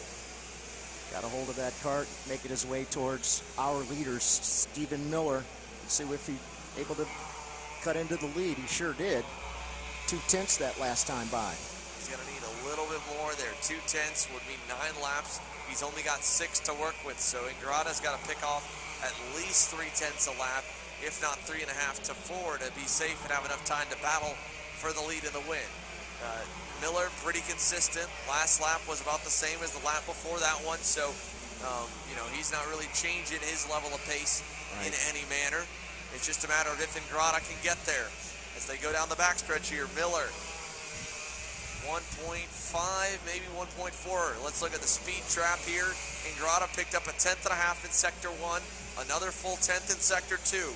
Needs another 10th here in Sector 3 to make it at least 3/10 improved here this lap to get there. Across the line, 5 to go for Miller. A 54.27. Ingrata a 53.9. That's what he needs, almost a 3/10 improvement. We're down to 1.3 seconds here with 5 laps to go. All right, our leader just now coming through turn number 5. We're keeping an eye on that second place driver, Aiden Ingrata, making his way up towards Stephen Miller. See if perhaps he might have something for him. In the meantime, Caleb Gaffera hanging on to that third spot. Our leader's just now coming out of turn number 9, down the backstretch once again. You can see our top 3 have somewhat spread out, but it's Aiden Ingrata's making up a little bit of ground there on Stephen Miller. Miller getting ready to come through turns 11 and 12, up and over the curbs. We don't want to go over to the barriers. Up and over the curbs. And off towards the start finish once again. Put another lap down. 16 now in the bank. 4 to go here for our juniors. That time by was a 3.5 improvement for Ingrata. He's now only 0.9 of a second back from Miller. You can see them both almost fit into the same frame. Aiden Ingrata, again, a last minute, last second charge here in the final race of the 2022 Florida Winter Tour for Junior ROK, presented by Rollison Performance Group. Like you said, Caleb Gaffaro would love to be there. It's just not going to be today. That RPG Cosmic lacking a little bit of pace here in the final few laps, and nobody's really on the level of Aiden Ingrata at the moment. As the exit turn 10, Ingrata tucks his head down once again, trying to cut that gap down. 3 laps to go this time by. Stephen Miller and the Chad Duncan Racing Camp have to be sweating a little bit because the Canadian, the multi-time U.S. race winner, already has a couple wins here this year, trying to get another one. Ingrata out of turn 2, the gap down to 6.5 tenths now. Another 2.5 taken off the gap. Aiden Ingrata, what a tremendous run he had coming out of turn number 9 there. Down the backstretch. Still almost got them both in the same frame. There they are. You can now get a good look at the difference there. It looks like it's just a couple of cart lengths now. They both turn and come back down the backstretch once again. Stephen Miller head down. Aiden Ingrata head down, trying to make up just a little bit of room. It's only about a cart and a half length. Now back to the second place driver, Aiden Ingrata, as they come through turns 11 and 12, bouncing over the curbs. This time by, the 2 to go signal will come up. 2 laps to go. 2 more times around for Stephen Miller and Aiden Ingrata. Down to turn 1, through 1 and 2. Ingrata, a little bobble that time through the opening 2 corners. He's got to make up for it here. He will. Last time he gained another 3 tenths. Miller digging deep. Picked up 2 tenths of his own. It's just unfortunate that Ingrata's still even going quicker. With a lap and a half to go, Aiden Ingrata is a cart length and a half away. He's cut down a 2-second gap, and there he goes. New leader, Aiden Ingrata, down the back straightaway, trying to go side by side. For the lead in the win, Miller crosses him up. Thought perhaps maybe Aiden was going to repay the favor there and cross him back up. Stephen Miller, though, right there. Look at Aiden Ingrata and Stephen come over those curbs as they come out of turn number 12. 13, getting ready to take the white flag here at start-finish. Last lap for our juniors.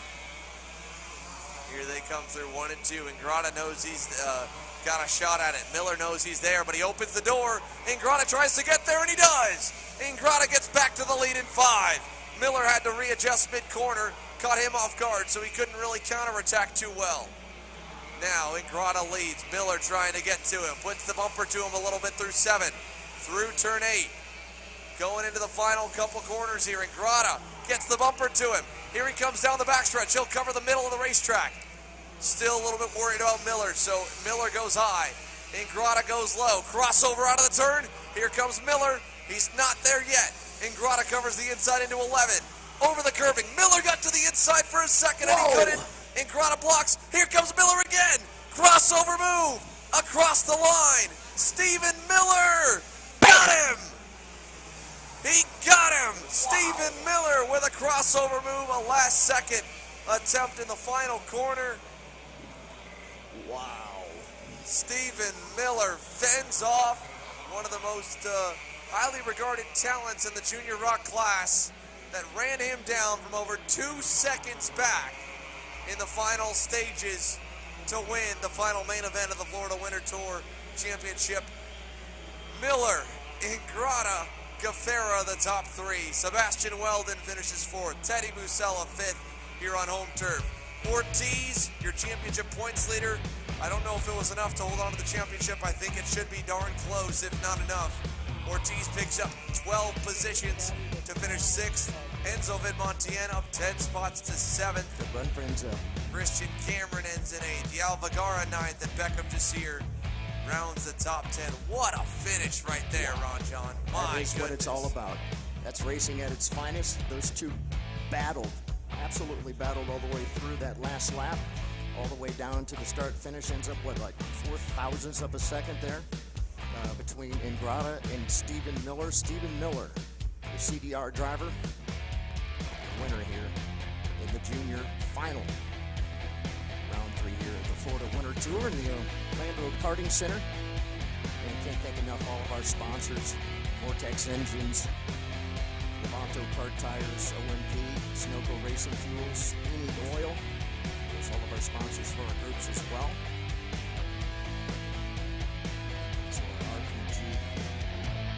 Juniors. Complete. All set and done here for 2022. Just podium ceremonies to come here later on. We've got 2 more classes still coming out here. VLR Master is coming up, and we've got to talk, of course, to a couple of our Pro ROK shifter drivers during that one, because our headline class to close out the afternoon will immediately follow. So one more commercial break here, and then we'll come back. VLR Masters main event with Laurentius Mardan and the rest of the field is up next.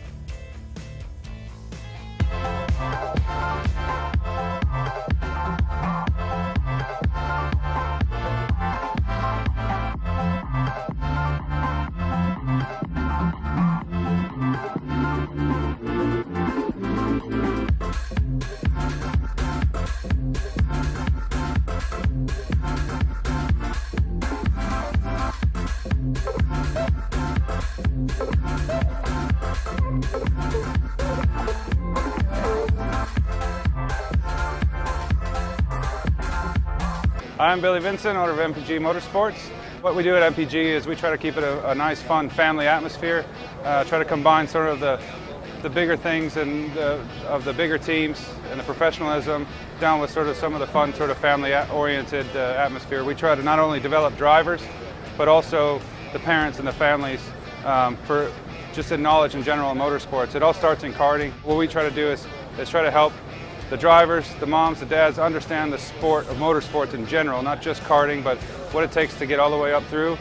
Whether you end up wanting to be a driver or a mechanic or an engineer, you know, we can help you with that, and that's what we're here for. If you're interested in joining us at MPG, our home base is at Whiteland Raceway Park in Indianapolis, and you can contact us at info@willpowerkart.com, and one of our great people will reach out to you, and we'll try to put the best program together.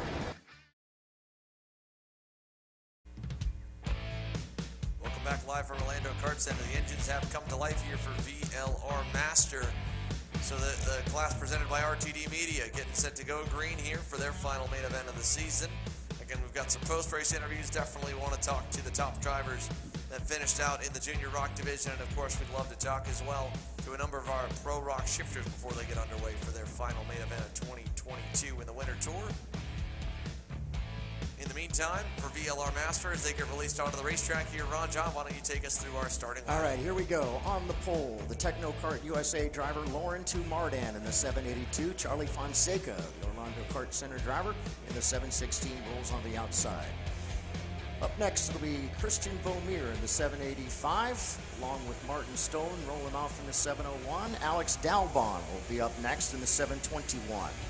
After that, it's Rob Meyer in the 729, Caden Goodrich roll off in the 725. It's Peter Cook in the 712.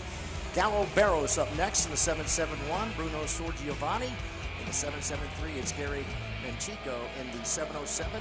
Mark Pavin in the 754. Ruben Cheris in the 710. And Tony Palo rounds out your group in the 744. Again, going 20 laps here for our VLR Masters, brought to you by ROK Cup Canada.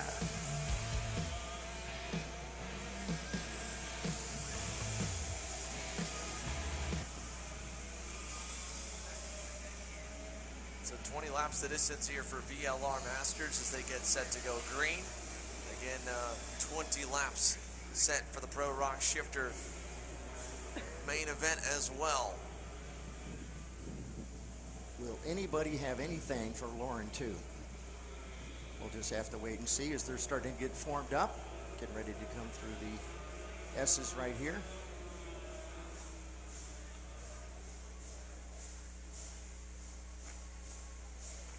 Lauren just kind of taking a look over his shoulder there, make sure other drivers are making their way up as they're now making their way towards the start. Hopefully a start. Again, 20 laps here. VLR Masters, brought to you by ROK Cup Canada. Hopefully getting ready to take the green flag here and go 20 laps. Here we go, looking for the green flag, and we'll get it. Green flag in the air down to turn number 1. Through 1 and 2, Mardan leads. He gets away nicely as Fonseca slots into second. Vomier back to third. Into turn 5, Fonseca defends. Mardan opens up. This is how he'll be able to easily get about a 5/6 lead as he can run a normal line through 5 and 6. The rest of the field gets stacked, and they've got to defend just a slight bit. So through the sweeper, Mardan, 3 car lengths up to turn number 9. We've seen that happen quite a bit. Somebody gets a good jump on the start, able to get out there in front. If they can put down a really good lap, stretch it out, and that's exactly what Lauren Two has done throughout the Florida Winter Tour this year. He has been dominant in this particular class. Let's see how things work out for him today. That Techno Kart has been pretty doggone strong, to say the least. Lauren Two Mardan taking it towards the start finish. Put the first lap in the bank. 19 to go here.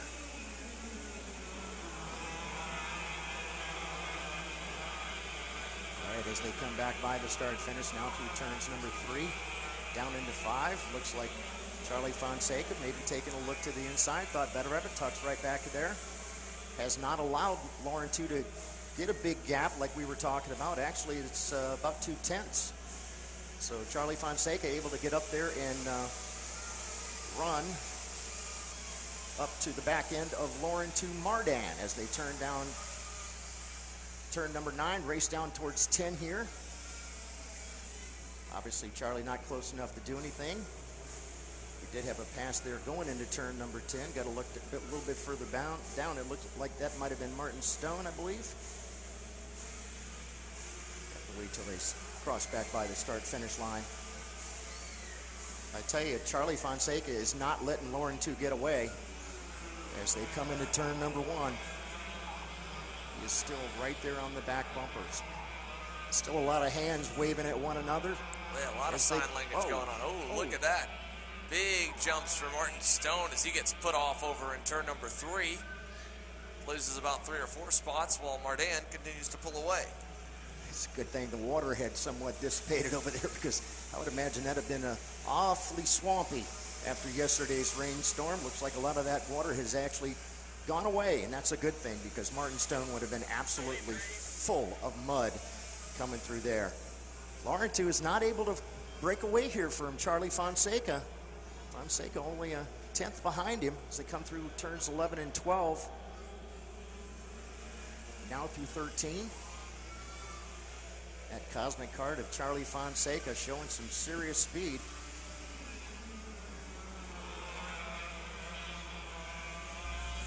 Of course, he's part of the Orlando Kart Center group. Here comes a change in the lead. Charlie Fonseca trying to go by, gets crossed over by Mardan. Closest thing to a battle we've seen here in the VLR Master class. Mardan answers quickly, and it's a 1 car length margin once again on lap 4, but first chink in the armor here in the dry we've seen for Laurentiu. That's for sure. That was a great move there for Fonseca. Obviously not quite able to hang on to the pass. Meantime, Laurentiu racing down to turn number 10. Charlie Fonseca right there with him. A little wobble there coming out of turn number 10 for Charlie Fonseca.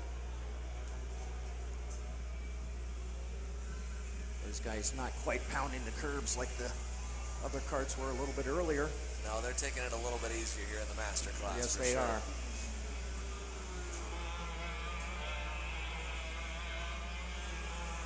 Talked a little bit about Laurentiu the last time we were over in St. Petersburg. Young man came here along with his wife from Romania many years ago. $1,000 in his hand, nothing else. They got a plane ticket, made it here to the United States, and are living the American dream. And he couldn't be more excited and more happy and more proud to be a Techno Kart dealer as well. Both he and Christian Beaumier, who he ran into as a friend many years later up in Chicago where he lives, comes into church one Sunday, and there's his buddy Christian Beaumier that he raced against back in 1994. So an amazing story, just goes to show you how small our crazy world is. What a great job. Laurentiu Mardan, Charlie Fonseca, and Christian Beaumier, your top 3. See Peter Cook and Caden Goodrich have moved up a few spots. Caden right now in that 4th spot. Peter Cook up 3 spots into 5th. No changes pretty much for the rest of the group. Yeah, all the same all the way through here. 5 laps complete, working lap number 6 out of 20 as they come through the sweeper. Laurentiu Mardan, Charlie Fonseca's lead back to Christian Beaumier's about 1.5 seconds. that hasn't changed too much the last few laps. They've all kind of fluctuated in times. Fonseca was quickest on the racetrack last time by. Second quickest, funny enough, was Rob Mayer down in the Rawlson Performance Group, number 729. Buried down in the 6th spot. Nonetheless, though, we've got a little break in the action here as Mardan leads to put 6 laps down, 14 to go. Let's talk to our main event winner in Junior ROK, Stephen Miller. He's caught up with Jenna. Stephen Miller, an amazing race and a drag race to the finish. Tell us about that race. Walk me through what happened. At the start, I had to go around the outside, try to get a good run off and check out from everyone. And I started losing my momentum throughout the race, and Aiden ended up catching me, and then we ended up having a good battle in a drag race to the finish line. When you lose your momentum like that, how do you get it back? Energy. Energy is a great answer. How do you keep your head about you when you're racing? I just think of my family, how they support me and everything, and I just drive it. Speaking of your family, who do you want to thank this weekend? My mechanic, Chad, CDR, Allison Racing Engines, and my dad and my mom and Sunprint for sponsoring me. I think your dad has something to say. Can you explain what this check is to us? It's my sponsorship, and I'm really happy to have them as my sponsor.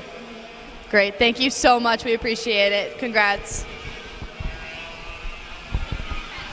So first sponsored check signed here for young Stephen Miller, the first of many here with Sunprint Printing, and so it's cool for Stephen, obviously, and cool for us to be able to showcase that for him. A huge win. Big win. Big win. And a big win off the track, obviously, as well, to get some more funding, to get to a few more races here this year. Speaking of races, on track, Laurentiu Mardan, followed closely by Charlie Fonseca, first and second, as they go through turn number 10. Again, I thought perhaps Laurentiu was going to get back out in front and check out on Charlie, but that has not been the case. You can see on the track, Charlie Fonseca right there, that Tony Kart all over the back end of the Techno Kart, as they head back towards the start-finish. Again, putting lap number 8 of 20 in the bank. Look back a little bit further, you can see it's Christian Vomir still solidly in the 3rd position. And I say that, and as I look out onto the track, it does look like Peter Cook is trying to make up a little bit of that ground. See, as he just came through the shot there, as they came out of 6, now through the sweeper here in 7. Florida Winter Tour, round number 3, final championship days going on here at the Orlando Kart Center. What a tremendous year of racing we've had so far. Started it all the way off back in January. We were in Pompano Beach, Florida. February, we end up over on the West Coast in beautiful St. Petersburg, and now here we are. Final weekend, final time here for our drivers. Florida Winter Tour for 2022, 24th year, Xander. Next year it'll be the 25th year of the Florida Winter Tour here. Yeah, 25 years of the Florida Winter Tour coming up, and obviously a lengthy history. You know, Laurentiu Mardan has run a number of races in it, Christian Vomir as well. Plenty of starts in the Florida Winter Tour over time. Scotty Roberts is a guy who's been around for a long time in the Florida Winter Tour, running in the ROK Masters class, and for many Canadians here, they maybe don't have as many starts or as much familiarity with the lengthy history, but for a series to be around for over 20 years is a pretty massive statement here in the United States. Absolutely. And to be ongoing, obviously the ownership's changed hands a couple of times. Sure. And the ROK Cup crew now taking it over as we see Charlie Fonseca take over the lead, or at least try to. Mardan, again, another crossover. This time, Fonseca will hold it through the infield S's, and so Charlie Fonseca coming to see the halfway marker here. 10 in, 10 to go, will lead the way. Great run there for Charlie to get around Laurentiu. Thought perhaps maybe Laurentiu was going to be able to cross him over. Thought better of it because they were going to go through the S's right there side by side. Certainly not something you want to do when you're in the middle of your race. So he'll just drop back, stay right there on the back bumper as they head through turn number 6. VLR Masters being brought to you by our friends at ROK Cup Canada. Great sponsorship here for our VLR Masters. Once again, Charlie Fonseca out in front. Laurentiu Mardan right there on his back bumper. Christian Vomir in 3rd. Peter Cook, though, making his way up towards Christian as you see him racing up towards turns 11 and 12. Perhaps there could be a battle there for that third and final spot on the podium.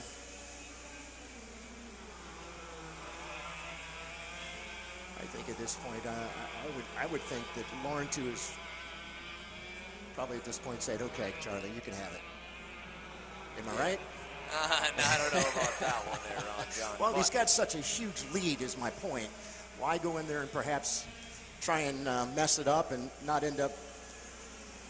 Nah, he's a racer. You're right. He's a racer. Forget At the end of the day, I'm trying to be a nice guy here. That's all. Here's the other thing too is that when you got the championship clinched, the only way Laurentiu really loses this championship is by an unsportsmanlike DQ. So as long as he doesn't lose his cool and do something like get into a fight or intentionally crash him, I mean, he could crash for the win right here and would still healthily win the championship in VLR Master. Does he want to do that? Does he want to buy the new parts?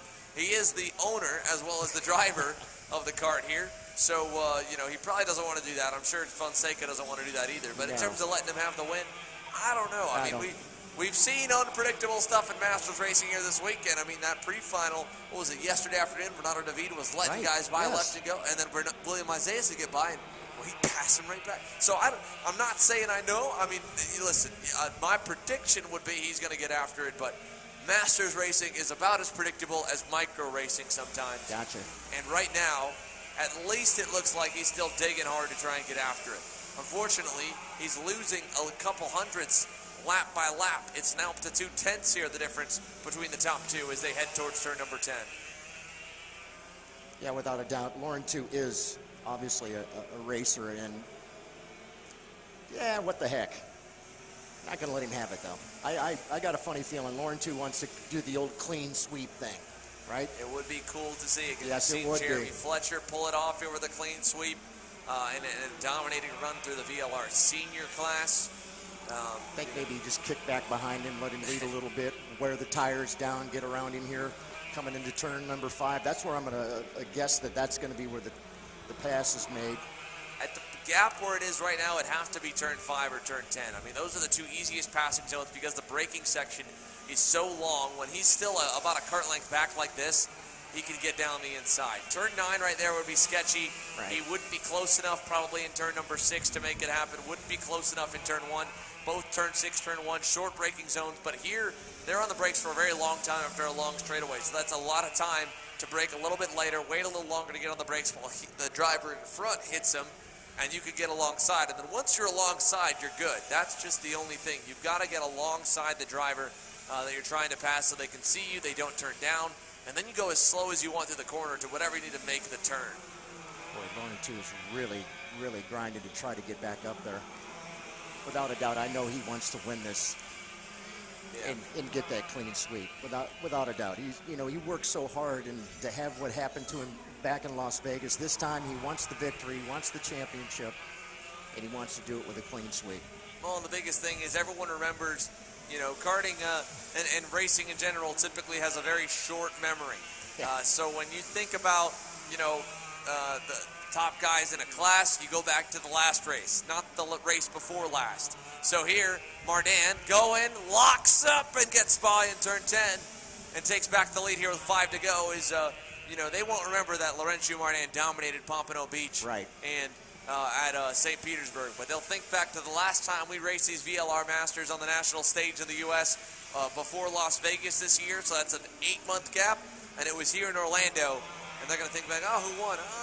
It wasn't Laurentiu. It was that Charlie Fonseca guy, that Orlando Kart Center local who repped his home track and beat Laurentiu. No, Laurentiu wants to flip that script. He wants to win it. And again, Fonseca, I mean, this is a great way for him to show and get some prestige points on his own and say, hey, man, I can hang with the best of them in my age group, in my division, in the 100cc Master class.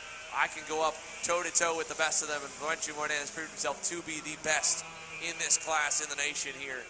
The VLR Master division has been nothing but the 782 out in front and on top of the leaderboards. We certainly hadn't seen Charlie Fonseca challenge him like this today, that's for sure. No, this is a big step up here. Big step up for Fonseca overnight to find some more pace. So credit to Fonseca, credit obviously to Mardan to not letting it get to him, keeping his cool, keeping it clean. 4 more laps to decide it here in Orlando before the Pro ROK shifters hit the racetrack. All right, our VLR Master is just now coming through turns 3 and 4. Now through 5. That was the area I thought maybe Lauren too might take that shot there, but he thought about it coming out of turn number 10, able to get around Charlie Fonseca as they come through the sweeper once again. Laps winded down, only 4 to go. Here they come out of turn number 9, down the long back straightaway. Laurentiu Mardan, 2 car lengths up on Fonseca. Fonseca not close enough into 10. This time by, it'll be 3 more laps around.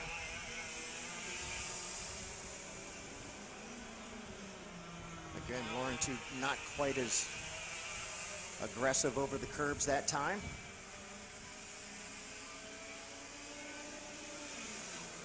If we had to guess, curious how fast are they going down the backstretch there for the VLR Masters? Well, the nice part is we don't have to guess. At least, if you're talking the backstretch to turn number 10, I don't know. But turn number 1, we can see they're clocking a little bit over 60 miles an hour. I bet they're pushing probably 65. You run a pretty a short gear ratio here at this racetrack because of so many tight corners. Right. So, I don't think they're pushing 70. You're only probably the lower 60s here at the top speed for the VLR Masters. And how about our ROK shifters? Oh, they'll be pushing probably up to 80. 80 plus. Yeah, probably pushing up to 80 or a little above. And the ROK Senior is somewhere in the middle around the 70s. They're flying. They're going quick. They are going. And they definitely are flying off those curbs and into the air. So this time, 2 more laps for them to fly around Orlando Kart Center and VLR Master. Across the line, speed trap says 58 miles an hour. They're headed to turn number 1. Mardan and Fonseca have a 4.2 second lead back to Christian Vomier. Peter Cook's up 4 spots here in the main event. Currently in 4th. Caden Goodrich is 5th. Rob Mayer 6th. Martin Stone is 7th. Tony Pillow 8th. Alex Dalbon Senior. Actually moved Dalbon Senior back up to 8th. Pillow back to 9th. Problems for Peter Cook, I believe, in the 712. They're just off screen. He was a little bit slow coming through the sweeper as here comes Fonseca. With a deep dive on the brakes here. Mardan tries to cross him over, and he does. So did he go too soon? Can he keep the tires good? There he goes, another dive into the final corner. Again, washes out. Mardan pulls the lead back to a car length and a half. White flag in the air. White flag, one more trip. Can't say he didn't try, Ron John. He's going for it. I think he's going to try up here as well, coming up into turn number 5. Is he going to look down to the inside? I think Laurentiu is going to block to the inside. Yeah. Anytime one of the back markers able to get up and out of the way, let our 2 leaders go on by. Yeah, Mardan going to safely cover off the bottom side in 5 and 6. Takes a look back. Sees the gap is back up to about a car length. Here they come to turn 9. Can Fonseca dive bomb him here? Not that time. Here they come down the back straightaway for the final time in VLR Master. Down the backstretch, Mardan blocking. Fonseca again tries it. Can he hold it this time? This time he stops at the apex. Mardan upset about it, his hand in the air. Fonseca puts one over on the season points leader. Can he hang on here? He runs a little wide. It won't be wide enough to lose it. Charlie Fonseca pulls one out and wins on the final lap. Wow. Wow. Well, he got one try at it. He knew he got crossed up. He realized he had to hold the brake a little bit longer. A little bit longer for sure. And on the second try, Charlie Fonseca, the local, gets one done here on the champ. Laurentiu Mardan loses out, ends up second. Christian Vomier third. Goodrich, Mayer, Cook, Stone, Dalbon Senior, Galo Barros on the final lap gets by Tony Pillow. And Pillow rounds the top 10 for VLR Master.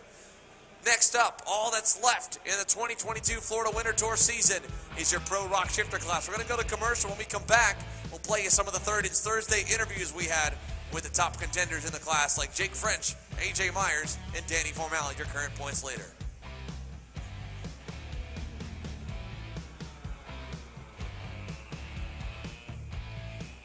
Over here in the Leading Edge Motorsports pit, we've got Danny Formal's championship point leading ROK shifter kart. Just like the Shifter Master class, these guys a 6-speed gearbox, 125cc power plant, pushing over 40 horsepower with front brakes. And the big difference, of course, from the Shifter classes to the single-speed divisions is these guys do not have onboard electric starters. They've got a bump start, which means they get someone from behind or themselves, push the go-kart, get a running start, jump in and pop it into gear. Again, to upshift, you pull back on the shifter lever right here. To downshift, you push it forward. And the clutch lever over here on the left, just used for start, so whenever they're standing still, because when they get into the starting position, they'll push it forward into first gear, grab the clutch, and then release it and go full throttle off the line.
Parallel USA, a top-level performance team with unmatched hospitality, offering a full-service driver development program with year-round testing available in Miami, Florida, and the official North America racing team of Parallel Racing Chassis. Chassis and parts available at ParallelinUSA.com.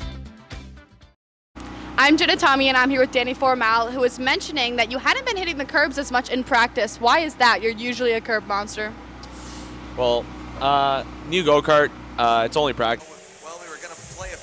Interviews after we got back from commercial, but ultimately we're getting set to go green already here for Pro ROK Shifter. The outlap is complete. The drivers are going to make their way over to the staging lanes.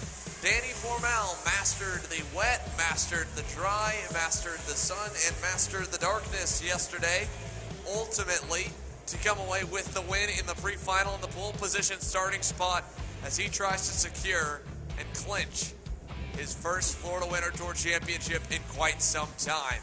AJ Myers has won the last 3. He rolls off from position number 3 to up in between them. The other one of the big 3, Jake French, rolls off on the outside of the front row, a position he's found himself in all too many times this year here in 2022. He'd love to finally get the monkey off his back, get to clip. He's got a bet going with himself and Marion Kremers. Whoever gets the first win on the year gets to cut their hair as they're both growing it out, and the other one has to get an awkward-looking mustache. We watch the field get set to line into the tram lines now. Everyone's into the boxes as they make their way in the final few rows. We're all set and ready to go. Red flag's up. Here we go to the head flagman, Bobby Radevoy, for the final race of 2022's Florida Winter Tour, and we're away. Danny Formal with a nice start on the bottom side. He'll get clear over Jake French. Good start for Formal. Turn 3, turn 4. Couple drivers sideways in the back, but we'll make them all into 5. Wow, what a great start for everyone. Get through there pretty cleanly. And Jake French nearly drove over the back of Danny Formal. He was trying to stay close to him, and that was kind of awkward coming out of 6. Luckily, they all stay together here into turn 7 and 8. First time through turn number 9, and look at that. Formal is going to get some separation as AJ Myers tried the inside on French and couldn't do it. Now Myers to the top side. Colin Daly around the bottom. Everyone looking for space, looking for grip. Formal leads them over the curbing in the infield. And Danny Formal will lead lap number 1 in Pro ROK Shifter as the fences are lined for the final race of the year. Looks like Gianno Torino was able to get around somebody coming through turn number 11 and 12 there. Not really sure who that driver was, but bounce to the inside. Look at these guys as they come ripping through turn number 5, now towards 6. I believe Torino's in the battle here with Rubens Barrichello back off screen. Up front, Formal leads here over French and Myers as they come through the infield S's. Again, what a great run here for Danny Formal this week. Look at that. Back behind him, Vincenzo Saracino, Michael Stevens, Colin Daly has been shuffled back down the order here. Daly behind Stevens and Saracino. And Saracino gets a little more of a gap as Stevens gets caught out wide. Daly still trying to get by him. They're going to have company real soon there, as I believe Rubens Barrichello, yes, the next driver in line to try and run them back down. Here we go back up front. Jake French under fire from A.J. Myers as Danny Formal's lead is remaining at about 5 car lengths. Here comes Myers to the inside, forces his way by on Jake French. And, well, remember St. Petersburg? French was a little forceful with A.J. Myers, Ron John, and Myers got the end of it. I don't think there was any extra inches given by A.J. Myers there to Jake French. I think it was just a matter of he had the speed going there into that particular turn, able to get up there side by side, bang side pods, but able to continue on. In the meantime, David Greco also on a great move up into that 4th position. Yeah, now we get to see here if A.J. Myers can hunt down the current points leader and right now the guy looking to take his crown. A.J. Myers has won the Florida Winter Tour Pro Rock Shifter Championship for the last 3 consecutive seasons. And for the first time in those in this 4-year period here, he's not even anywhere close in contention. It hasn't been. He hasn't won a single Florida Winter Tour main event. It's both. All of them have been won by Danny Formal. He's won 1 or 2 measly heats, and he's qualified on the pole here this weekend, but it's not been the 4-peat that he was looking for in 2022. As they go to turn number 10 here, French close, about a cart length, 2 cart lengths back from Myers, and just kind of following in his tire tracks now as the field goes into turns 13 and out to 14. Myers was quickest in sector 1, I believe, earlier this lap. We'll see how they update when they come across the line. He ends up being a little bit slower than Formal. Formal goes quickest overall by 1/10 of a second. French back on Myers, turn 5. Myers tries to cross him over. He can't. Nobody able to keep up with the pace of Formal right now. French maybe thinking he can. So Jake French out of Dallas, Texas, trying to make his way back towards the front once again. Looks like Danny Formal has found himself another gear. Able to get out there a little bit. It was a 1-second lead at the start finish. Head down as he turns into turn number 10. Going to race down towards the S's right here through 11 and 12, up and over the curbs. In the meantime, A.J. Myers has got company. David Greco all over the back end of A.J. And it is just hard to, again, believe in what we're seeing here this year in both of the headline senior classes, ROK Senior and ROK Shifter.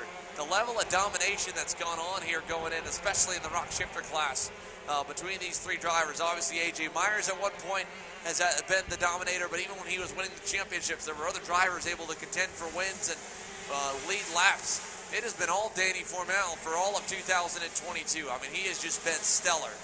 And ever since, again, the Rock Vegas event at the end of last year, he's just been super, super strong. And the Formula K for Leading Edge Motorsports has been untouched. Now, last time by, French 1/100th quicker than Formal. He's certainly pulling away from Myers. A slow start for Jake French. Jake mentioned that he thought at St. Petersburg he had a piece that he could win with. He might have that again. 50.802 for French, 0.3 quicker. He's just knocked the gap down to Formal. You can see already how much Jake French is pulling away from A.J. Myers. So the PSL Karting Burrell Art coming to life and chasing that man. Danny Formal, the flying Costa Rican, through the sweeper. Finds himself now with an 8/10 lead that was just a couple laps ago over 1.25 seconds. Danny with the head down, heading down towards turn number 10. You're right, Jake French without a doubt has picked up quite a bit there. Coming down the backstretch as they come through the S's. Jake only a couple of cart lengths back behind him. And I agree with you, Xander. I believe that it really started back in Las Vegas for Danny. Got that big victory, and I believe that just kind of carried over into the beginning of the year. And he has been absolutely flawless, except for a couple of incidents where he went to start and he didn't start. But other than that, he's had some great races, and he's having another one right now. Well, I think what's so interesting about Danny Formal is, you know, when we talked to him and Jenna Tommy asked him about the rain setup that he had to run in and what kind of changes they made to the car to run in the wet. He said, really, honestly, not that many. We made an axle change, but you know, our car is pretty good, dry and wet. We don't make a whole lot of adjustments. It's already a front-heavy machine, so that just shows you. And again, you know, we talked to him a bunch throughout the week in Vegas, throughout the winter tour. He's like, yeah, just leaving it stock. Same setup we always run, just, you know, a little change for air pressure, working on his driving, trying to get, you know, maybe a little more out of the engine. But he's really happy with the chassis here. Jake French, obviously, the PSL karting group, they've been second best. They were second in Las Vegas. They've been second in most of the sessions here in the Florida Winter Tour. He's tired of it. He's ready to get to the top step of the podium. And the 406 headed through turns 7, 8, and 9. Last time by, lost a little bit of ground. He was quicker, then gave up about 1/10 of a second to Formal, who found a little more pace that time. Wow. Jake sliding into turn number 10 there. Yeah, a little more rear brake bias, which he's got to be careful of, not to abuse the rear brake bias, because then that'll burn the rear tires off and he'll lose traction by the end of the session, or at least overheat them. This time, it looks like he did close back up, though, when he did. 1/10 improvement for Jake French, nearly 2/10, so the gap down to half a second as he closes up to Formal. Can he get there? We go back here. The top 5 is pretty interesting. If we go to a wider shot, you'll see it's Formal, French, and then there's 2 more drivers in there. David Greco's having a solid run, up to where he should be, running at the front of the field. But Vincenzo Saracino, I think, is probably the most impressive. We talked to him at Pompano Beach, how cool it was for his privateer program. You see him in the blacked out Kart in 5th. Again, just a father and son team. He's been under big operations before, at one point with PSL karting. He's run with ANSA Motorsport, or not ANSA, with Leading Edge Motorsports, but he's tried a few different programs. Most recently, the Magic Kart USA operation, and finally they just decided, you know what, I think we're happy doing it ourselves. That may be the combination that works for us. And Saracino, 5th on the racetrack as a privateer, up 3 spots off the start. Super cool to see. That's a huge run for him. Yeah, great job so far for Vincenzo Saracino and his father. They got to be very excited for Vincenzo as he's moved up 3 spots now in the 5th position. Danny Formaldo. Actually, Jake picked up a little bit more there. Yeah, well, through the first sector, Formal is better. This sector 2, even. We'll see how the end of the lap looks here. I think French may be a little better in the final section of the racetrack. This kart looks really planted over the left chicane curbing. He's just trying to get a little bit more. Again, these guys are going to the absolute physical limit here in Pro Rock Shifter. It's a heck of a workout, that's for sure. You see him pounding those curbs and all that, lap after lap after lap, practice after practice after practice. These guys are all in very, very good shape. And normally the ones who aren't are usually the ones you find towards the back, because they just physically is just so demanding on them. Meantime, looking for our leader to come out of turn number 9. See Jake back there behind him, probably about 4 or 5 kart lengths, maybe a little more. AJ Myers, though, still stuck right there in that 3rd spot. Yeah, Myers was the quickest one of the 3 last time. Well, I had a 50.9, while the front 2 started to taper off a little bit. So French got going, started to reel in Formal. Now this time by, he loses ground. Formal pulls away a little bit of both. Myers pulls up to French a little ways here, and again, we've got them kind of all stabilized about 8/10 apart from each other, 6 to 8/10 apart. It's 8/10 the margin for the lead here with 8 laps to go. Jake French trying to hunt down Danny Formal, who leads them through the sweeper. Man, great to see the crowd lined up along the fence over there, up on the barriers watching.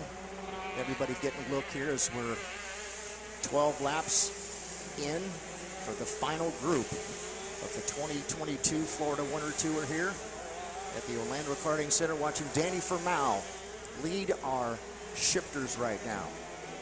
Again, what's so, part of the reason why you still see the fences fully lined here for a race where really not a whole lot of passing's going on is, there's a lot of awestruckness that's just going on for anyone watching.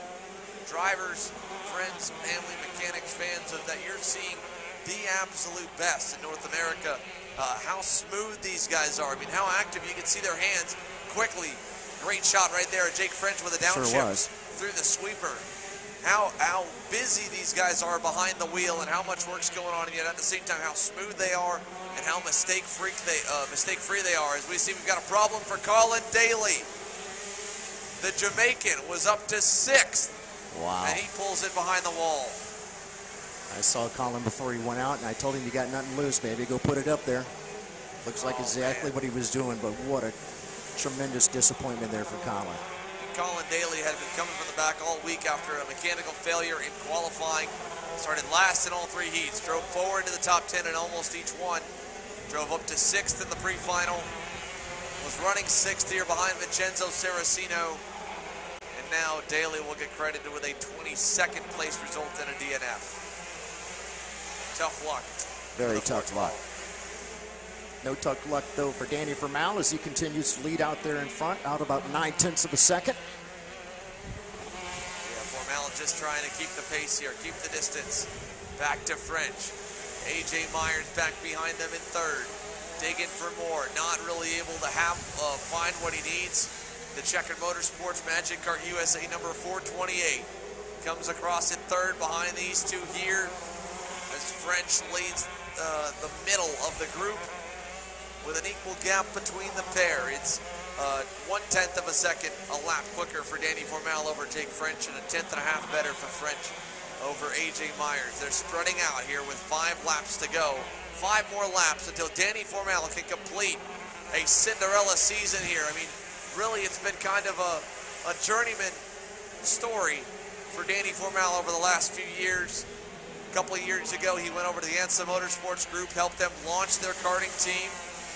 Started initially on Burrell Art. They seemed to struggle a bit to get where he needed to be while AJ Myers was dominant on the Magic. Then helped them switch over to the Formula K chassis, brought them back to the Marigiata with Greg Bell that won him 2 races in Las Vegas in 2019.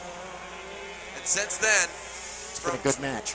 2 years later, he finds himself once again reunited with Greg Bell on a dominating performance here in the 2022 Florida Winter Tour.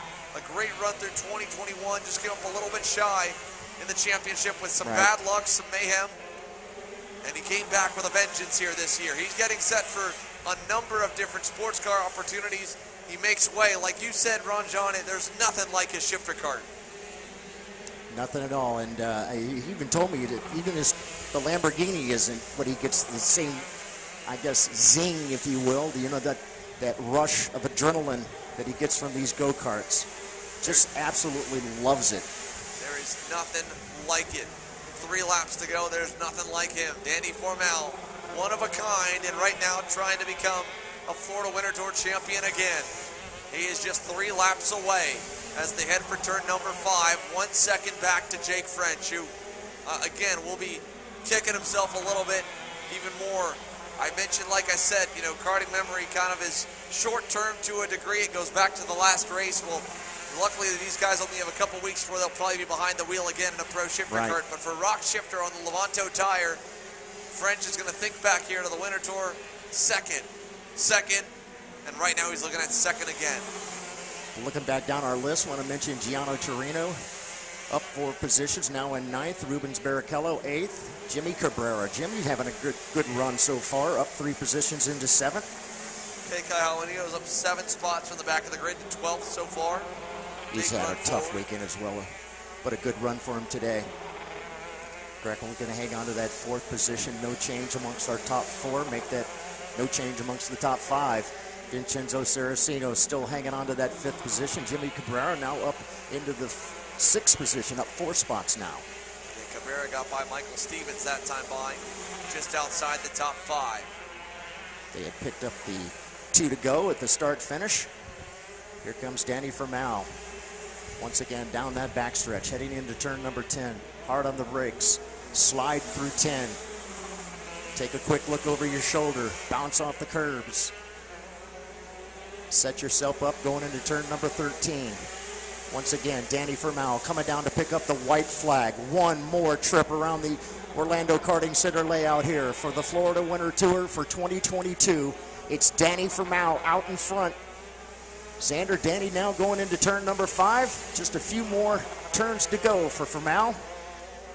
Jake French going to be extremely disappointed, unable to really make up any of that room there that Danny had managed to stretch out a little bit over him. Coming through turns number 8 and 9. It's been so close here. Again, all day long. For a little bit here in this main event, it looked like Jake French would have been the one to challenge him. Looked like it early on, AJ Myers might have been the one to challenge. They both were quicker at points. But the overall average in the favor of the Costa Rican, Danny Formal, gonna close out his Florida Winter Tour. 3 rounds, 3 race wins, and the championship for Leading Edge Motorsports. Bam! And you can tell how much it means to Danny to finally get back to becoming a Florida Winter Tour Pro Rock Shifter champion.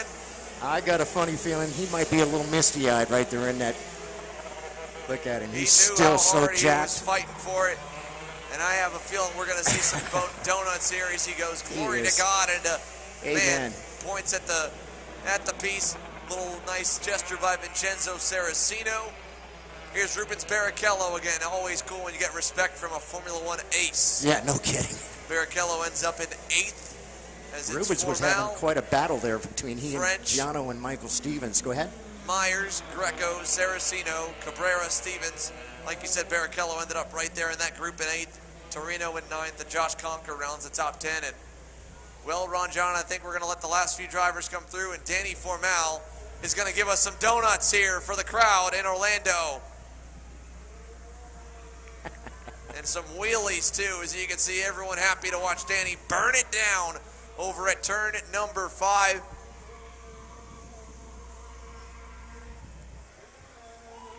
Your champion for 2022, Danny Formal. What a tremendous run for Danny. Yeah, and again, a big congrats here to the 437 as he makes a nice and slow parade lap around the outside at turn number 6. Gives a wave here to the corner marshals, to the track workers. And just what an awesome performance here for the Leading Edge Motorsports Formula K driver, Danny Formal. Again, 3 main events, 3 wins, and the Florida Winter Tour Championship as he points there to the nose cone, and a big round of applause from the rest of the field as he comes on into the scale line. Danny Formal, your winner and champion in the Pro Rock Shifter class. We've got post-race interviews coming up before we wrap up the show, so we're going to send it to commercial one more time. Rock Cup USA's Florida Winter Tour on-track action is wrapped. You're watching Kart Chasers live coverage of the 2022 Florida Winter Tour.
Parallel USA, a top-level performance team with unmatched hospitality, offering a full-service driver development program with year-round testing available in Miami, Florida, and the official North America racing team of Parallel Racing Chassis.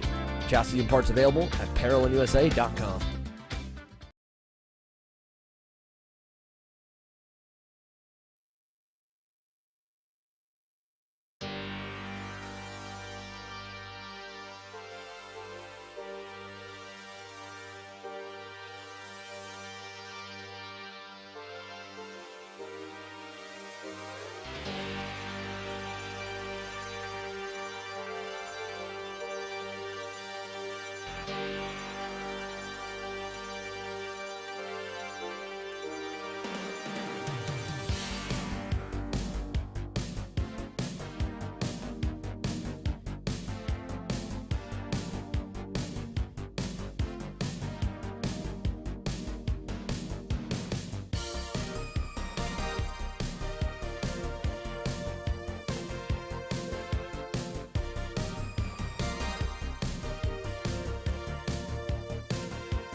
over here in the booth, and we'll send it over to them here in just a moment.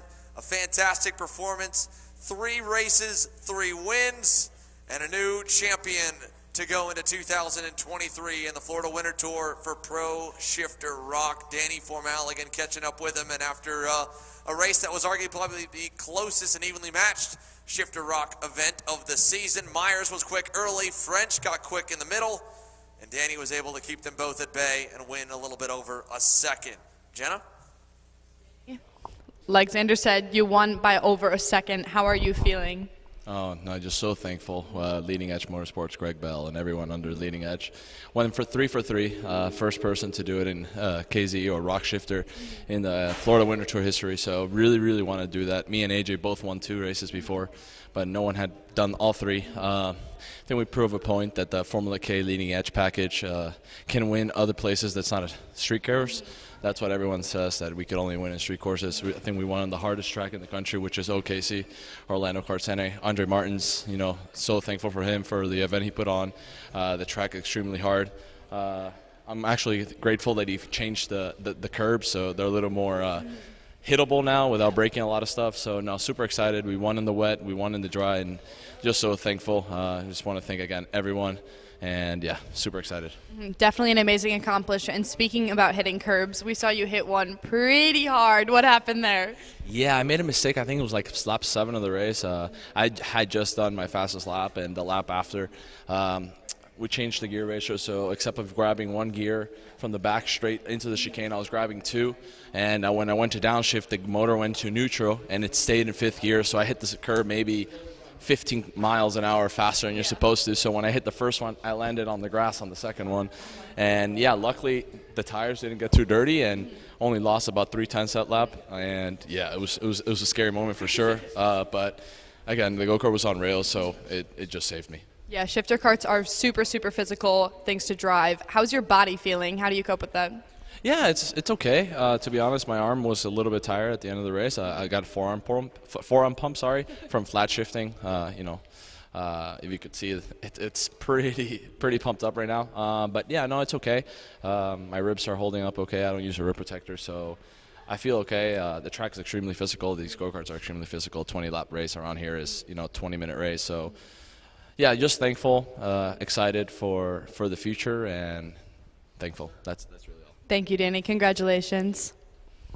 All right, guys, that will take away everything else we've got here live from this weekend. So we want to say thanks as always for tuning in. Big congrats, of course, to Danny Formal as he leaves our studio. He's got a podium ceremony set for 4:30 p.m. to celebrate his win here today. And, of course, his Florida Winter Tour Championship. The champions, the race winners, they'll be crowned here shortly. For those of you that have tuned in, though, all weekend long to the live stream, thank you so much for tuning in. Obviously, if you want to subscribe or have friends that would like to subscribe and watch these main events, you go to youtube.com/kartchaser/join. Our schedule is still very busy. We've got 1 week off here. When we come back, it'll be the Texas Sprint Racing Series opener at NOLA Motorsports Park at the end of this month. And then the week following, the opener for the Superkarts USA Pro Tour in New Orleans as well. Danny will be back in action. Jake French, AJ Myers, they're set, I believe, for the Pro Tour also. And that should be a good pro shifter field along with the rest of the classes to continue as everything goes on the ROK Cup calendar. The ROK engine's going to go back on the back burner for a few ROK festivals. The California ROK Challenge, that'll be racing through the year, but our next broadcasted event currently slated for ROK Vegas in November this year. You can always support us by shopping online at www.shopkartchaser.com. We'll have some New Orleans merch coming out over the next week. And I just want to make sure we say a big thank you to everyone, obviously, here at Orlando Kart Center. These guys have worked their tails off to put on an amazing show. 2 weeks in a row of national level racing. Massive numbers, biggest numbers ever for the U.S. Pro Kart Series. A massive turnout here for the ROK Cup Florida Winter Tour. 240 entries the week following. And of course, again, all the prep, all the cleanup they've got to do. Huge kudos to them. Huge kudos to the ROK Cup USA crew here for putting on this awesome show. They had a long day yesterday getting in everybody's laps to make sure you still had 3 heats, a pre-final, and a main event. And like we've talked about, it made, honestly, the best way to crown a champion with all of the conditions that came up. 4:30 p.m. again is when the podiums are set. We want to thank you guys for tuning in here live on Kart Chaser. The coverage for the ROK Cup Florida Winter Tour is wrapped now. We'll see you guys next time.